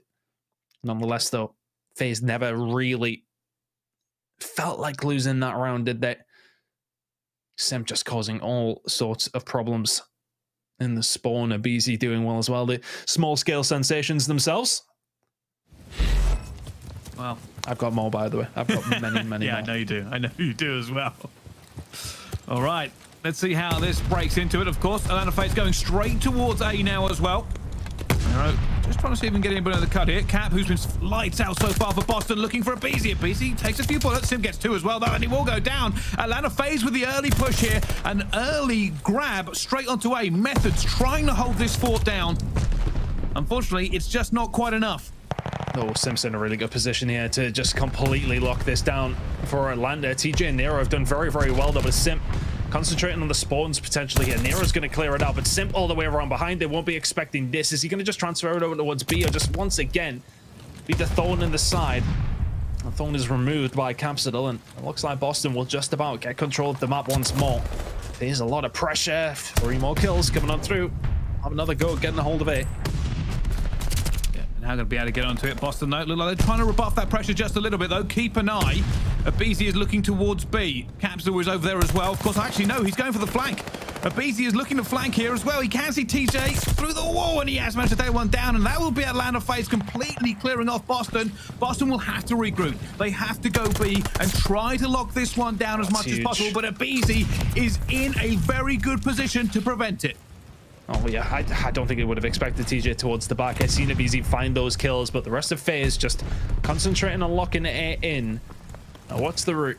Do you push towards the back where Boston have held very, very well, or you maybe just wrap back around through go and make it work through the normal routes? TJ lingering around, finding the shots where he needs to. Good shots, though, by aBeZy. Has not much support, but again, it's just about that patience from Atlanta FaZe. Will they expect TJ still to be there? No, they will not. Another kill comes through. It's very difficult to push the backside of that spawn. FaZe gonna have to go from the front. At the moment, FaZe are probably thinking about kills. We have 1 minute 10 to push. Can we get enough kills? Make sure we get this defense. Already a player around the back, though. Keep an eye. It's Arcitys. It's Arcitys in a great position. Holds fire. Holds fire against Nero. Looking for Methodz in the head. Sees one. Sees Nero as well. Takes it down, and that's the door bust wide open. Atlanta FaZe now have an opportunity to get in here off the back of Arcitys. There's more kills coming in. Atlanta FaZe have punched straight through Boston Breach. And they are going to be left shell-shocked by that 1 ton. They were not expecting the Arcitys flank. It's absolutely superb from Arcitys, but all of a sudden he's left on his own. Nero finds 2 in the middle, and Boston Breach say thank you very much. We'll have it back. FaZe do get the pressure. I have no idea, but Arcitys, an inspired player. Nero is going off it inside a boat, though. Nelly finds the kill at the Cellium, but in the end, FaZe will find more kills themselves. 9 lives remaining for Boston Breach. 40 seconds on the timer as well. There's potential that Mack could come into it. These next few kills are crucial, though. aBeZy and Simp combining well in the middle of the map. It's 1 more push. It's 1 more tick over towards B is all they need. Oh, that's a big 2-piece for Methodz, though. 23 seconds left. Here comes Simp. Looking for that first kill. He's going to get taken down as well. It's going to be Arcitys. There's no hero play from him this time. I don't know if FaZe can get into a position to actually make anything of this. They have the life advantage on this round, but there's no time to enact it. They would have to just run at it. I think they slow it down. They play for the kills. They want the defense. Yeah, that's exactly what they want. Nobody's won an attack so far, and well, may as well buy into that one, and we'll go again. Boston Breach will hold the round, but just about. I thought that play from Arcitys was going to make it happen. Smart plays from the 2-time world champion. My goodness me. The patience.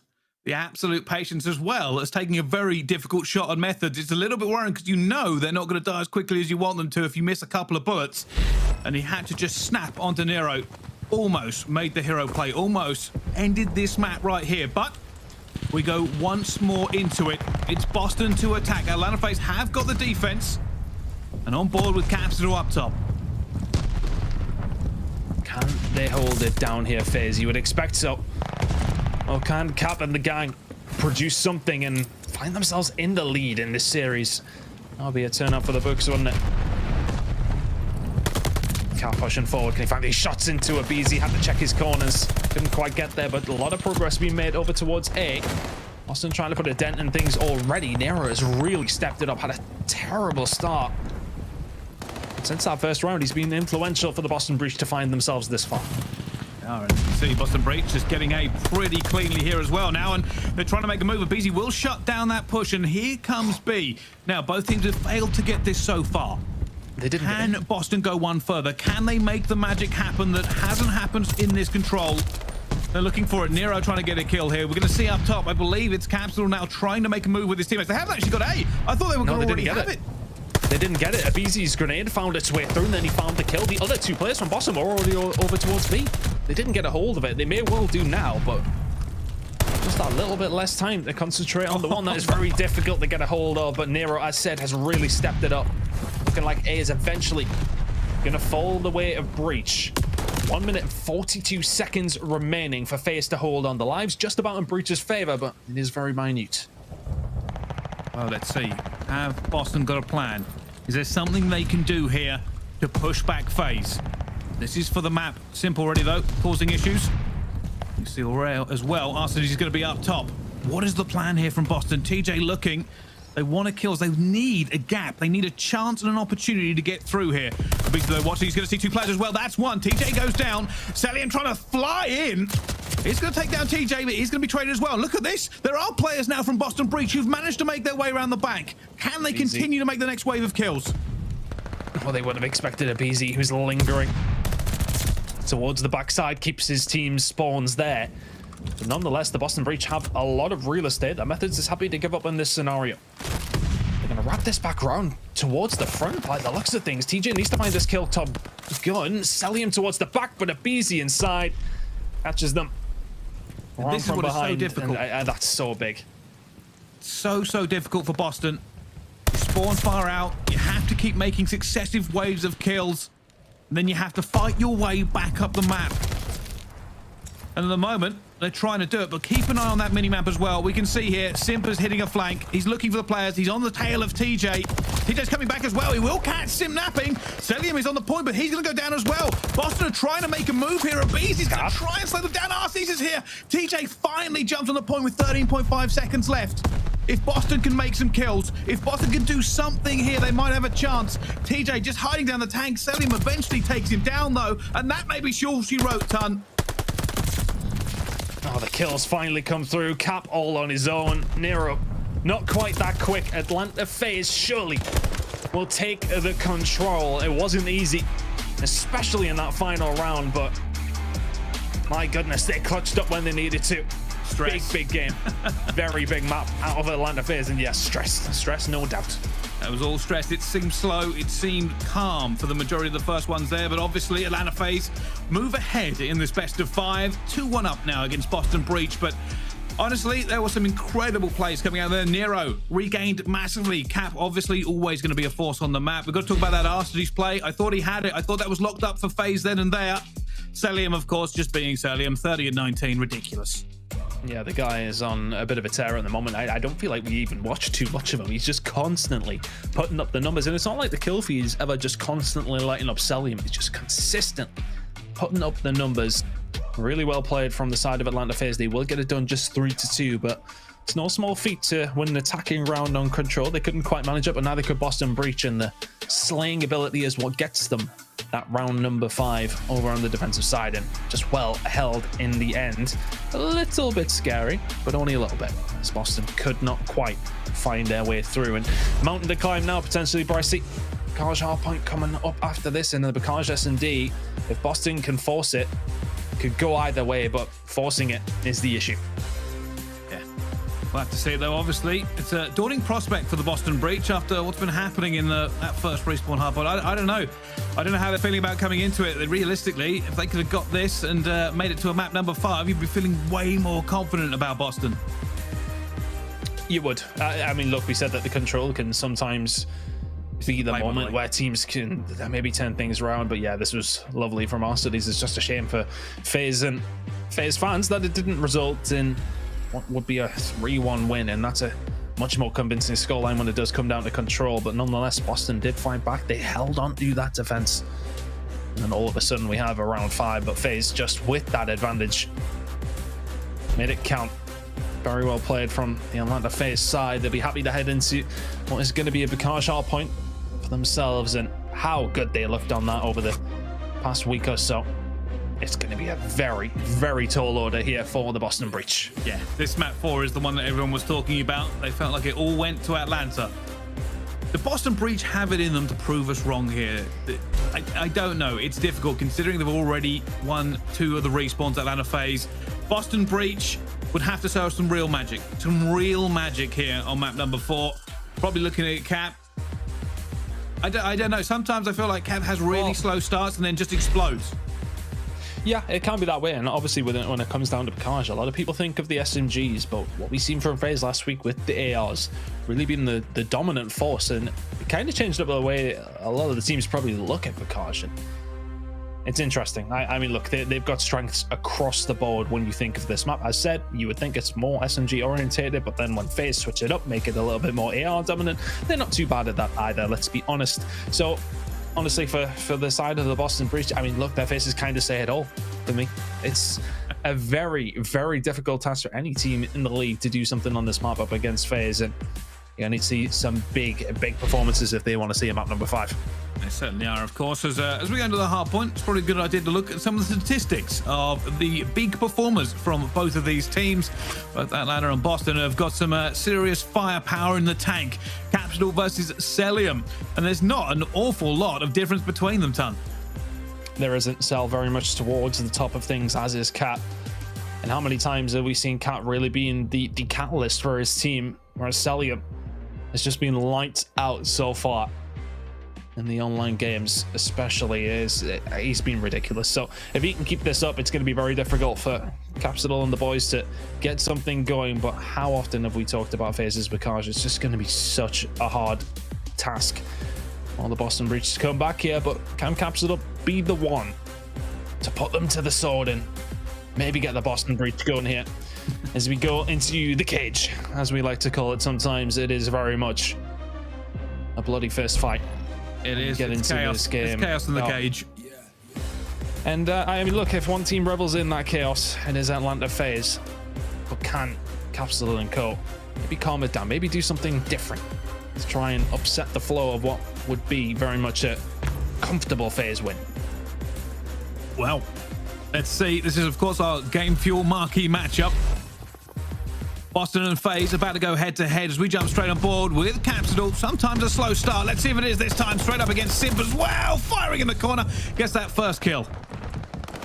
I'm just really, really interested to see if the ARs on the side of Boston Breach can do something up against this AR duo. I mean, you don't need ARs when you're MP40 shoots like that, though, right? Capsidal find the shots. TJ and Co keep a hold of those spawns over towards P2. That's where the money is made when it comes down to the points for this map specifically. Boston be happy to have a hold of that and just keep FaZe off as long as they can. 3 kills do come through for the side of Atlanta FaZe. Want to slip the net in aBeZy too. They need to get rid of him, but still spawns there for the Boston Breach. It's all about this rotation. We'll see Arcitys on it again. I think he's just seen his teammate go down. He's looking to trade this one as well. Going to find Capsidal eventually, and they are trying to get this rotation. Unfortunately, Boston still have it. You can see aBeZy is trying to do some magic. Not going to be able to without any teammates there, unfortunately. And it will now be Boston Breach. First one into this P2. Going to be a hard breach here for Atlanta FaZe. Yeah, I like the positioning from Cap, though. Don't mind that at all, but is it going to still result in the spawns for your team towards the back? Yes, it is. TJ getting aggressive inside the barn. Can't find the second on Arcitys. Now the problem is if you do lose control of this barn, you're in a bit of a sticky spot to try and push out of your spawns, but very well held, very, very well traded as well from the Atlanta FaZe. The kills come in from them, even from the front. Well played from them. They're now going to force control. There's 30 seconds remaining, and that's going to be a nice, healthy lead heading over towards P3. Well, you can see now, again, it's Arcitys. He's trying to get that early rotation coming through. It looks like Boston aren't even going to give them this scrap time either. Said no, thank you. And then FaZe now here, though, in a good position. It will be Capsidal who tries to wrest some sort of control. All players' life. Been very, very good at this so far. It seems like Boston Bridge's tactics seem to be setting free.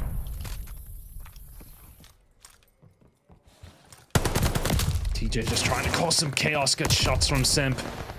Looking towards the back, though. Where's it being held down? Yeah, it is going to be the Atlanta FaZe locking this one in. Arcitys, aBeZy, and Cellium all combining well. Get aggressive, trying to spread their wings. Keep an eye on TJ, though. Round the back. There you go. There's the kill to kick things off. FaZe still spawning there. Can TJ just continue this fight? No, he cannot. FaZe locking it down from the front as well. Methodz is the only one left to really do much about this. FaZe still inside the point, still racking up the time, but eventually Boston Bridge seem to force their way in. They have managed to get through this as well. They are just trying to play this correctly. Methodz looking for that player towards the back. He knows coming. Doesn't get anybody in the end. And then all of a sudden, gunfire erupts around him at every point. Capsidal, currently 11-7, is really leading this team. And that's pretty much because he's just playing this floating Slayer role, just being allowed to slay out around the map. And it is putting Atlanta FaZe on the back foot in some places. It is, but ultimately they still come out as the winners of this hill, just about in the end, I would say. Very, very close, if not just even. Boston Bridge, though, happy with that, all things considered. Rotation didn't go in their favor. They get a hold of the next hill as well. Nero will find two in the mid-map. Isn't quite able to make a count. And look at these spawns coming in from FaZe. They wrap all the way around. Can they find their way in? aBeZy. There's plenty of members around and they're inside the point. And Boston Bridge have been forced away. Well, it's time to get rowdy in the barn. We all know this is a difficult one for either team to hold. Eventually, aBeZy gets one. Nero gets back with another answer, though. It's now going to be Cellium in there. Arcitys gets two on the outside. Methodz trying to do a little bit of work, but Arcitys has the gunny. Just shreds everyone with the auto. And Atlanta FaZe now starting to get that lead up tick by tick.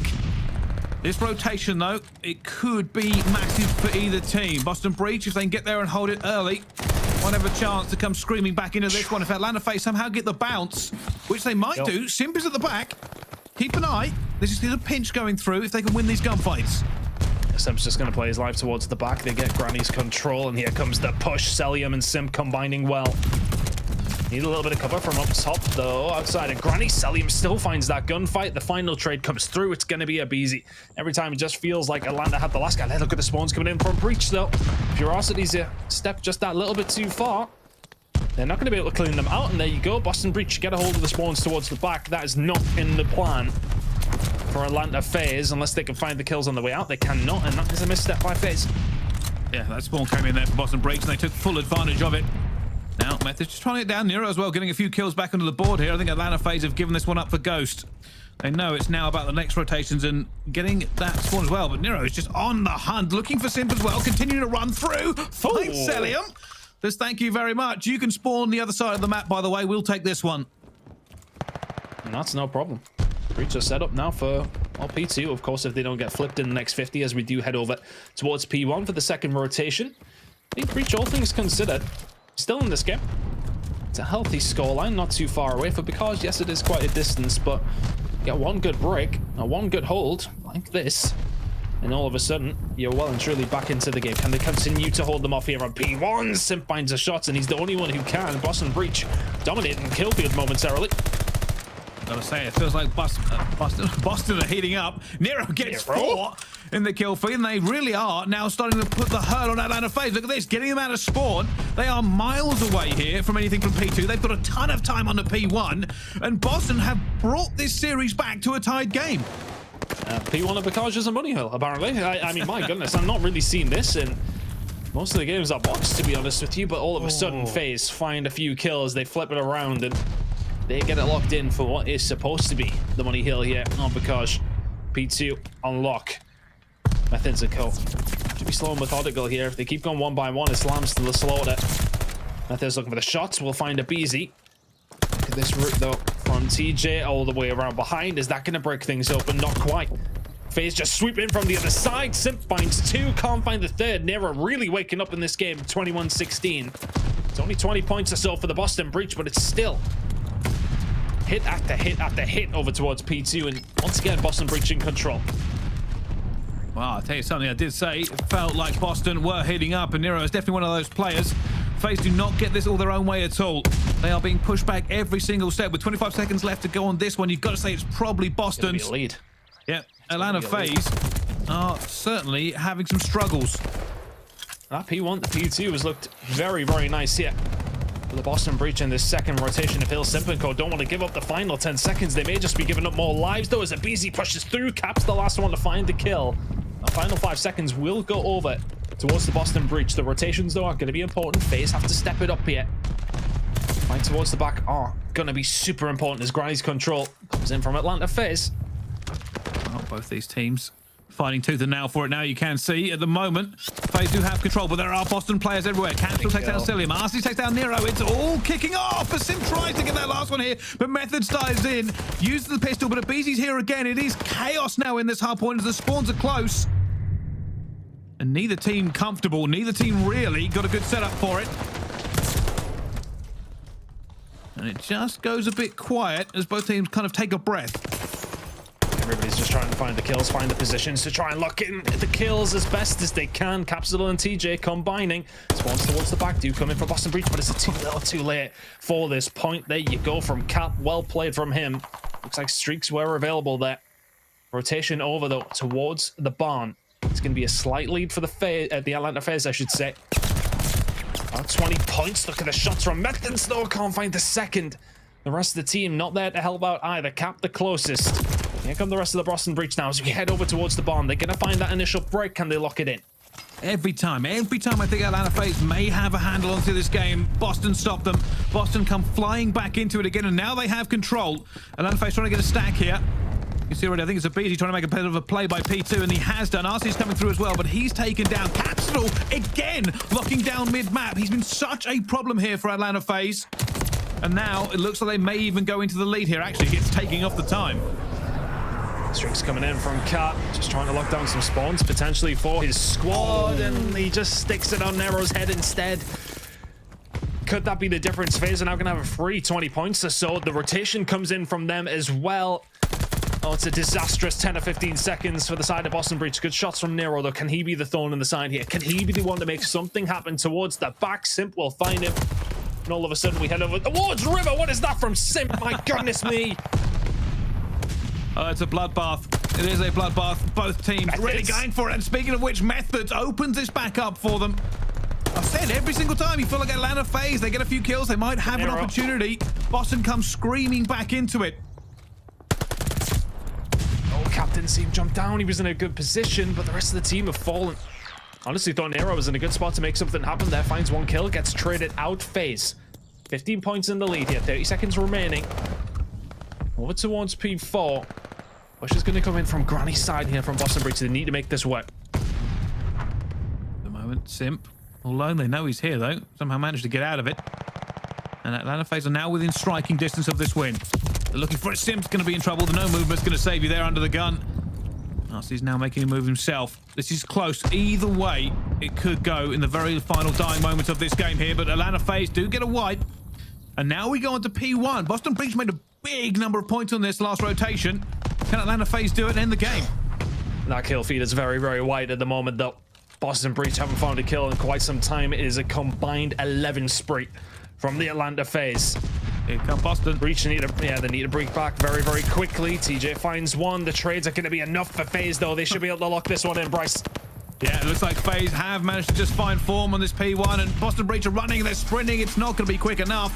They aren't going to be able to get it, and Boston breach held it tight for the majority of that game. The last two hills, though, Boston couldn't get a look in. They were not able to come back into it, and that must be gutting for them. They felt like they were within touching distance of Atlanta FaZe the entire game ton. And I've got to say, a big part of that was Capsidal. I feel like, you know, Cap and Nero. I think, realistically, Cap's just playing that Slayer role, really threw Atlanta FaZe off for a good portion of that match.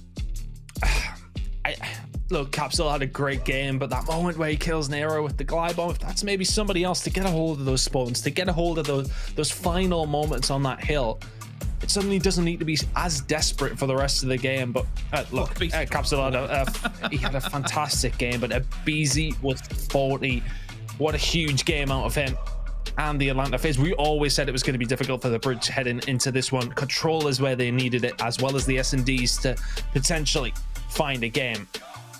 But FaZe on Bakaj, different beast. Yeah, I gotta say, I honestly feel like that scoreline 250 to 188 doesn't sum up that game at all. Doesn't feel like that game should be described like that in the slightest. I feel like Boston Breach were neck and neck with them for the majority of it. They were doing very, very well at the breaks, getting those trades going down as well. But Atlanta FaZe, those last couple of hills, they just hit Diffy. Yeah, it was the rotation over towards P3. They kind of just locked it in, and Boston, they weren't necessarily one by one. They were trying to find the picks, trying to find the routes through. Just couldn't get in. It's such a difficult one. Then, of course, you head over towards P4, makes things a little bit more difficult. Just a very, very tough end. And where they picked up the majority of their time, remember, the Breach was on P1 on that second rotation. They didn't get a chance to even find a sniff of a kill to lock in that once more when it came around. Third time of asking. FaZe find the kills in the middle. Cellium and aBeZy ending on a casual 6 spree each to close out the game 250 to 188. Yeah, it's almost like they felt it. It's like, oh, maybe we're a little bit too close on this one. Maybe we're going to have a bit of an issue. I said, no, hold on a minute. We're ending this here. We're not going to the S&D. We don't want to risk it. We know, obviously, the Breach are very, very good at it. Let's just take them down now and then move on. Yep, very well played from FaZe, though, and I think a lot of people would have had this 3-0, 3-1. The Search and Destroy comes in from the Breach. It's something that we did expect, absolutely. But yeah, I think for the Boston Breach in this scenario, you go up against one of the teams like FaZe, one of the best teams in the game. A lot of people will have them on their lips for one of the majors, alongside Seattle, of course. I'm really interested to see actually FaZe go up against teams like London themselves as well to get a good idea on that respect. But for Breach, that's not too bad of a performance. You suddenly flip one of those control rounds and you're heading in now to a map number 5 potentially. You knew the hard points were going to be difficult. You knew Search and Destroy was what you had to take, as well as control potentially. Couldn't quite do it on the control 3-2 there, and that's what could potentially change the series completely. No, it certainly could. It certainly could. And well, this has been our first cast for the CDL ton. And it's been a lot of fun. It has been an absolute ton of fun. I had a great plan, by the way. I thought if today went badly, what I'll do is I'll just tweet out about my ping after it, and then everything should be okay. But we'll kind of find out. Anyway, let's throw it back to our wonderful desk to see what they made of the game. By the way, you guys are fantastic. By the way, and congrats on your great first day in the CDL this year. It's been fantastic. Thank you. But this series was crazy. Matter of fact, I think that we were robbed as a society. I wanted a map 5 so bad. I thought we were going to get it. Right. I thought we were going to get it. It felt like we were going to get that map 5 there, but you saw at the very end, like FaZe, they just take control, man. And there were multiple different hills where Breach did have control, where it looked like they were going to run away with the points. But FaZe, it's a long game versus them. They're going to bleed you out. And you saw like Capsidal, different players on Breach making plays mid-map, but it just takes too long. FaZe is in there for the contest, and in the end, they will get control. So, great effort by Breach, but FaZe, they keep on rolling. They took over the last 2 hills right there to just cement that like victory. 2 team wipes, yeah. Exactly. aLLeY, what do you love from FaZe so far? I mean, yeah, they were pushing backs against the wall a little bit against Boston. We thought Boston were going to win. We're not too off with our prediction, but still, FaZe are looking just great. They're looking even better now. Yeah, I don't even think it's a testament to the fact that FaZe isn't as good as they were last year. I think it's a testament to the teams over on the CL this year. Just happened to be that high level of competition. FaZe are just as good as they were last year. They're looking to be better, and whenever we talk to them, they continue to say that. We're continuing to get better as a team. Their comms are always on point whenever we do a listen-in with them, and they always show their dominance. Once they get a full wipe on a team, the momentum for this team, it's like a switch. It's just all of a sudden the kill feed's lighting up white, and FaZe is just dominating. You saw it in those last 2 hills. They just need one good wipe, and then it's basically game over. They go into like win mode, and it's unstoppable at that point. But you know what? We have a Game Fuel Victory Spotlight interview with none other than the OG himself, Arcitys. Let's get my man's on the screen. Arcitys, big smile coming from you, man. First off, how are you feeling? And second, when it came to this specific matchup, going against Boston Breach, what did you guys really want to capitalize on when it came to your own strategy and play style? I mean, we don't care what people say. We're going to keep playing Gavitu even if we suck at it. Like, even if we have problems with the third AR, like, we're going to keep playing against team, like, not just that team, probably like every team, just because we're that confident and we believe in our coaches. Like, they tell us that we're going to do this and we're going to do it. We just need, like, the Tiny Terrors, like, they played very well that series. And I think the first 3 series, including kickoff, we kind of were like, they're kind of like not there all the way, but like they're getting back into it. Like Tyler's frying, Chris is frying. Like, it's got to have those boys back because I'm taking a back seat now. that's scary because you guys were still winning, and you say that they're not even at top form yet. So I think going forward, that is incredible for this roster, especially you. You've honestly been lighting up from the series that we've seen. You've kind of put them on your back a little bit, especially in Gavutu, man. It looked like you were having an absolute frenzy. You got to tell me about that trigger discipline in B-bomb where you literally saw him standing on tank and you were like, hold on. I'm going to get this two-piece. See, that's why I got picked up on this team. Then he's gonna throw it away. I'm like, yo, I was like, yo, Tyler, go push. And Tyler's like, no, let's stack it. I said, okay. So all the trigger discipline got thrown away because these guys want to be morons. But live and you learn. So I did. I said, you guys are stupid. I said, all that work for nothing. But other than that, like, we're still learning. We're still working. We're looking good. Like the S&D, we had some hiccups, but other than that, like, control, and the hard points were kind of dominating. Yeah. Absolutely. Arcitys, first, congrats on the win. I want to ask you about the competition this game. Does it feel like it's a lot more competitive this year as opposed to last, or do you think it's just you guys still just trying to figure things out and improve? I mean, you see the hard points getting better. You see the controls getting better. We weren't even close to winning control round in the first 2 games. So we kind of like, we're on our high horse after champs, and we kind of showed it, and we did it last year when we made this team too. So we're just going to keep getting better, but I'm not taking any credit, or I'm not discrediting any other team. They're nasty. Like, every other team's really good. It's going to be a great year of competitive COD. Absolutely. All right, Arcitys, man, you already know the deal. I'm going to leave this to you right now to thank all the fans that's been supporting you guys all year long, and give them a reason why they should look forward to seeing Atlanta FaZe heading up to the first major, man. I mean, they saw last year. So hopefully we keep it that. And I got one word. Free Neptune. Oh, hey. There you go. Hey, Arcitys, man, it's been a blast. Hope you have a good one, all right? Hey, thank you. All right, and by the way, we're talking about the Esports Awards Team of the Year, by the way. This team, they know exactly what they're made of. And let's take a look at the game field tactical play, actually. Nameless, break this down for us. RC just showed why he's such a great veteran. Yeah, it was a beautiful play. I mean, most of the time when teams get a break-in over at B, it's because the player gets through to the spawn, either spawn traps or he makes a play like this. And for Arcitys, you could tell he was scrambling his mind like, what do I want to do here? I want to take the shot? No, I'm going to wait. And he goes over here, he picks Methodz off of the tank, and he turns to his left, wins a big gunfight here onto Nero as well, and then that opens up the lane for them. Unfortunately, it doesn't really go their way because it goes to the very next round, but they had a big opportunity here, and then Capsidal comes in, he makes a big play, kills one of them off the point. But he gave them a massive opportunity, and that's what you need out of your AR players when they get up and through around the back, a big play like that. Can you imagine? He even had trigger discipline after he saw the second guy, and that's why I'm here and he's there, because I would have just shot and just got jacked up. But ladies and gentlemen, we have one more series to close out the day, and it's gonna be a good one. We got the Los Angeles Thieves taking on the Florida Mutineers now. Los Angeles Thieves, they were looking so hot lately, but the Florida Mutineers, they're looking to make a statement by beating one of the better teams in the CDL. So make sure you don't go anywhere for too long, at least. And we'll see you guys on the other side of this break. Yeet.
The Call of Duty League is brought to you by Zenny Gaming.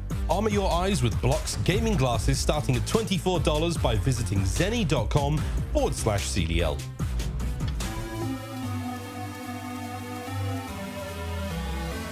For the rugged. Been a little too nice to y'all. Now I gotta up price on y'all. Snake eyes on dice for y'all. Shoulders on ice for y'all. 8-6 all the hate. I won't get a ball today. Got lost in the ball and A's. I'm flipping the bars. I'm flipping the. Octane. That's what we wanted. That's what I'm talking about. He don't miss. Off record deals. Tell him talk to Colin for the quote. Off record eyes. Still want to act, not the ghost. For the record, I'm done trying to make y'all comfortable. All right, ladies and gentlemen, it's about that time. We have our last game of the day, and it's going to be a good one. Florida Mutineers are going to take on the Los Angeles Thieves. You see behind us, me, I'm the desk host, Velly, break things down with aLLeY and also Nameless. And aLLeY, this, I hope is going to be a good one. I really want Florida to pick up. I hope it's going to be a good one, but the issue is Florida, all players have to be firing on all cylinders for the series to be super competitive. I feel like we didn't see a lot out of Vivid and Skies last weekend, and now going against a team that looks as hot as LA Thieves, they're going to have their work cut out for them. And speaking about the LA Thieves, led by none other than the Blasian Wonder himself, Kenny, this team is looking so good, Nameless, and they're looking to make a statement in this league by racking up a few more wins. Absolutely. These guys have been looking pretty good as of late. Obviously, they had a really good kickoff, and then, so far in the Pro League, it's been a little up and down, but in their last match versus New York, they ended up getting that W, although some of the maps are a little bit too close for comfort, Velly. Yeah, big time. Now, when it comes to the game field keys to victory, aLLeY, what did the LA Thieves got to do to pull this out? Well, they got to continue their hard point dominance. That's going to be on the likes of Kenny and Drazah. They're 8-2 overall. And of course, take advantage of poor Florida defense and search and destroy. They're 10th in defensive round win percentages, and then get early captures in control. They're 9th in average time remaining after first capture, so that means they need to work on getting on that point a little bit faster, maybe play a little bit more aggressive. But again, what we've seen from LA Thieves has been absolute dominance across the board. These are all just really little things that they can tighten up and going against a team like Florida Mutineers. Oh, look at him vibing out, Envoy with the smile on. I can't wait to see what this team is going to do, but I want to see if those smiles continue when they face off against Florida Mutineers. Now, when we talk about this team, I mean, the players are great, but so far they haven't been doing so well this year. If you take a look at what they've been doing so far, aLLeY, you and I, we did challengers. We know the likes of Awakening and a lot of other players on this roster. We both expect great things from them because they're great. Well, and you know what? I think the rookies on this roster have been doing great. I think aBeZy has been doing fantastic. Even though he had a little bit of a slower series from what we saw, I believe he was still positive overall, throwing into his role as a main AR over these veteran players. Big Wake, he's obviously been slaying out the competition this time around. So now it's looking at Vivid and Skies to really step it up. We saw what Skies was capable of doing at Kickoff Classic, and we just need to see that from him again. Yes, and when it comes to the game fuel keys to victory, what do we have? Yeah, you need consistency out of Vivid. You can see right here, map 1 versus map 3, the disparity in his gameplay. Aside from that, he is #1 overall in terms of hard point damage per map in the league through their 2 matches. Small sample size, but that's what you need out of Vivid is just pure aggression. Sometimes he's going to have that bad game. But focus on strong hard point setup, 2nd in rotation win percentage, 10th in holds. So got to get that first blood. We've been preaching about some of these teams that rotate. They're not able to hold it and set up. So got to focus on setting up there. That comes with teamwork and communication. And that's where I think the Florida Mutineers lack a lot is their communication and their teamwork. It's very individual when you watch this team. It was the same way last year, and it's starting to bleed into this year. And then get the bomb down and search and destroy. They're winning 90% of the rounds where they plant the bomb. Got to be a priority when you have a guy like Awakening who's been playing good, and then Skies with a 1.45 in S&D. They're 0-2 in that game mode, though. So go ahead and get that bomb down and win the round. The stats don't make sense for this team. Okay, with stats like that, they should be dominating, like 2nd in rotations, but they're not able to hold, right? But then they get 90% of the wins whenever the plant goes down to search and destroy. Yeah, they have the right idea. Right, they know what it takes to win. They just have to execute at the end of the day. Absolutely, and it is, at the end of the day, it comes down to the execution because you can outslay, but when it comes to the objective, man, that's what's going to win you the game. That is for all game modes across the board. But the thing about this specific series is these are both AR heavy teams, and they're both struggling in S&D. Now, when I look on the side of LA Thieves, Octane snipes have been disgusting. So it just makes no sense to me that they'd be struggling in search and destroy. So I'm expecting them to come out and dominate against the likes of Florida Mutineers. I'm going to say Awakening looks like he's in a fully dark room right now. Hopefully this man turns on this monitor and brings it for Florida. But ladies and gentlemen, enough talking from us. Let's go ahead and get things started. Miles and Chance, you handsome gentlemen, go ahead and take it away. Thanks one to no one, Veli. Thank you very much, brother. Let's do this. Chance, last match of the day. I mean, today has been, there's degrees of spice. It's been kind of predictable at times, but I enjoyed what we saw over the last series, and we get to close out with another big one. Let's get it, brother. Let's get it.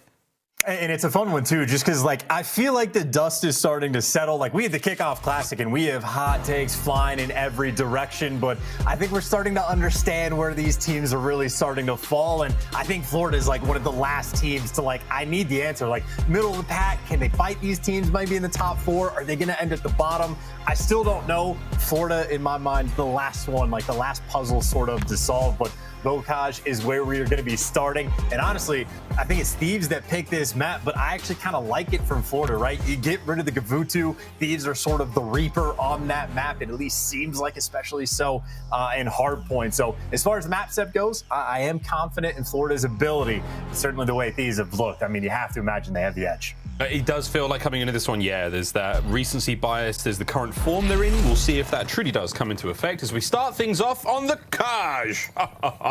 Nice skins, by the way, Florida Mutineers. Looking absolutely delicious out there. Let's see if the gunny can match. Flying in to the hard point, straight up and about. Kenny's first. What the Vivid? What in the hell? Did he break his own neck to get that 3-piece? The man just turned himself inside out. He's all sorts of dislocated. He's dead. He's going to respawn. But so far, an interesting start to this game. I was about to say, the good news is he could respawn and fix that right up, but at the same time, that is the type of thing Vivid lives for, man. Loves to be in the mix again. Nameless even pointed out, like, he's at the top of the damage chart in respawns. The man lives for gunfights. Like, he does not care at all. He will challenge anything and everything. And as it stands, pushing the pace, I mean, this is a P1 that Thieves collect the first few seconds, but now it seems like Florida is starting to stabilize. You got DavePaty in the back, and yes, he gets chopped down, but at least for where that hill control is, Florida should be there early on, and honestly, Vivid might be having a little standoff nearby Octane. Yeah, Vivid, he found his way through. Oh, he did indeed. Well, you remember what the former governor of California said? He said, if it breathes, we can chal it. And that, I think, is what Vivid's going for. 4 spree right now for Awakening. Over the tanks we go. Pop that one open. Bit of a contester off the rip. Octane puts an end to the streak. Monster Hunter finds his quarry.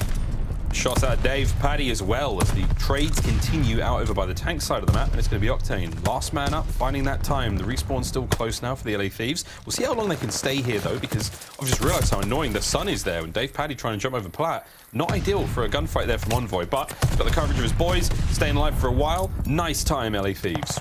I mean, this is definitely a throwback, but Sharp is one of those pro players that just knows how to deal with the sun. Just throw on the sunglasses on your character model. Smart. You'll be good to go, but as far as it goes, final 15 seconds, scrap time should be going to Florida, as is typical with Røkkr. Actually, no, not a near tied-up game. There you go, the nade from Kenny from downtown.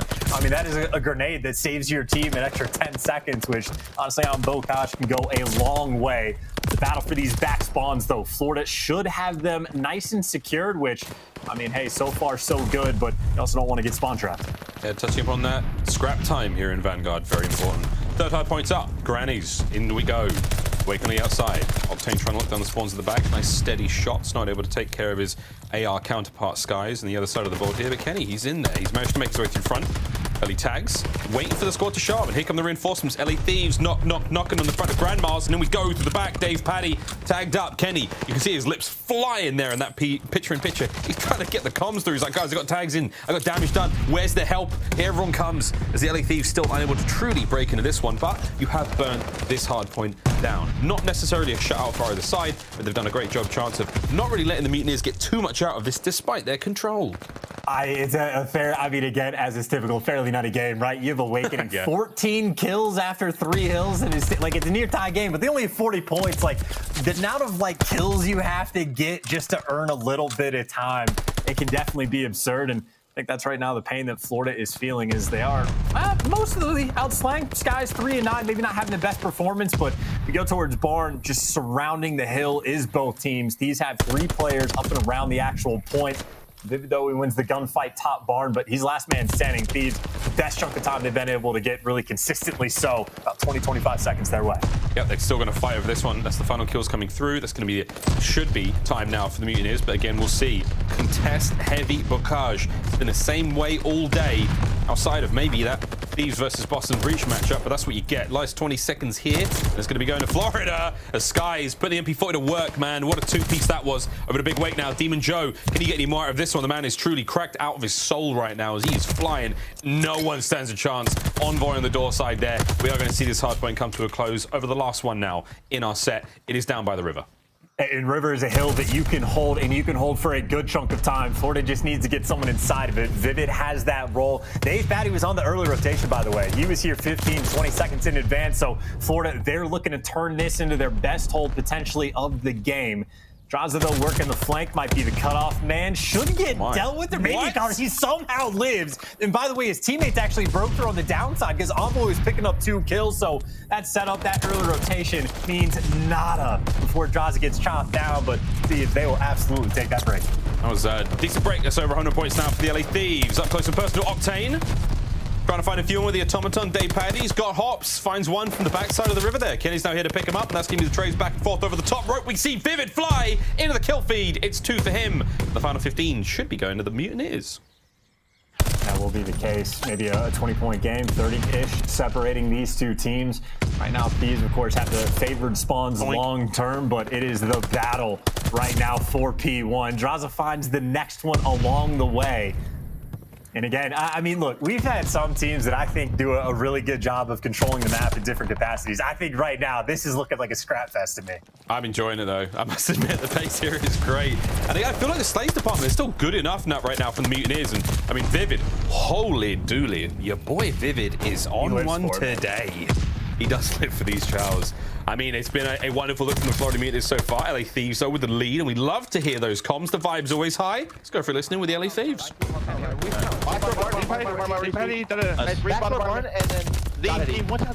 Absolute Z, bro. Absolute Z. I'll see this guy Z. Let's go left. Once it's stable, Staples got it. Staples and got it. Come on, slow the comms a little bit. Let's go. Yeah.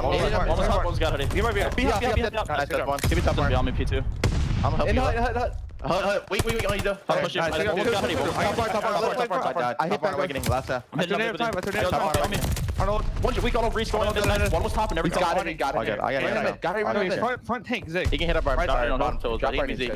Low right, wake one shot. He may be our 8. Left.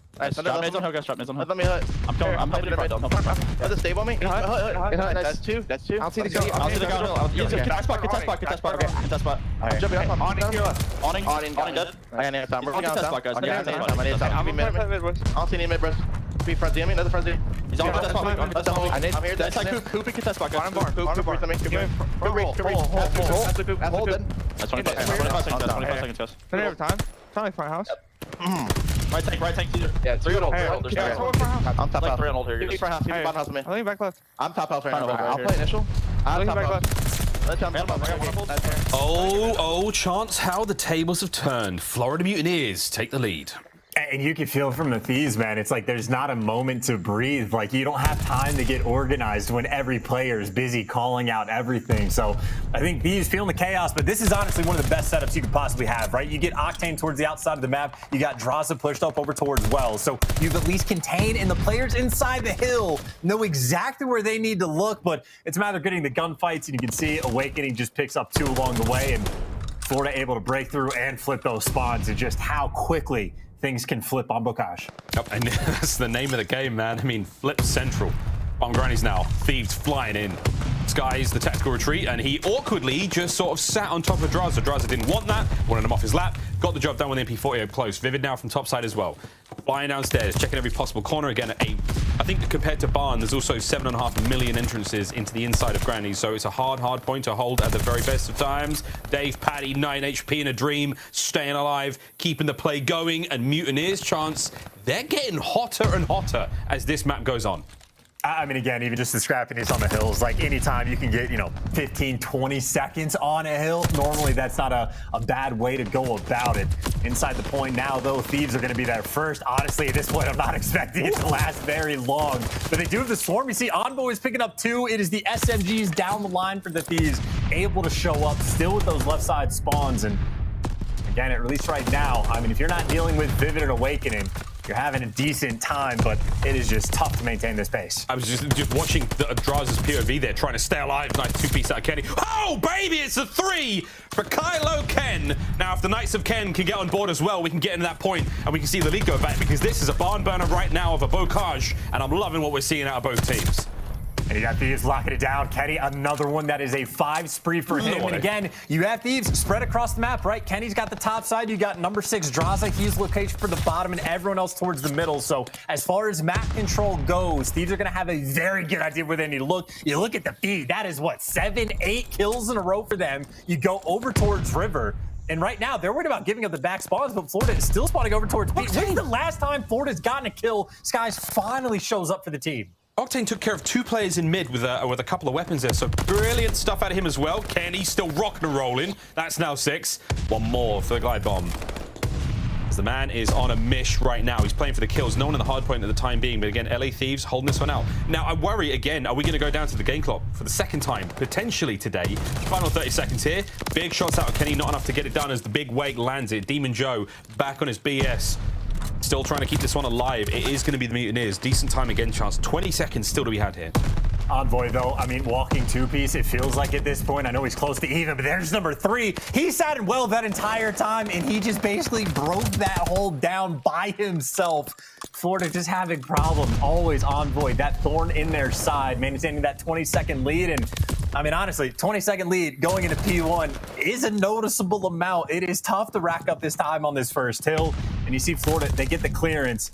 They be able to get the first 5 or 6 seconds. So they're doing their job, trying to stay alive, and maybe a neck-and-neck game. Here we go, though. Neck-and-neck for the time being. Thieves on the approach. Sky is cut down. The duo of Octane and Envoy now through the F side. Oh my word, they've been cut down as well, though. Kenny now through mid. Big shots in a Vivid. A lot of damage. Not enough to get the kill, though. Here comes the team for the clean up. You're trying to get back into the center of the map here. So close now at this halfway mark of the hard point.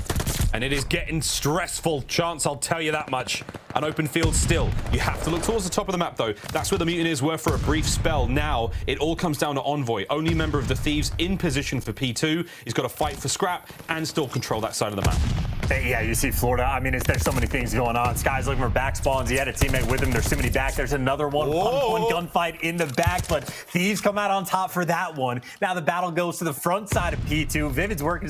Dude, there's so many things going on. If your communication isn't on point, I mean, it's just simply impossible, but you see the idea from the Thieves. Couple players pushed out towards the middle of the map, and the other 2 guys just pushed out over towards the hill. It is an 8-point difference between these 2, and there's only 35 seconds left on the game clock. These, 8 players in this lobby right now are juggling 17 different things. They're doing a very, very good job. The Circus maybe a follow-up career just in case Pro Card doesn't work out. 2:15 now on climbing. LA Thieves is all going fine. 30 seconds on the hard point timer.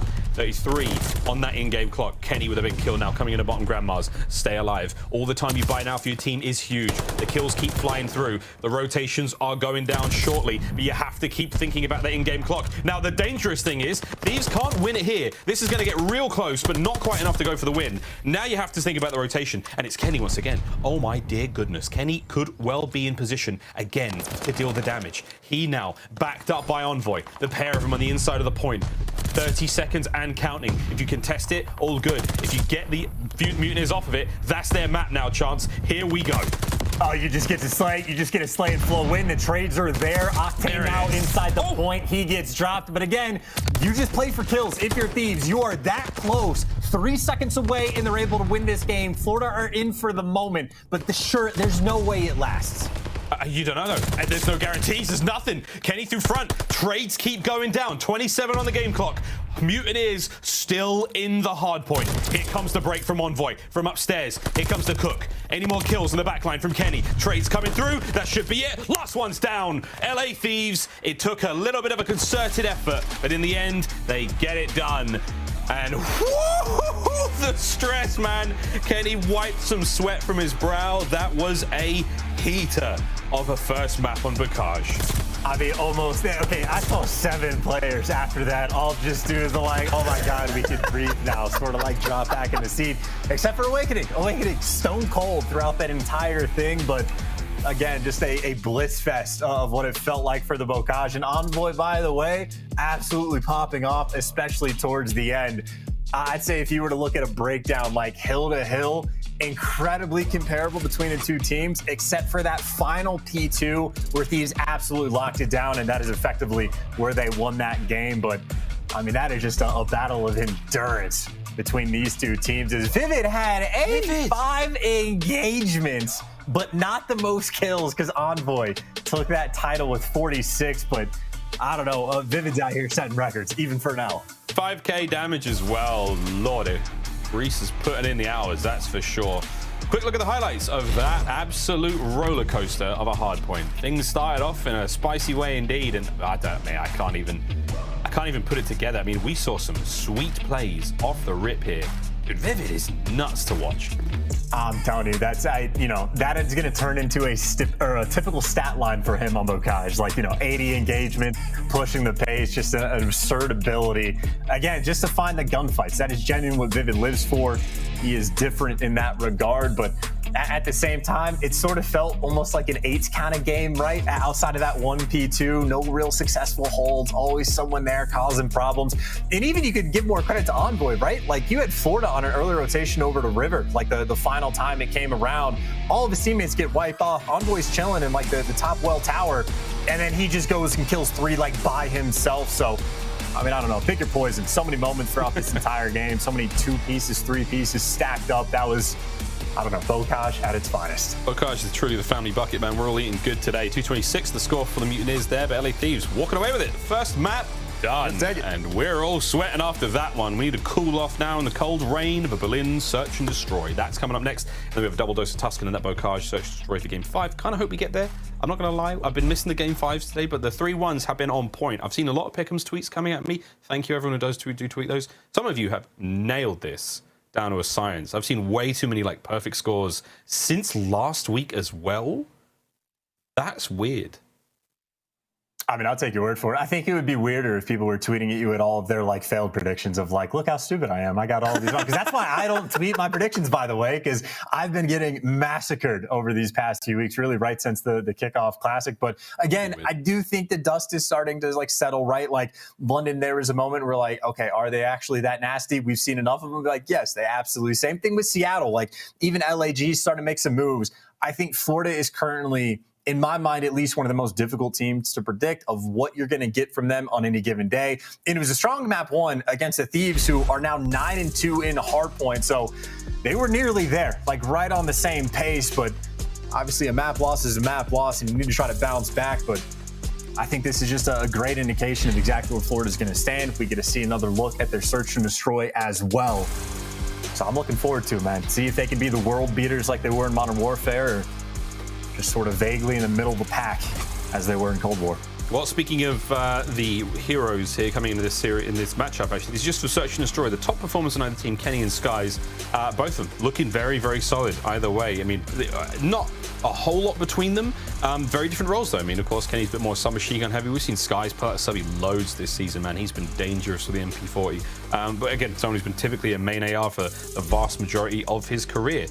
Charles, I'm pretty pumped to see this one go down. Also, I want to bring up something. This is a real deep one for the classic CDL fans. I think Envoy is wearing his headset the right way around these days. Can anyone closer to that one? Actually, Mud Dog, if you're watching this, can you please text me and tell me, is Envoy using his headphones the right way around these days, or does he have some kind of like virtual software that's flipping it for him? Eric, I know you're watching. The mic is on the left side. There's another player that does that. Is it Dave? Or no, Dave had his mic's on the left side. There's 2 players in the league that, yes, had their headsets on backwards. Yeah, which doesn't make any sense to me. It does. Genuinely. It happens. So there's definitely one other player, and it's an unbelievable thing to have that audio flip and still be able to perform at that level. Lordy. Here we go. Oh, actually, I've just got a great tweet from our co-worker Lando, who says, "Look how stupid I am," and he put Boston Breach. He put Paris beating Boston Breach in game 5 yesterday. On Friday, rather. Wow, Lando. Stupid. Bless him. Thank you very much for tweeting in, though, mate. Big fan of your work. Let's see how the balloon search and destroy goes. Ooh, it'll be an interesting map as well, because I think Thieves, we've had at least one look from them on this map, but I know Octane has certainly stood out as one of the very few players that's really been able to make an impact with the sniper. But even still, I don't know if there's been, like, Attach had the one phenomenal game yesterday with his snipe. And you see Dave Fatty on the flip side looking at Kenny, and Kenny just gets out of dodge. The bomb over towards A. And you do have a sniper from either side. Drazah gets that first blood, but it is traded out. Early trades. You see that glint of the sniper? Paparazzi. No photos, please. No photos. Run for it. Get out of dodge. 3v3 now. Slowed right down. Octane with eyes on the A-bomb site. Guys, he didn't know. He didn't know. How could he have known? That's just bad luck. And I think Dave Patty has to hit a shot. Someone crossing, they're going to get the bomb down. He has to hit the snipe on Octane. He delivers. That is their win condition to have any hope of winning this round. You take down the sniper, but you still have to go for the retakes. And of course, Kenny playing a very deep angle and Envoy, watching his teammates back. So the setup right now for Thieves is clean, but at least you've taken care of the snipe. Envoy's doing his very best. Solid snake impression. Somebody get this man a cardboard box. He's just been ripped alive. Kenny, okay, now it's a 1v1. Run for it, Kenny. Find a window. Safe. Sanctuary for now. Dave Paddy had eyes on. Going for the quick defuse. Oh, they didn't break the doors. He didn't break the doors. Oh my God. Kenny. He's trying to shoot through. Dave Paddy's chilling. Oh, He's Kenny, just chilling. what do you think he even is? Oh my God. Chance break it down exactly what went wrong there. Well, they didn't break the doors, so Dave Patty closed them and went, haha, you can't see me. And then funnily enough for Kenny, I would have thought he would like try to fly out and take a wider angle. I don't know where he would have expected Dave Patty to be in that situation, but I think that's definitely a misplay. For those who don't know, you can break those doors down in like 2 punches. If you punch it like the door hinges, you can clean them off super easy, or you can nade them. You could do so many things, but I think almost in any given situation, if you don't break the doors down when you're planning on that site, I mean, that just, in my mind, is a mistake. I agree. This is something we should all be doing. A bit of home renovating. Every time you hit that B-bomb site, all players should destroy those doors, because that, as you see, it costs them the round. Either way, back in the second now we go. Envoy with that first blood. Gets things off nicely. Going. Good shots out of Vivid. Fast trades. Love the teamwork coming out of the LA Thieves. Don't let anything get away with themselves now. It's a 3v2, and it's Dave Paddy and Awakening. Oh, Dave Paddy catching an Octane out and about, but he's still alive and kicking. Bomb teetering towards A still, chance. Well, Dave Paddy might be that guy. Yeah, he actually finds the pick on Octane again. The only way you can win these rounds is when Dave Paddy is finding these picks, but he does get traded. Awakening, I think, spotted that player down low, and honestly, this might be a decent call. I think number 6 Drazah saw him on the cross, so that's why they're wrapping back, but even still, he's going to be able to get this bomb down and away with his life. The opportunity for the clutch is certainly here. Not easy for Awakening, but very much doable. We'll see. Got time. He only has an MP40 to work with, though. LA Thieves, Drazah and Kenny. Holding hands. It's the father and son duo. And here we go! Awakening. He gets one of them. But, man, they were literally holding hands. There was no way. Unless they stacked up, which would have been, like, horribly embarrassing. That'd have been horribly embarrassing, dude. That was a nice play. Drazah literally atop his dad's shoulders, carrying him around at some kind of weird state fair thing going on there. We'd love to see it. Good round out of the Thieves. I mean, I saw in the camp, yeah, Johnson's over there just giggling after that clutch. So I don't know. He very well, there's an 80% chance he's just roasting Kenny in any given situation. Those two are incredibly entertaining at any given moment. And honestly, again, just a nice clutch. I know there's some teams out there. Some guys like to split in the 2v1. Some guys like to hold hands and play together. Certainly in this situation, playing together paid off. And now Thieves back on the attack. To A they go. And honestly, Dave Patty, I was going to say, should be able to feel this out. If he saw Kenny jump off to the right side, you know they're here. Oh, no, that's so unlucky. I love that, like, room, you know, long distance door open.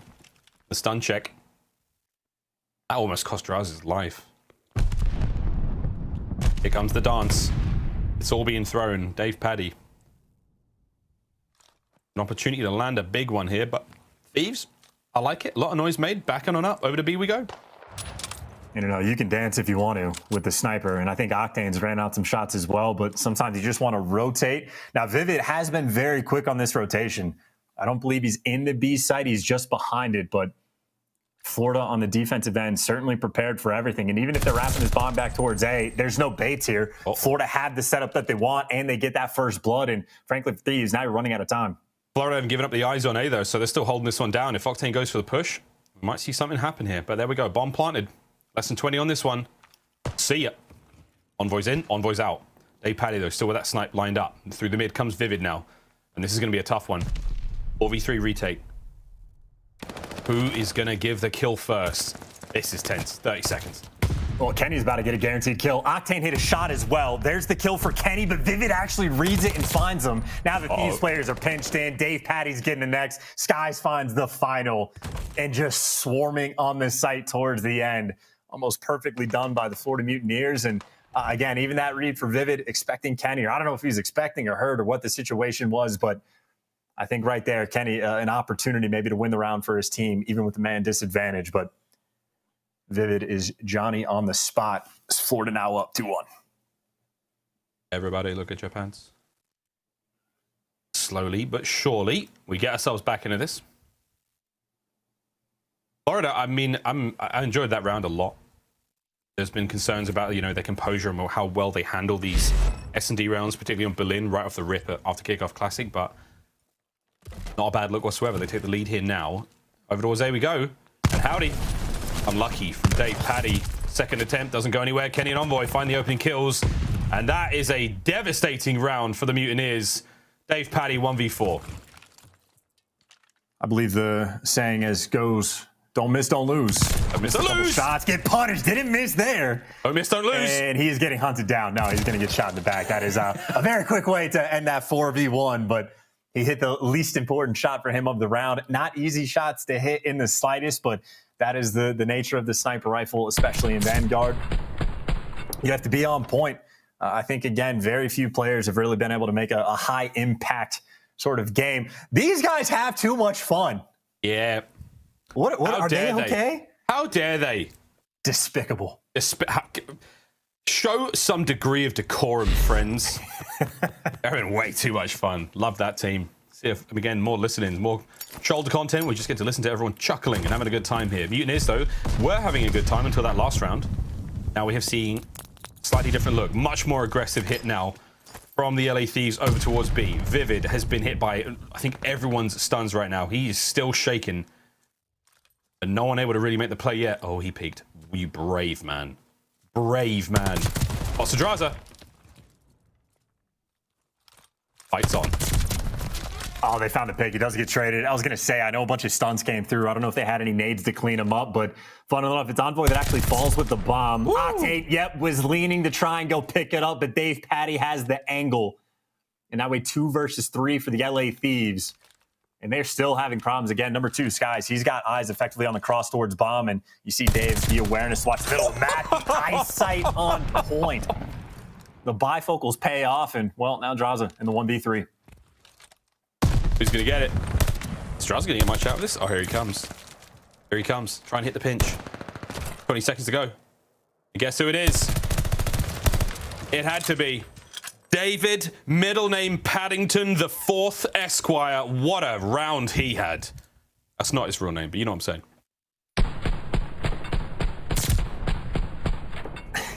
Correct. DavePatty, by the way, he's having a fantastic game. I mean, genuinely, Huge, I think it was literally the very first round where he is the win condition, not only the, not ninja defuse, but sort of sneak defuse where he closes the door from Kenny, but even to hit the snipe on Octane before that, he has genuinely been the thorn in the side for the Thieves and the main factor right now in Florida's success. 7-2 over these first 5 rounds. As Florida, if you recall from the kickoff classic, when Florida plays this map, all they would ever do is run towards A, bully you out, plant the bomb, and just win. And that is certainly how this round is shaping up, unless Envoy can make some sort of play, or maybe if the wrap back from the Thieves is quick enough. But Awakening getting ready to plant. Vivid just gets caught. And that was the bait. Tom's chilling out. They're trying to get forward, but oh my God, Awakening. Oh, he's safe. He's well safe. Good stuff. That's the A plant. Thieves down a man. They're going to have to try to hit through the front. Awakening on that corner has so many eyes. Top side covered. DavePatty hits a shot. That's a hit marker. They come. Octane trying to lead the charge. He's geared up for the fight. Awakening backs on up. Dead nades out. Here we go. Cross is going to be hitting the flank. Nice nade out of Kenny to start the fight. Skies, though, still keeping this one going. On the defuse immediately. Whoa, Dave's Paddy. He saw the snipe. You have to jump on it. Skies gets it. That's his 4th kill, and that could be the most important of the round. Octane from up high. 10 seconds, dude. You could try. You could try, but Mutineers get it done. Dave Paddy, by the way, to slide out, get the intel, say they're on the defuse, not die, allow Skies to jump on it. That perfect little series of events, man. Kudos to the Mutineers. And also sort of important thing, right, that Thieves just took a little bit too long to actually organize that setup. They certainly had the right idea. And if you had bought Octane maybe an extra 3 or 4 seconds, he can play that final gunfight a little bit differently. But instead, they just had that small window of opportunity that Florida capitalized on. Is we're talking about Dave Paddy having a great game. Sky's right now on a 5 spree, by the way, also 7-3. So you can earn a glide bomb. That would certainly be massive, but obviously the round win and going up 5-2, Florida wants that as well. Yep. Glide bomb makes B nearly impossible to do much at. Here come the Thieves. Big Wake back on it. Big Wake with the X-ray vision. Come on. Read the 2-man push. Easy peasy. And once those hit markers started coming, he just didn't let go of that trigger. Brilliant opening here from the Florida Mutineers. You said you wanted to go 5-2 up, put yourself on map point. They are looking primed to do it right now. Tane, though, brings it back 1 kill at a time. 3v2. Kenny did find an opening. Him and Vivid actually passed each other. I think Vivid, though, might end up spotting him on the cross, and that might be the play that decides the round. Nothing cooking for Octane for the moment. It's got to be Kenny. And you see how deep Vivid is. Yeah, there's no way he got spotted. So, Kenny, check your corners. You get a free kill. Not that free. It cost him a decent chunk of HP, but there we go. Bomb is down over by the site. 2v2. And now it's Dave Paddy, though. You pick up the bomb. Dave Paddy, he played that off angle, so he's going to flank on this side as soon as he knows he picked it up. The timing works out perfect, and now he gets out. Kenny is also, Dave Paddy's going to know he picked up the bomb. Vivid's going to be able to check this from the middle. I don't know for Kenny how you win this round. He's looking for the kills, but nothing to find, and Dave Paddy is there, ever present on Berlin. He nailed that, man. First kill, the 360 jump off the back of the stairwell just to reposition and check that bomb once again. Dave Paddy's having a great time on Berlin here in map 2. And also, by the way, shades of like that MW Awakening where we're like, wait a minute, is he cheating? Like, that's so good. Just a clean 2-piece at the start, laser beam through the walls. And of course, that's a man that just has experience, knows that if they're coming into the site, someone might be planning. And even not just that, like pre-fire just for the next challenge, but that is Awakening at his finest as Dave, I believe, only saw 1 on the cross. So Envoy, again, the pressure is on. Still playing that lone man over by A, and it's been hit and miss. Awakening dodging everything that's being thrown his way. Again. Staying alive in an incredible way. Here comes Envoy. Up the stairs, maybe not. Octane overlooking the bomb site.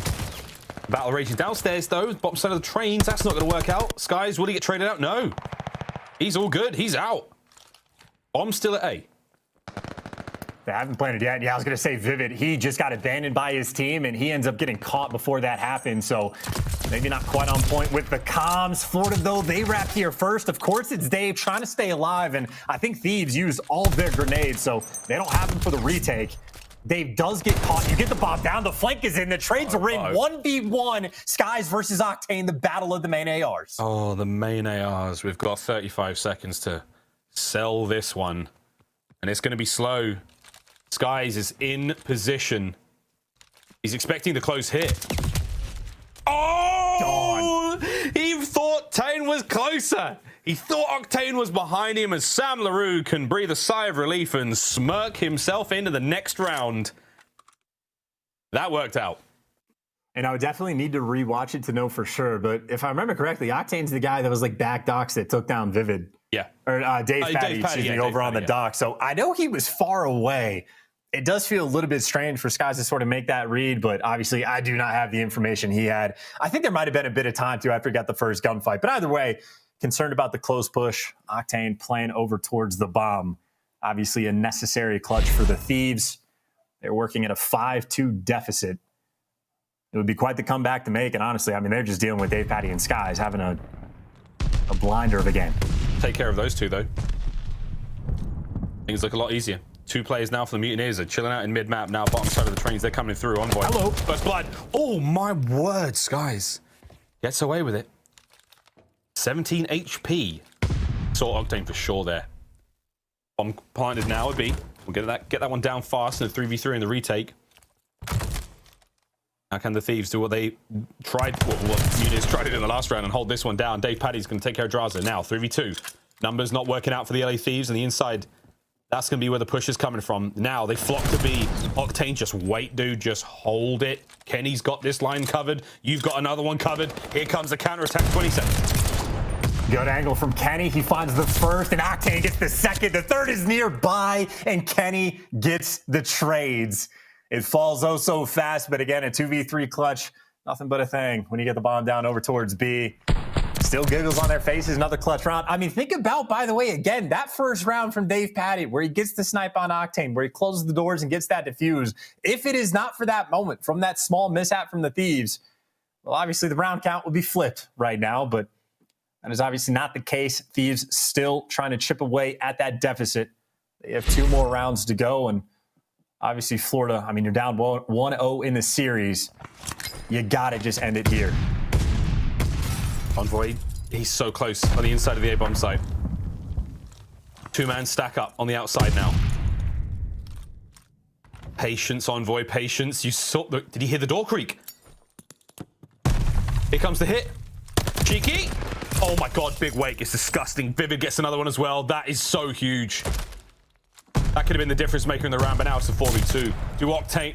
Oh, wow. 4v1. You may as well throw the towel in. They're dying out there. The Mutineers finally close out Berlin Search and Destroy.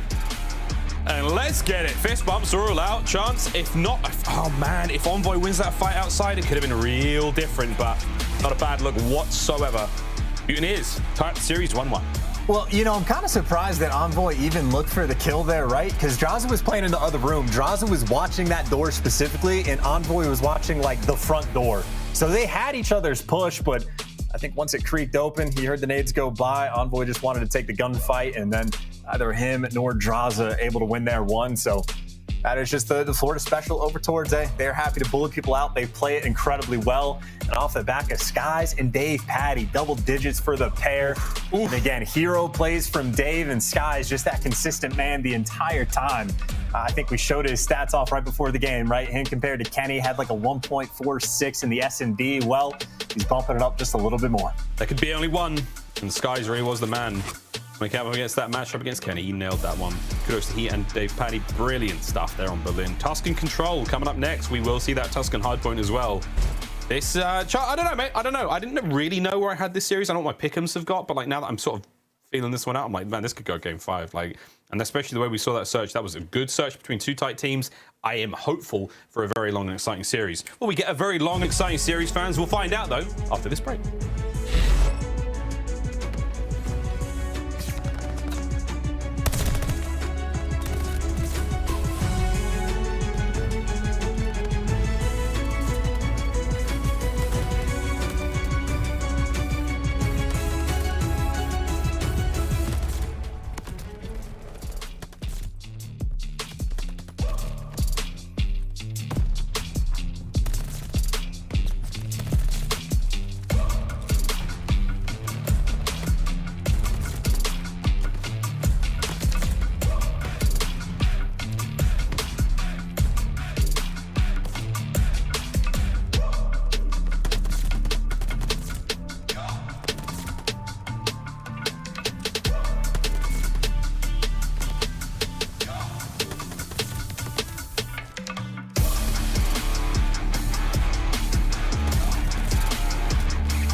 The Call of Duty League is brought to you by TeamSpeak, the official broadcast communication partner of the Call of Duty League.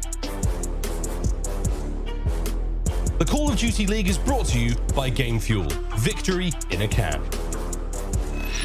We're all squared up going into our Tuscan Control. Map number 3 here in the series, 1-1 for both teams. And it's been very exciting so far as they've gone at each other. It's from start to finish, actually. The Search and Destroy was way closer than I thought it was going to be, and it was like a 20-ish point difference in the hard point. So nothing but spice here in our last series of the day. Chance, Tuscan Control, mate. We've seen a few today. How do you think these two teams are going to match up against each other going into this one? I'd say it's a pretty good question. I think so far it's been much more typical for Florida to play Gavutu Control, but of course ARs like Gavutu against Thieves never really seems like the best idea. So I appreciate the Tuscan call. It'll be interesting to see how Florida is able to handle it. Certainly in Control, fairly comparable. It's Kenny again, maybe getting slightly outperformed by Awakening, but again, different maps that they play. Tuscan is very, very different from Gavutu when it comes to Control, but it's a fun one and a fun series so far. And again, in my mind for Florida, this is a big test of a series for them because LA Thieves, the expectation, and certainly they have shown, why is he in the darkness? Anyway, they've shown one of the top teams. Florida after this have to play against Seattle and then Toronto. And if they can turn the lights on and see the light, there you go. They know it's a tough road ahead, so they gotta get busy. Big Wig was born in the dark, molded by it. When he first saw the light of Tuscan, he was already a man, and it merely blinded him. Maybe that's why he could see through walls. Like, he's just sitting in darkness anyway, so it's just... There's a commercial for like a gaming monitor here where it's like, turn up this brightness and, you know, turn up the, you know, whatever. Big Wake, he's an absolute unit. 5th overall in the KD, non-traded kills per life, 4th place there, 11th in the TM. Oh, no, chances are you, brother. Big Wake he's still doing it, man. We were worried at the start of the season that he wasn't quite going to be the Awakening of old, but your guy has turned it around. Here we go, though, into the Control. This is not going to be an easy one. This is moment of the round, by the way. If you can make the break over towards B, but you can't because Drazah is there. The headset backwards duo, taking all 4 of them down, and that is the only issue is going to B. If you get shut down there, well, then even capturing A becomes difficult. What a counter strat off the rip from the LA Thieves. It's set backwards, but everything else forward-facing. I stuff out of Mutineers now on the offense, trying to get themselves out of spawn, and that was a great effort, but it is not quite enough as Octane, man, he just walked through them, seemingly with no contest. Dave Paddy, though, finally slows it down. There's only 40 seconds left in the round, and this has been so aggressive out of the LA Thieves. They're not letting the Mutineers breathe whatsoever here on Tuscan. I'm not even entirely sure if Florida has really stepped foot on a point, and if they have, it has not been for more than a single second. And you see the idea, they're starting to go over towards B and actually picking up a few kills, so now you get pressure over towards the B site. Drazah gets shot in the back. Now you get all 4 players here. This might turn into a wonderful thing for Florida. We'll find out, though. They've got players on B. It was a 2-man stack for a brief moment. Awakening somehow survives that engagement. And the next one, whoa, how'd Big Wake get through that? He killed 2 people there. 17 seconds. We stopped the clock. Awakening's now in spawn. Oh my God, he's about to feast 2 of them. Oh, he's eating them alive. Big Wake's in a 5 now, and he's only starting to heat things up. You have to get towards that point, though. Try to keep the pressure up. You've got A safe for now, and it's a very slow capture. Sky's got to stay alive. His teammates are nowhere near him. They have to get over there, and quickly. And you obviously fight this if you're Thieves, right? That's why you're putting on the pressure just to get him off the A point. Less than 13 seconds on the clock, and Envoy takes the next one down. More gunfights he needs to win.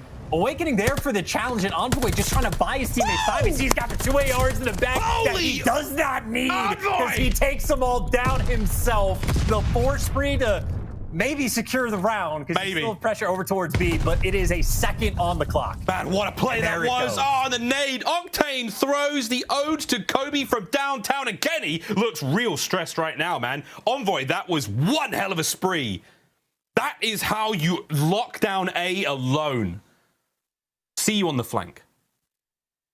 Just finessing his absolute brains out. Again, I mean, a perfect opening break on defense from both him and Drazah, putting in the work to clean out all 4 just by the 2 of them. And even Envoy is hilarious, man. I saw the setup. He had 2 ARs looking down the lane for him, and he just didn't even need them. Now they're trying to work through the middle of the map is Envoy. Dave Paddy, though, ready for it, takes him down as a much more standard opening break this time. No matter how ready he was for it, though, it was still one hell of a fight. Octane, the lone man on A. Still holding it. Nice shots. Okay, managing to find the second somehow. First segment done though, so he's done his part. And he's going to be next up towards A. Now Envoy backing him up as well. And whew, that was a... trying to compose myself after what an exciting finish to that first round. And I think Vivid's in a very interesting spot as well, because he's, for the most part, sort of out of the fight, now actually regrouping towards his teammates. And you see Thieves perfectly ready for it. Plays peekaboo with Envoy, and you see a player up top actually there to take him down. Funnily enough, he gets Envoy with a stun, but it looks like A is going to be secured. And that is 4 players from the Thieves, all pushing through the church side of the map. We've seen plenty of teams now win these offensive rounds on Tuscan Control. Mutineers, you got a lot of time to hold this one off, and oh dear goodness, it's happening. It's happening, they're flooding. aBeZy's gonna have to go big now on point alone. Good work out of Vivid there to clear up the church push. Still 1 player left in the back. You have not counted all of these little piggies. There is still 1 remaining. Drazah is just floating around, dead silence popped. He's staying alive, he's got kills. Vivid, go hunt him down, find him. He's still in your spawn. He's still close. There you go. Oh, and tragic too, because Vivid actually picks up 2 P5. I was going to say Drazah picked up maybe 3 or 4 kills on the back end and maybe just soften up the push for his teammates, but his teammates can't win any of the gunfights. Vivid, of course, is just hyper-aggressive towards the spawn, and so is Skies. Thieves, maybe an opening earlier on, but now they've just been getting picked apart, down 7 lives, stuck in your spawn in Florida. Look at the map spread that they have. They have every angle covered. Thieves are trapped. It looks like they're going towards Sky's side of the map. There's 1, there's 2. Give them the next one as well.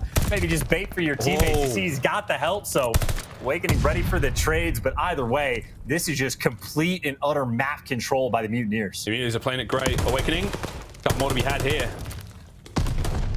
Great awareness. Drazah flying through, finding the kills. Pressure still coming towards that B point. Skies backs up. Heavy tags coming through. That's TJHaly doing the big work there from top church side. Does get brought down. 40 seconds now remaining. Oh, Envoy head on a swivel. Vivid's here, and he is flying around. Clock still ticking. This is not over yet.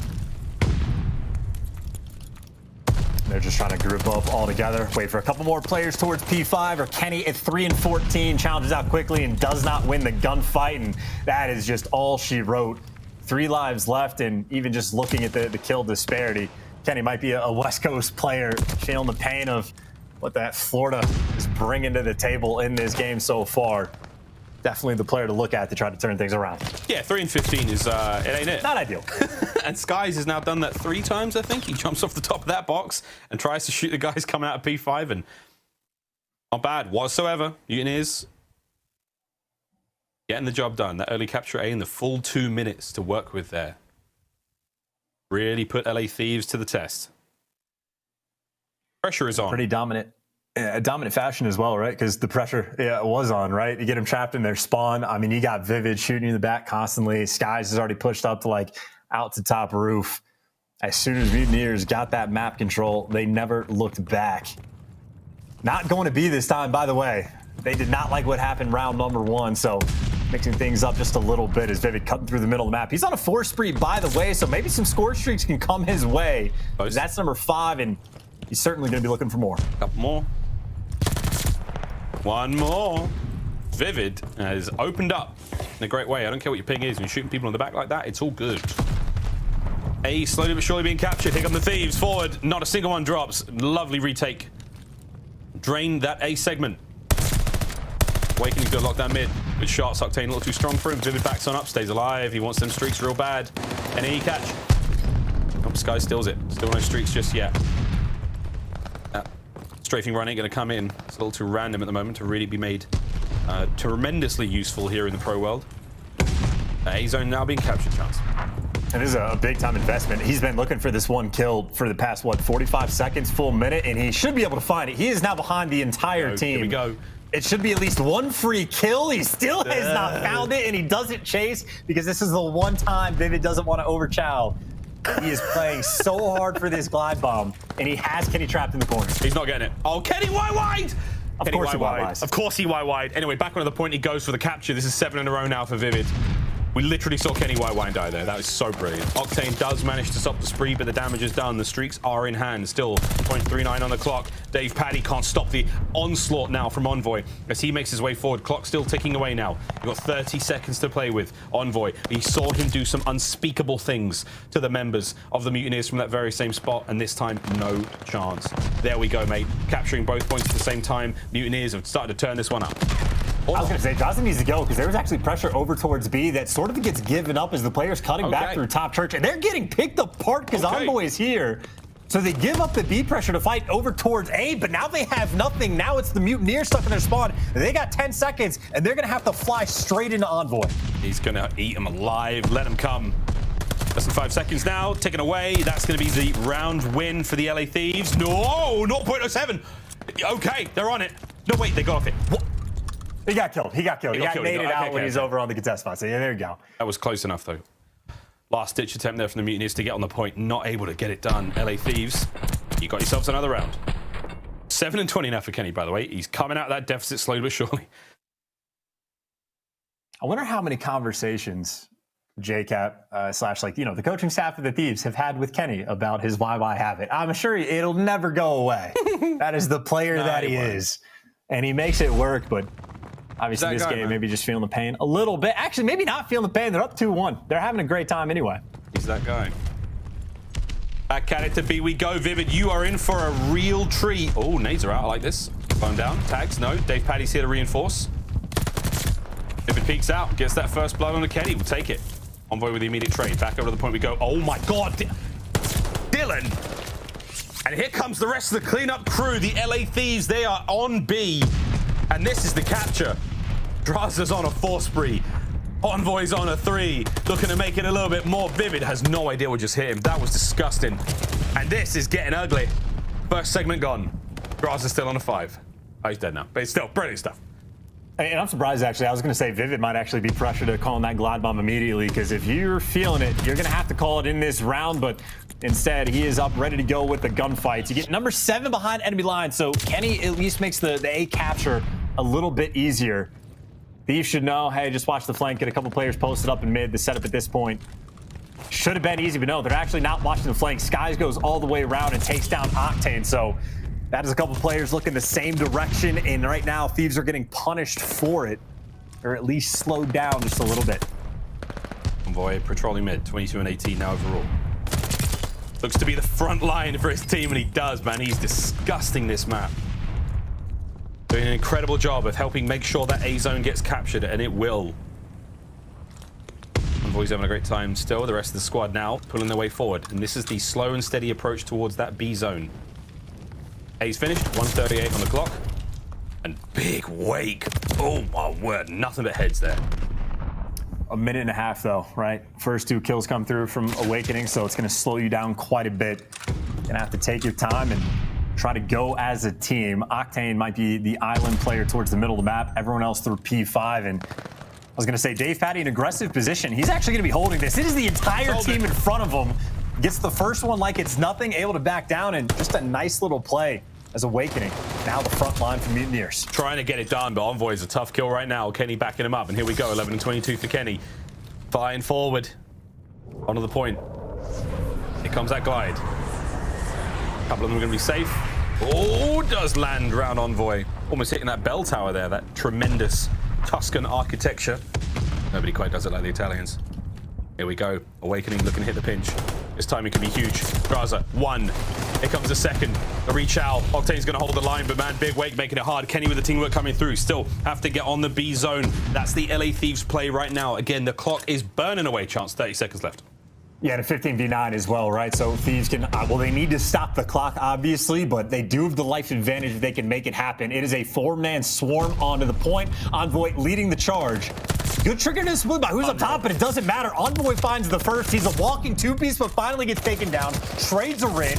In the back is DavePaddy in Awakening there to be secure on defense. That should be enough to hold for the final 12 seconds of the round. Florida should be able to take their business. Yeah, no one's getting across map there. They just let DavePaddy chill in the corner. They slid on through. Everyone was so excited. He sat very quietly, minding his business. Picks up a 2-piece. It's always the quiet ones. And there we go. A final round here in control.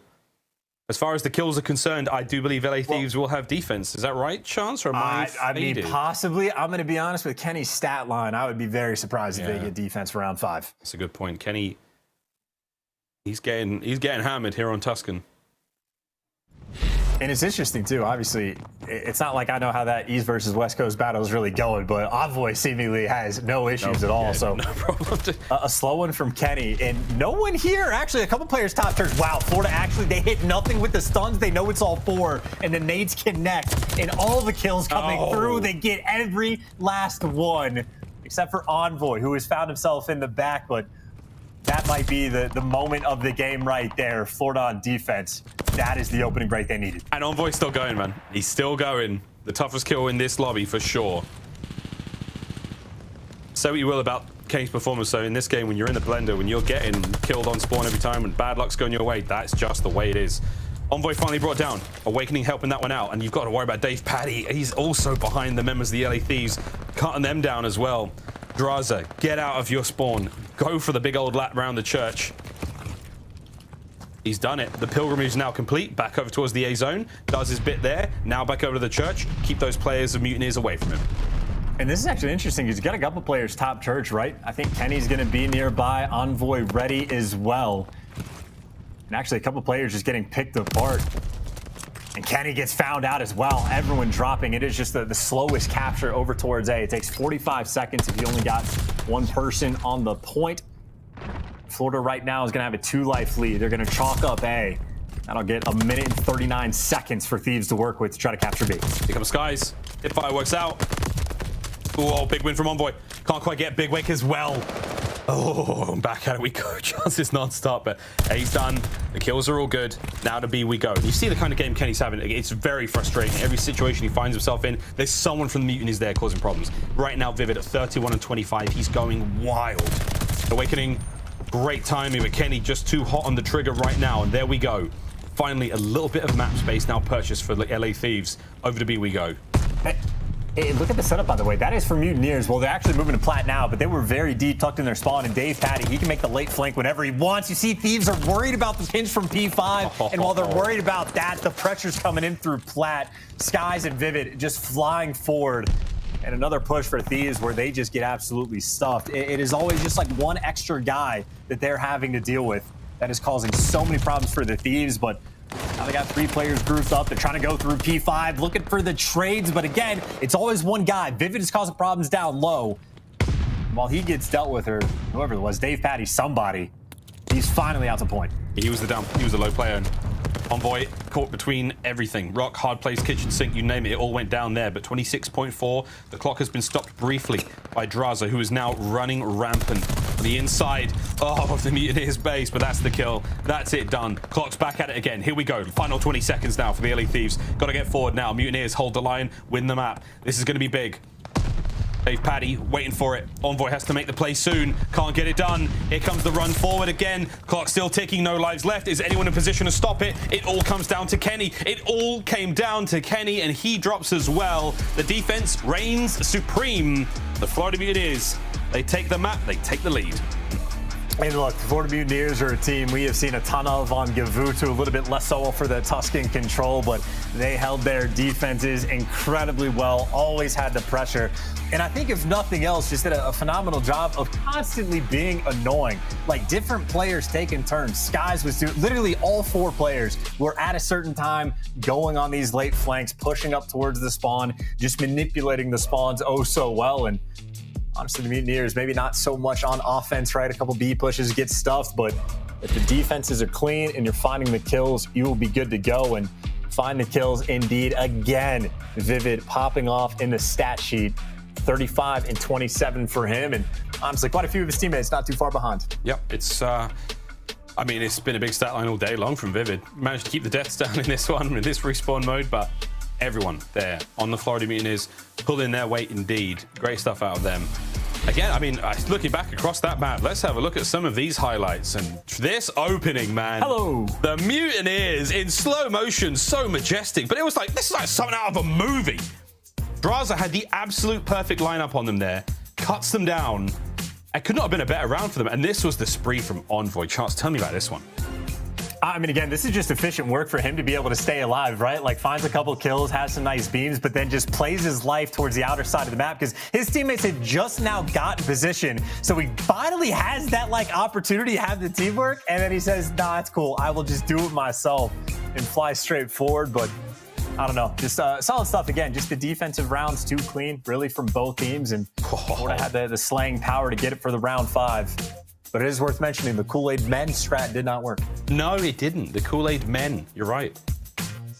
They really did. They committed heavy to that B hit. They were like, on 3, 3, 2, 1. Oh, we're all dead. That's the way the cookie crumbles. And that was quite the bite we really got there in that opening map. But these final few moments again in this last defensive round, just couldn't get anything going for the LA Thieves there. Mutineers defense so strong. Brilliant stuff out of them. A nail biter to close out the control map. But there we go. It's been 2 close maps back to back. Actually, 3 close maps back to back. We stay on Tuscan for our hard point. And for the LA Thieves, a must-win, Chance. A must-win.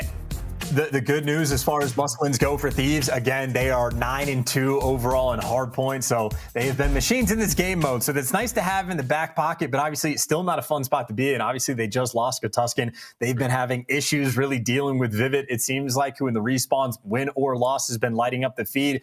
And I'd say for Florida, again, I've mentioned a few times of like, I have no idea where to put this team, no idea where to predict, whether at the top of the game, in the top 4 mix, bottom 4, they could honestly be anywhere. But as far as the series goes right now, they are looking fantastic.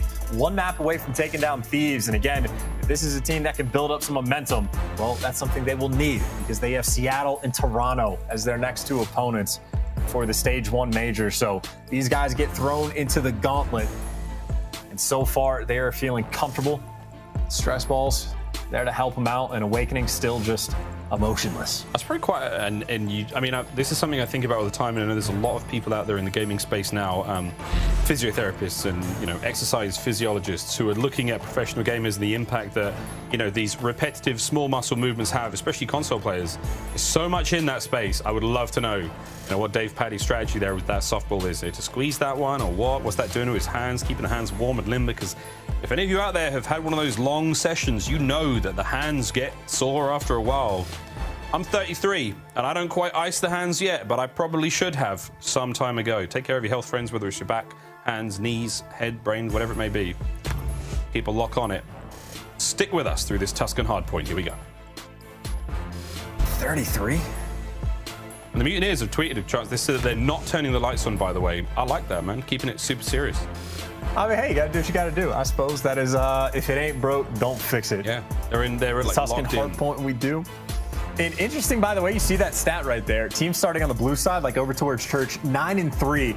And funnily enough, that is not the advantageous spawn off the rip like 4P1. I think if you're spawning on the opposite side, normally you get a decent chunk of time. But that P2 rotation, P2 on Tuscan, one of the easier hills in the game to actually lock down and get a decent chunk of time. So Thieves, in theory, have the advantage. And for Florida, of course, off the rip, that means they want to secure as much time as possible on P1 because they're fighting that uphill battle. Vivid's about to ruin that.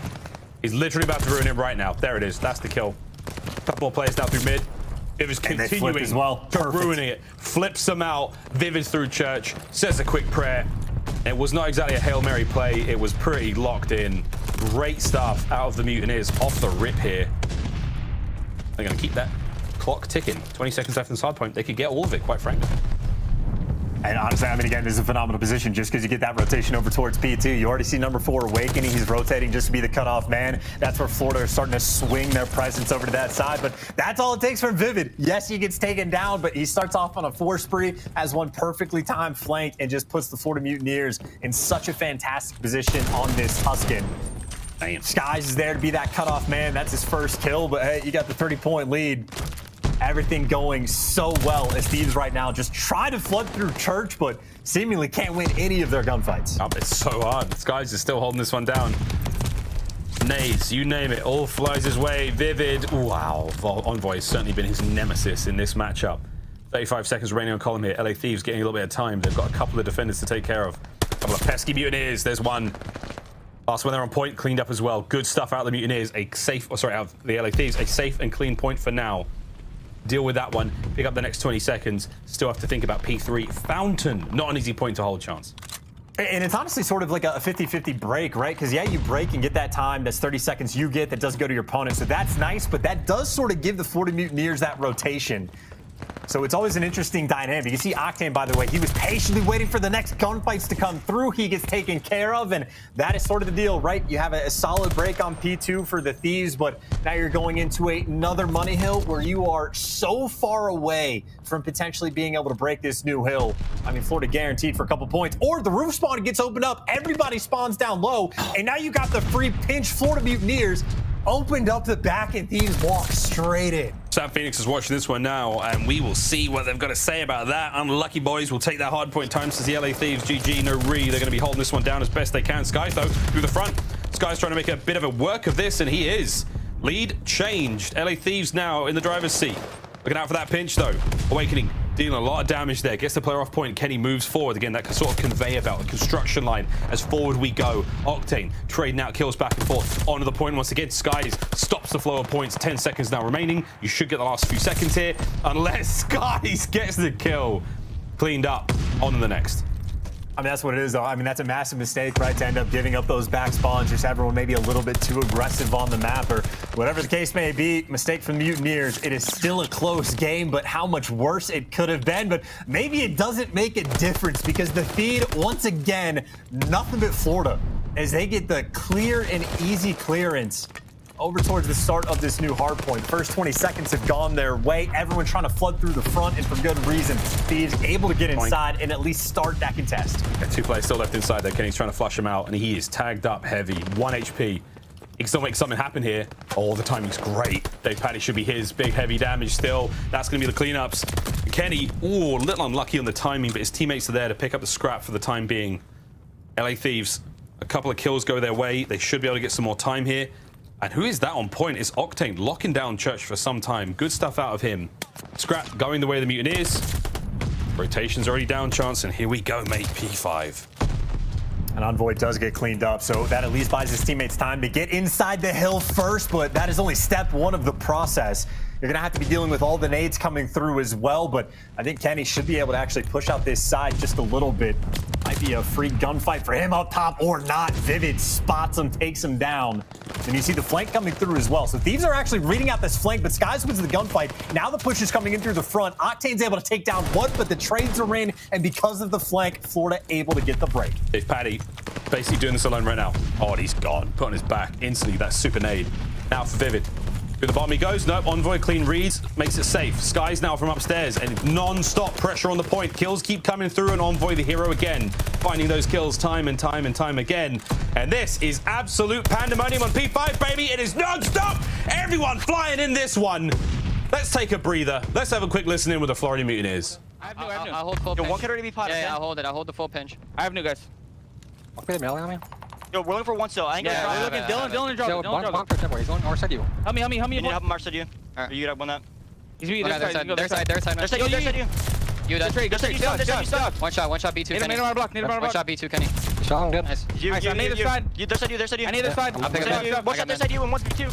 Yeah, B2 Octane. Hit Envoy. They're got Eddie. Yeah, he's Calgy. He's weak. I'll send you guys right now. Mid. Look him in. I'll send you guys. He's not mid. You're just mid-box. Main point. Talk. Don't flip, guys.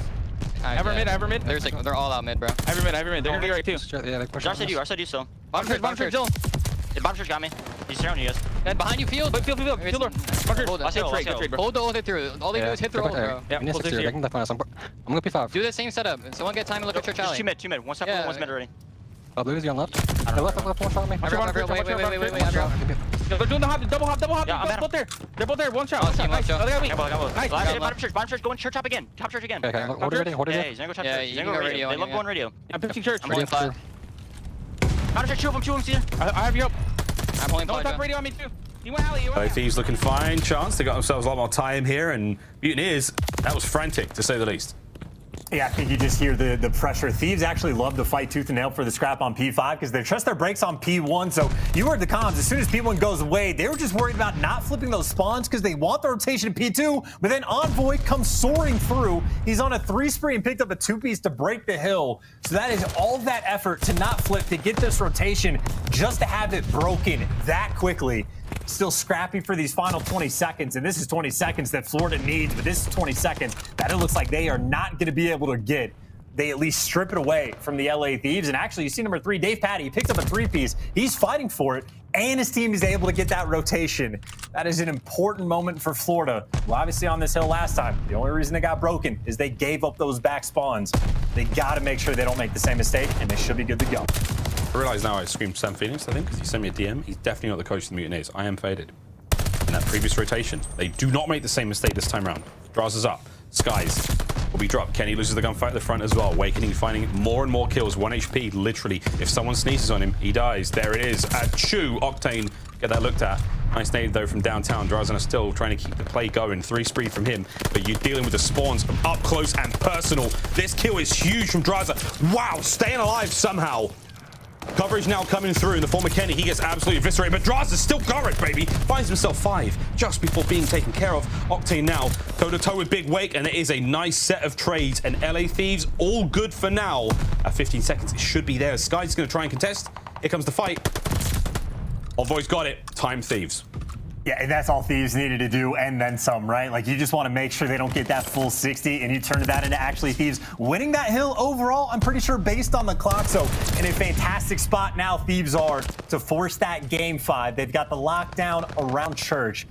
Patty waiting for his teammates to push over the field side of the map while he's getting kills up top, and well, Envoy might be the next one to fall, but honestly, this is still a decent bit of time. Thieves are still collecting. Yeah, Dave Patty unable to get the job done, and it's Octane, or Subtane, as people have called him in the past, finds the 3 with the MP40 now. This is the hard point to win it on now for the LA Thieves. Kenny through mid, dealing as much damage as humanly possible. The time still ticking in favor of the LA Thieves, and here comes the next push from the Mutineers, and Drazah says, no, thank you. I'll take all 3. One more shot at it. That was it, and it's done. This now stinks of a game 5, and the question remains, though, we go back to Bocage.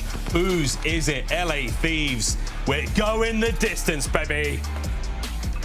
Ooh, and a great game as well, right? Thieves apparently can still be reliant on that hard point, I believe. Now 10-2 overall as their reign of terror in the game mode continues. But now you got to imagine against Florida, right? We're going back to that S&D. Bocage is definitely unpredictable, especially in search and destroy, but if that Berlin was any indication, it is a back and forth game where honestly, it is just like that one pop-off round. The one round where you clutch in a moment where you're not supposed to might be enough to put either one of these teams over the edge for a victory, but this is also a win that both of these teams, realistically, when it comes to seeding, when it comes to the CDL points going into Major 1, both of these teams need this win. This is an important one. Again, the OpTic Texas Major is coming up quick. We are playing to determine who walks away in the winner's bracket and who falls to the loser's bracket. That will start us up. But what a series this has been so far, friends. The last one of the day, and an exciting one at that. We now have a showdown on Bocage to decide who walks away with a win here today, and it's going to be a fun one. We're going to go to a quick commercial break. When we come back, we're rumbling in the cage once again. Don't want to miss it.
The Call of Duty League is brought to you by Game Fuel. Victory in a can. And it's time for our game 5 now, friends. We're going to Røkkr. We're going to rumble once more here before calling it a day here on day 2 of week 2. And oh, baby! A sweaty one indeed. We've had a lot of fun though, Miles and Chance, to carry you through this one, and it's going to be okay, friends. It's all going to be okay. We're going to be fine. How you doing, Chance? I'm being honest, I was fighting a burp right there to make sure I didn't do that live because I can't mute too quickly. But other than that, doing great. I would say a very solid day of matches so far. I think this one especially has been the best one, right? Like most spicy. Going to a game 5, 2 teams playing at their best, getting after it. In the S&D we go, we're again for game number 2.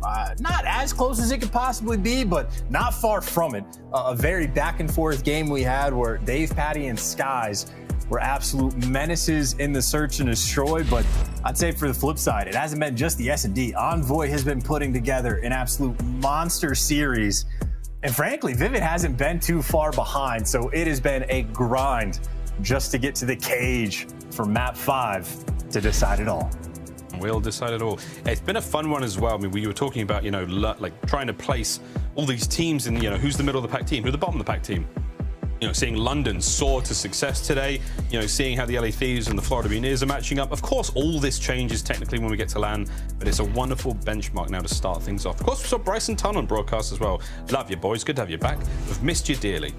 Here we go, though. Røkkr Search and Destroy, the final map for today. And this is going to be a fun one for sure. The cage never disappoints, especially when it comes to the search. And you see the stats, by the way, right? Pretty balanced map as far as search and destroy is concerned. 43 to 57 for offense, defense, but offense struggles a little bit more to actually find those first bloods. So might be something to look out for. Get that early pick before you start trying to go for that bomb plant. Or if the bomb is just wide open, I mean, Drazah might be watching the cross, but effectively it's been left unguarded. Florida have an opportunity, maybe for a quick A plant. And look at this angle from Kenny. The tiniest little crack. Hello, Viv. Detonated in the kitchen. See ya. He's out. We're just burning through those tacticals and lethals right now. As Octane's first blood there onto Vivid on the outside there. Great comms from Drazah. Awakening now with the 1-2 punch, trying to find his way forward as well. Skies eliminates another. And here come the trades through on Envoy. Once again, the Dark Prince is on the flank, and he's going to find one more before pumping the brakes. And here comes Kenny. Shots out of Skies there with the automaton, and it's up to Awakening now in the 2v1. Backed up, slow it down. And I think, honestly, just staying around this house is probably the idea, right? 2 stories to work with, ton of corners, opportunity to just get a kill and get out of dodge.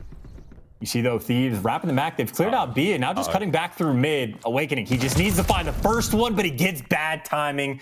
It does not go his way, and he is going to fall. Thieves execute on round number 1. And honestly, I think just getting the first blood was probably one of the most important things for him. Octane playing a very nice angle to support all of his teammates through the middle of the map. I think Octane saw him from the broken wall when he was sort of standing out in the middle by the P1 gate. I think he did actually have eyes on there. So Octane, eyes on, executes. Don't let Big Wake walk away with a 2v1 situation, because you know he will. First round of Røkkr now comes to a close. Round 2 now underway. We're going to see the LA Thieves with bomb in hand. They're on offense. I was going to say that might actually be aggression over towards A, but they figured out their shot a little bit later. There's Drazah, though, through the middle. That is with the bomb that he found this first blood. And again, we saw the stats at the start. 43% of the rounds are won on offense, but less so for the first blood. So if you can find that opening pick, things get that much easier unless you fall. Awakening there for the response. Yep, an immediate response, nearly. Envoy tagged up. Less than a minute now to work with. The LA Thieves close enough to that bomb, trying to get the recovery, and Dave Patty's making it hard. There it is. Quick grab from Octane. And out he goes, but you've still got Vivid. Top side of Grandma's. Here comes the battle on the inside. Dave Patty trying to make his entry through the back. Fast plant on A. He could go huge here. The rest of his teammates are falling around him. It's now 1v2. Bomb gets planted. The immediate... Oh, the dance through tanks. No. Dave Patty can't get it done. Thieves get the round. And excitement from Drazah every time. The smiles maybe back on the faces of the LA Thieves as they get 2 rounds in a row. Octane, by the way, nice 3-0 start for him, but I won't say too comfortable rounds. Certainly not comfortable, but they get the job done. I'm trying to figure out what the game plan is going to be on the next round. Honestly, I think they might rock a vaguely similar setup on defense, although I don't know if Octane will play up towards gate again. That's what sort of benefited them last time, and definitely mixing things up, right? Number 7, Kenny back towards spawn, double up over towards B. So Thieves making adjustments on defense as the spread from Florida shows that they're going to take their time and play for picks. Nice nade from Vivid. Great start. Eliminating one of the defending players. Any pop dead silence, but he's basically just chilling out in tower side there. He's not doing a whole lot. Awakening, throwing shoulders, waiting for a player to enter his line of sight. And Octane tags up. Vivid, he's below you. This is slow and steady. No, he's got no idea. Octane, don't move. Hey, Vivid. Sky's going to check the corner for him. What is happening? Oh my God! How did Octane die there? All right, we'll get back to that later. It's a 4v2. Yeah, I don't know how you lose that gunfight, to be honest. I don't know if he might have just stopped shooting because he thought he had it and he was maybe sliding out trying to get the second guy. Either way, unbelievable. I mean, Vivi gets the kill, and that should pretty much decide the round. Number 6 is going on a flank, but Drazah, you got to go on the fullest of flanks. He does define one kill, and Kenny actually on the flip side wins another. Now it's a 2v2. The bomb is down, but you have plenty of time. Drazah finds the next one. Florida running around like chickens with their heads cut off as they get picked apart one by one, and all of a sudden, Awakening has to clutch. Drazah on the defuse. He says, pluck it then! Kill comes through. The defuse is there. Those chickens got eaten alive. And that's just, I don't even know where to begin for that. I mean, first of all, I suppose nice first blood, right? The nades coordination were on point. I don't know how Octane does not kill Vivid. I don't know how Octane doesn't get spotted even sliding that corner and Octane getting killed quicker, I guess, if we were on the clock back like further that direction. But I don't know. Kenny somehow wins a one-on-one gunfight. There was no one from Florida nearby to get the trades on Kenny. The man that was watching the flank, there was no one to get the trades on him for Drazah as well. And then whoever was just running through the middle of the map after, like, I don't even know what to say at that point. Florida just completely disconnected from each other, choked the 4 versus 2, and are now down 3-0 for map 5. Damn, that concussion knocked me back. Awakening playing these very, very tight angle through the cracks of the wood here. The rest of the team stacking up slowly. LA Thieves now going to make their entry now into Grandma's, and that is it. Opting to go low. Envoy on the wrap. Octane with a bit of covering fire. This is going to move the defenders somewhat. Here we go. Envoy's on a mish. Oh, that's so perfect. They just gifted him the route. Octane gets the clearance to allow Envoy to get that lane. Now the gunfight's inside. Awakening drops 2. The next one in front, Envoy there for the trades. Envoy has been the playmaker. Dave padding for the 1 versus 2. He finds the first one. The bomb does not go down, and the player's just behind him. Oh my gosh, he's flying. He's flying. The bomb grab. I think Dave paid. Sorry. Hey, what? Oh my God. Kill cam? I thought he was out. Damn, what a round that was. Oh, no, he was right next to him. Octane with the smooth moves on the inside of house. And Dave Paddy's like, come on, man, I thought I was around that corner. I thought I was away with it. But now Octane was hot on his heels. Another round for the LA Thieves chance. And again, you know, getting 2-piece like that by Awakening certainly made things a little bit more dicey, but it was honored to stop the opening rift. You take your time, you get Octane towards that tank, you back these players off, and just give that slight opening to the map to Envoy where he makes great use of it. Awakening very aggressive this time around. Can't find any kills just yet. You hear the nades landing everywhere. By the way, number 8, Envoy, he's working on a pretty quick flank. He's really doing it. Da-da-da-da. He's just strolling through. He sees a barrel. See your skies. I'll take that first blood. And now I'm behind you. You should be worried, Florida. The Dark Prince is here. Still trying to make the play through the front, though. Kenny's real close to Vivid here. Dave Paddy now. And oh my God, Drazah's on the bottom of the stairs. Oh my God. That's unfortunate. Father son duo get the kills. Kenny, go LA Thieves. It's 5-0. And it cannot be understated how good of a series Envoy is having. I mean, literally every single map, he has been putting in some serious work. And that round, as soon as you get a kill on the flank like that, like Florida, they're just stuck. Like there is no openings on the map anywhere. And you see that puts the pressure on him. Like Dave Paddock is just like wide chowing out, hoping to find a kill. But it's just simply Envoy taking him to task, finding these first bloods. His LA Thieves, I mean, this might just be a statement of a game 5. As B, for the most part, looks wide open. Envoy, he's already through. He's got out of control. Kenny going to be able to plant this bomb. No one from Florida going to be challenging over top. And he's already got Skies pinned down towards the back, but this is bomb down for free. Vivid finds the first blood, a small window of opportunity for Florida to try to get this retake. Don't think I didn't hear you say Dave Perry. I heard that. And now trying to hit the flank. Battle over by the B site. Shots from Kenny. Backs up. Trey's coming through middle. aBeZy trying to overrun the bomb site, and there you go. Kenny, eyes on him, eyes on him. Vivid's on the defuse. Oh my God, Kenny, heads up play. Not a chance though. Great teamwork coming out the Florida Mutineers, and Kenny, man, as soon as he was like, they might be defused, he booked it towards that bomb. Yeah, that was the best possible try from Kenny in that situation, but that is just the picks finally coming through from Florida to be able to get a single round on board. Vivid opening things up with that first blood, but that is very much a situation. If you are giving up the B plant for free, you better make sure your retakes are on point. Florida deliver, but obviously they have a long way to go. Yeah, it's not impossible, but we have yet to truly see it happen here on Vanguard. Here we go. 6 straight rounds for the win for the Mutineers. Slow and steady's gonna have to be the way they do it here. Awakening is up. Nade doesn't land. I would have expected some damage out of that maybe, but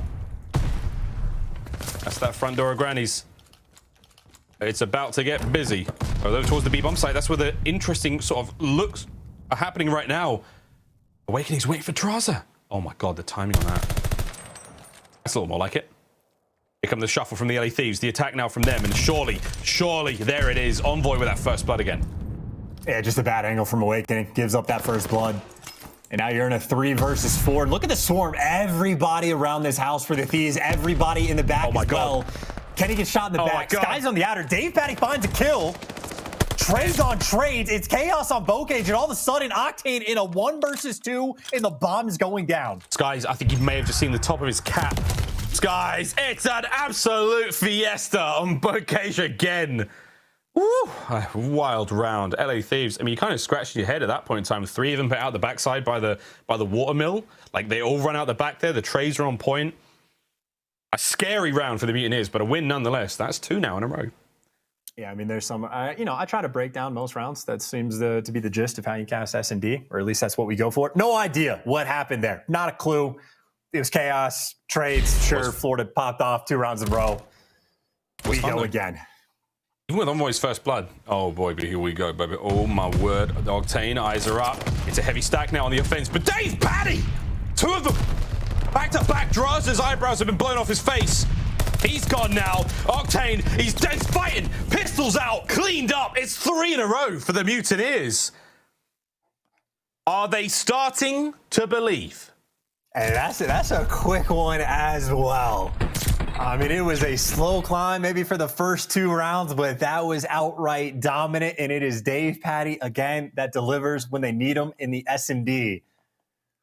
You can start to see in their faces, feeling a bit of that momentum, believing in themselves just a little bit more, or at least on Skies' face. Dave, straight into the game. All right, my man's locked in. I love it. All right, 2 players through mid now. aBeZy, the lone player over towards A, and the defense from the LA Thieves, they're spread real thin. No one's going to get hit by these nades, presumably, but an opening pick would be huge. You got Octane watching mid from that outer L angle. Envoy obviously just playing that cheeky little spot, maybe hoping for a free one over towards B, and I think that might be where the action is heading. That's where that bomb carrier Vivid is leaning. Oh, no. And you see the rat back. That seems to be the idea. That's the commitment. Packed up heavily. The rat back now, maybe going over towards A. And I will say that Envoy, it may have just ruined that lovely white uniform he's wearing. aBeZy once again. Oh my God, Big Wake finds another one. It's now, it's 4v2. aBeZy, the first blood wizard. He's conjured up some special stuff so far. They've doubled back to B. They're going to plant B chance. Now keep in mind, they have given up a 2 versus 4 before, and the 2 players that clutch was Drazah and Kenny. Deja vu all over again. Drazah finds that first pick. The bomb goes down. Just look at all those deep angles down the river, though. That is so many corners to check. Good luck, have fun. So many corners. These two. Not enough time. Kenny saw the head of Awakening. Oh my boy, he might get it. Drazah finds one on the other side. Oh my god, the timing. Kenny's there with the shots. Stack up on the bomb. They're going for the defuse. Is anyone here to check it? Who's it going to be? Awakening, check the bomb. He's going to check the bomb. Check the bomb, Awakening. He gets it. He gets it. It's another round for the Mutineers. 4 in a row. That is what they need. It got dicey.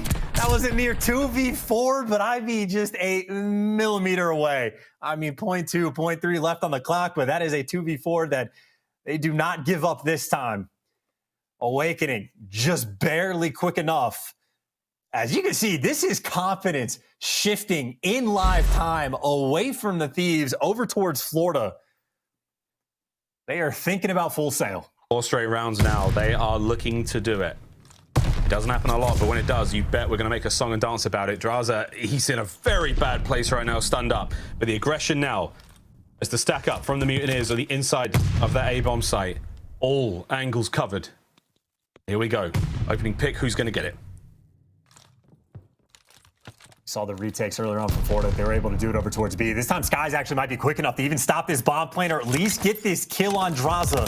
This is pressure to stay alive. Kenny's covered. Envoy gets the next. Bomb is down. Vivid's got to make the play. Awakening now, trying to stay alive desperately.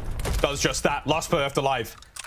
He's nearly got himself streaks. Drazah, though. 1v2. This is huge for Octane and Drazah. They're over towards the bomb site. Awakening only has an MP40. He will not use the strafe run. This could be it. Is the dream dead? Checking them corners. Tags are in. Awakening finds the one. Clock still ticking. Calls in the glide. What? On purpose? Yeah. To lose? I don't know. He's taken care of everyone, and that was it. He knew it was done. He goes out with a bang. Wow. I suppose. Okay. Now that got scary real quick.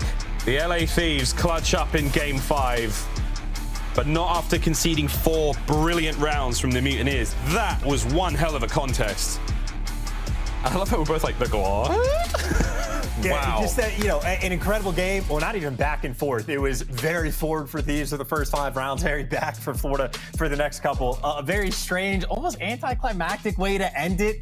Just the strangeness in the glide bomb, but you're exactly right. I mean, there's 12 seconds on the clock. He was already one shot. He has to flood back. There's no time or any hope to win that round. So certainly a valiant effort from Awakening, who ended up finishing with 12 kills, a near comeback. But at the end of the day, a 5-0 lead is, for most teams in Call of Duty history, insurmountable. And that is the lead that Thieves were able to build up. And of course, you got a nice Drazah and Kenny 2v4 clutch, I think in round 2 or 3. Just to sort of get that ball rolling. But Thieves deliver again in a somewhat of a must-win match for both of these teams. LA comes out on top. A bizarre Bocage at times. We really did. Yeah, he stopped shooting. Okay. He did stop shooting. 4 HP from Vivid, man. How he got away with that, I'll never know. But this was one hell of a showdown. Bocage S&D, man, it gets the heart pumping. If that kind of series doesn't tickle your pickle, I would go and see a doctor, friends, because that was a fun one. This was a real powerful round. This is where it was all kind of coming together. This was so nuts, man. That was when I really thought, okay, the Mutineers can do this. And Kenny on the defuse here, Big Wake does something special. Look how close that was. Wow. Unbelievable search and destroy chance. And this is it, right? Yeah, 13 seconds on the clock. I don't know exactly what the plan was. Maybe just accepts the loss, but either way, showing off the fact that he was going on a tear towards the end of the game. But wild stuff. Bocage is interesting, and it is absolutely crazy when some of these teams play. Even trying to watch it, it's like there's not even necessarily like one team play going on at once. It is just constant individual plays where anyone can sort of find that opening. And well, obviously, at least for that final one, Thieves delivered. Took them a long time towards the end, but their hard point still 10-2. Still a team that looks fantastic. Maybe want to clean up the controls. At least their defenses, I suppose, a little bit more. Maybe work on the S&D. Obviously not a perfect team, but certainly very strong. Very strong, very exciting indeed. I think, Taylor, there you go, mate. What a big finish there in the pick'ems. GG's all. The picks have been out of control today. I think Study's looking perfect as well. Desk, how are you guys doing? Perfect. I'm doing... My pick'ems are perfect. No, I'm still mind blown going off of that last play, Awakening, like, they could have taken it to a round 11. Then he was like, all right, you know, Merry Christmas, take the round, take the series, and that's it. But the LA Thieves did pull out a big win, and even though it was a close game, it was looking really scary. Yeah, it was looking really scary. They almost got full sailed on that game 5, but, you know, there are some bright lights from that series. The hard point was fantastic. Envoy had an amazing series overall for this team, and that's the guy that aBeZy was saying she wanted to see step up. Well, he did it in a big way today. So, you know, given Kenny had a couple maps where he was struggling a little bit, Envoy stepped up and filled his spot, and they get the dub. All right, we have the Game Fuel Victory Spotlight interview, actually, with the one and only Octane, a.k.a. Sam. Let's get the man on the screen. Octane, hello. Let's be completely honest. That very last round, what were the nerves like with it going to round 11 almost? I was basically just telling Zach not to die at all. Like, I was just telling him, like, let me die if we need to, play the time. We knew he was on the right side of the map, so he had to hit through tunnel, basically, or come through house. But, yeah, I was just telling Zach, literally do nothing. Please don't die. That's pretty much all it was. And you know what? I got to ask, how awesome is it to be able to put the sniper back in your hands on main stage in competitive COD this year? Yeah, the sniping has definitely been a hot topic throughout the season. I personally love it. I hated when we couldn't use snipes last year, so I'm happy that we get the opportunity to They got a GAU, man, not the sniper. Like, dude, there's so many GAs with like attachments and just all this stuff, but they're still keeping it in, so I mean, can't really complain that much. Sam, congrats on the win. I want to ask you about the dynamic between your team and JCap. I feel like we talk about a lot of coaches, but we don't talk about JCap as much. So how's it been playing on a team with him as the head coach? Cap is definitely like a fifth man. He definitely will tell you exactly where you messed up and how you messed up, and he will not beat around the bush whatsoever. So it's good for the team dynamic because I think we're all pretty thick-skinned when it comes to stuff like that. So if he tells us we made an absolutely horrible play, then straight to the point. Like I said, no beating around the bush. But Cap is a pivotal member of this team. Right. Now, you know what else is pivotal? It was the picture that's been spreading around social media also. We saw it on Reddit as well, where people were saying that us at the CDL, we did you dirty, man. There were some people that actually also said that you should sue the CDL. How do you feel about that picture? Listen, whoever is working for the CDL that does pictures, there's no way you're like, look at that, bro. There's no way whoever does pictures for the CDL is editing these and they're like, this is fine. Like, look at me. Remember my hairline picture? I've been through it, bro. Dude, I can't believe whoever has that job and if they're watching this, please reevaluate because there are some dagger pictures out there right now. Like, non-flat. That's just as bad as it can get. It's not. Hey, yo, Sam, because you guys got that win, you know what? We're going to give you a surprise. Awakening gave you guys a gift, and us at the CDL, we're going to give you a gift as well. We're actually going to update that picture production. If you can, let's show it off. Just in a moment. There we go. Right, just for you, Octane. If we lost, that wouldn't have happened. I still would have had that picture. Yeah, if you lost, you would have had that picture until you caught the next one. Every time you guys lose, we're going to change the picture back, all right? Look how, thank God I got a haircut. That's all I got to say. Octane, congrats on That's horrible. Yeah, you might need a new barber.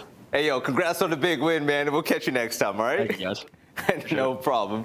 So today was definitely a day with the no-biter at the end, and that was kind of crazy, man. Florida almost put off the big win. Map 5, we saw what happened earlier today. Boston Breach looked great. aBeZy, I mean, things were phenomenal. I had a great day. Yeah, Boston Breach, I mean, pushing Atlanta FaZe a little bit, even though the series lineup doesn't tell the whole story. I got to talk about that Florida and LA match. Florida slayed LA, like, really heavily, especially in that map 1. Now I beg the question, you know, are they getting unimportant kills on the map at this point? Because you can't be dropping, I believe it was like 150-something combined engagements between the SMG duo on Florida, man. Like, you can't lose those. Today was crazy. And you know what else is crazy? Things that are said here on the desk. So there's actually a clip that go ahead and let's hear this. Well, basically, last time we were on screen, Nameless, you had an interview with Vivid, right? Yeah. Now, what was actually, no, let's go ahead and play the clip. Let's get it. Vivid, if you can get more than 80 interactions on Bo Cage again, I'll personally give you $1,000. That was one of the most insane performances I've seen. Congrats, man. I want to see you drop more than 80 interactions the next time you guys play that. That was wild, man. Congrats. I'm going to have to hold you to that. All right, dude, go ahead. Vivid, if it happens, let me hold 20, man. Thank you so much. Hope you have a beautiful day. Finish out your weekend strong, and we'll catch you next time, all right? You take it easy. All right, so I'm not good with numbers, but with 45 kills and 40 deaths, aBeZy, how many engagements did Vivid have? Last time I checked, that's over 80. He's got 85, but there's one key factor here, and he held the fat L in the series. How? And What? How? But was that a condition?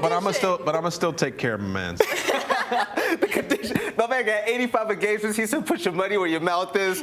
And I'm sorry, man, but Vivid also, you said you was gonna let me hold 20 as well. So we're making sure that this transaction goes through. But ultimately today, and it's been a blast, man. Oh, it's been a great day. I think, you know, closing out with a Game 5 was what we needed for the day. Getting to see Florida showing a lot of improvement. Dave Patty played absolutely fantastic in that series as well. He's a guy who, you know, he was sitting negative in KD as the many hours expecting him to pop off, and he did that today, and he had some big moments. And this series as well, London, they really showed out. Afro was the highlight player for me throughout this one. He was popping off for the squad. I mean, they're just gelling so well. And then also Zero, dude. Zero was flying today. The conversation really is that London Royal Ravens have been looking way better than all of us really expected, right? I mean, take a look at power rankings from just about anybody out there. We really didn't think that they were going to be this damn good, aBeZy. Yeah, and honestly, I got to look on the side of Minnesota Røkkr. They need some consistency with their SMGs. This is a team built around team chem, and when it comes to their slaying power, it's not on par with all these other teams. We've seen what Attached to Standy have been able to do. We know what Priestahh did last year, so it's kind of just about all of them being on the same page and upping their slaying power. Right, and the game after that was so fun. We got to see OpTic finally. Yo, Nameless, OpTic finally did it, man. They got to win. Yeah, they finally did it.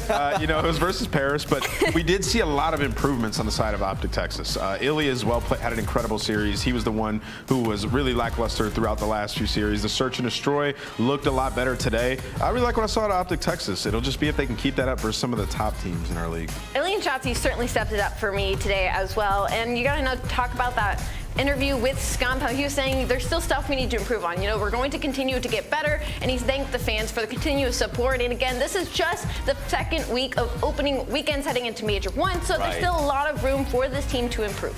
Yes, and the matchup after that was really fun. Atlanta versus Boston. That was a crazy game, man. Atlanta FaZe, yeah, they're looking great. See the AR play coming in big, but most importantly, Boston and Capsidal, they're still looking better every time. Yeah, they look pretty good, right? FaZe really did what they needed to do, though. They played their two maps they've been struggling on. Well, Gavutu and controlling hardpoint they've been struggling on, and they looked amazing on that map. Simp went out there and he balled out with the AR. That's exactly what they needed. They went to the listen and he was like, I'm cutting off spawn, I'm pushed up top ship. Like, that is what you need out of Simp, to be that slayer, to make it harder for the opposition to even get close to the hill, and that's why they dominated throughout both those maps. So, you know, looking at Atlanta FaZe going forward, I think the beast is awoken. I expect them to be the top dog going forward in the CDL. Right now, let's go ahead and take a look at the standings to see how things have been so far in the CDL. Up top, aBeZy, who would have guessed it? Seattle Surge and London Royal Ravens at the top with Atlanta FaZe, what, all 3-0. You know what? I know all of us just want to see FaZe versus Seattle now. Like, I'm just literally counting down the days I get to see those two powerhouses go against each other. Right, and towards the bottom, unfortunate. Paris Legion 0-4. New York Subliners made a big team change. We saw Royalty step in, place for Neptune yesterday, but the team still sits at 0 points. Top 12. I think he's going to be in Texas next week, so I think maybe they won't have any excuse at that point. I would love that. Yeah, Okay. so at that point, they won't have any excuse, and they'll have a week of practice. So we'll see what they do then. Exactly. Now, let's talk about tomorrow. We have some great games. You don't want to miss it. And kicking things off to begin the day, you guys already know we're going to bring nothing but fire. So, aBeZy, when tomorrow hits, we have 2 games compared to the regular 4 games as well. So it's going to be a shorter day. It'll be a shorter day, but all of our matches, at least the ones that we didn't expect to go the distance, will be going the distance. Royal Ravens versus LA Guerrillas. I definitely expect that one to go to distance, especially with the way Royal Ravens have been dominating. But LAG has the slaying power to push them to the edge in respawns. Yeah, so now I'm seeing Toronto Ultra go against Florida Mutineers. I hope Mutineers bring it tomorrow, man, because today I wanted to see a map 5. It didn't wind up that way, but tomorrow, that'll be a better way to show it. Now, also, Nameless, man, do you want to say goodbye to the people at home before we wrap up this desk? Sure, take it easy, guys. I'm exhausted. I'm going to go get some sleep, get ready for these matches tomorrow, and also the big game. Yeah, so here on the desk, we're going to shut things down. Me, aBeZy, and Nameless, we love doing this day in and day out. We're just a week 2. The storylines are great. The matches are even better. But still, the newcomers are showing why the CDL this year is something that is gonna be real memorable when we look down the future and we see the next line of legends in the game. OpTic gets the win, Boston Breach are looking good, and Atlanta FaZe are back to dominating. But tomorrow, we'll catch you guys for our 2 games to close out the week. And also, we love you. Hope you guys have a great night, and we'll see you next time for some more Call of Duty action.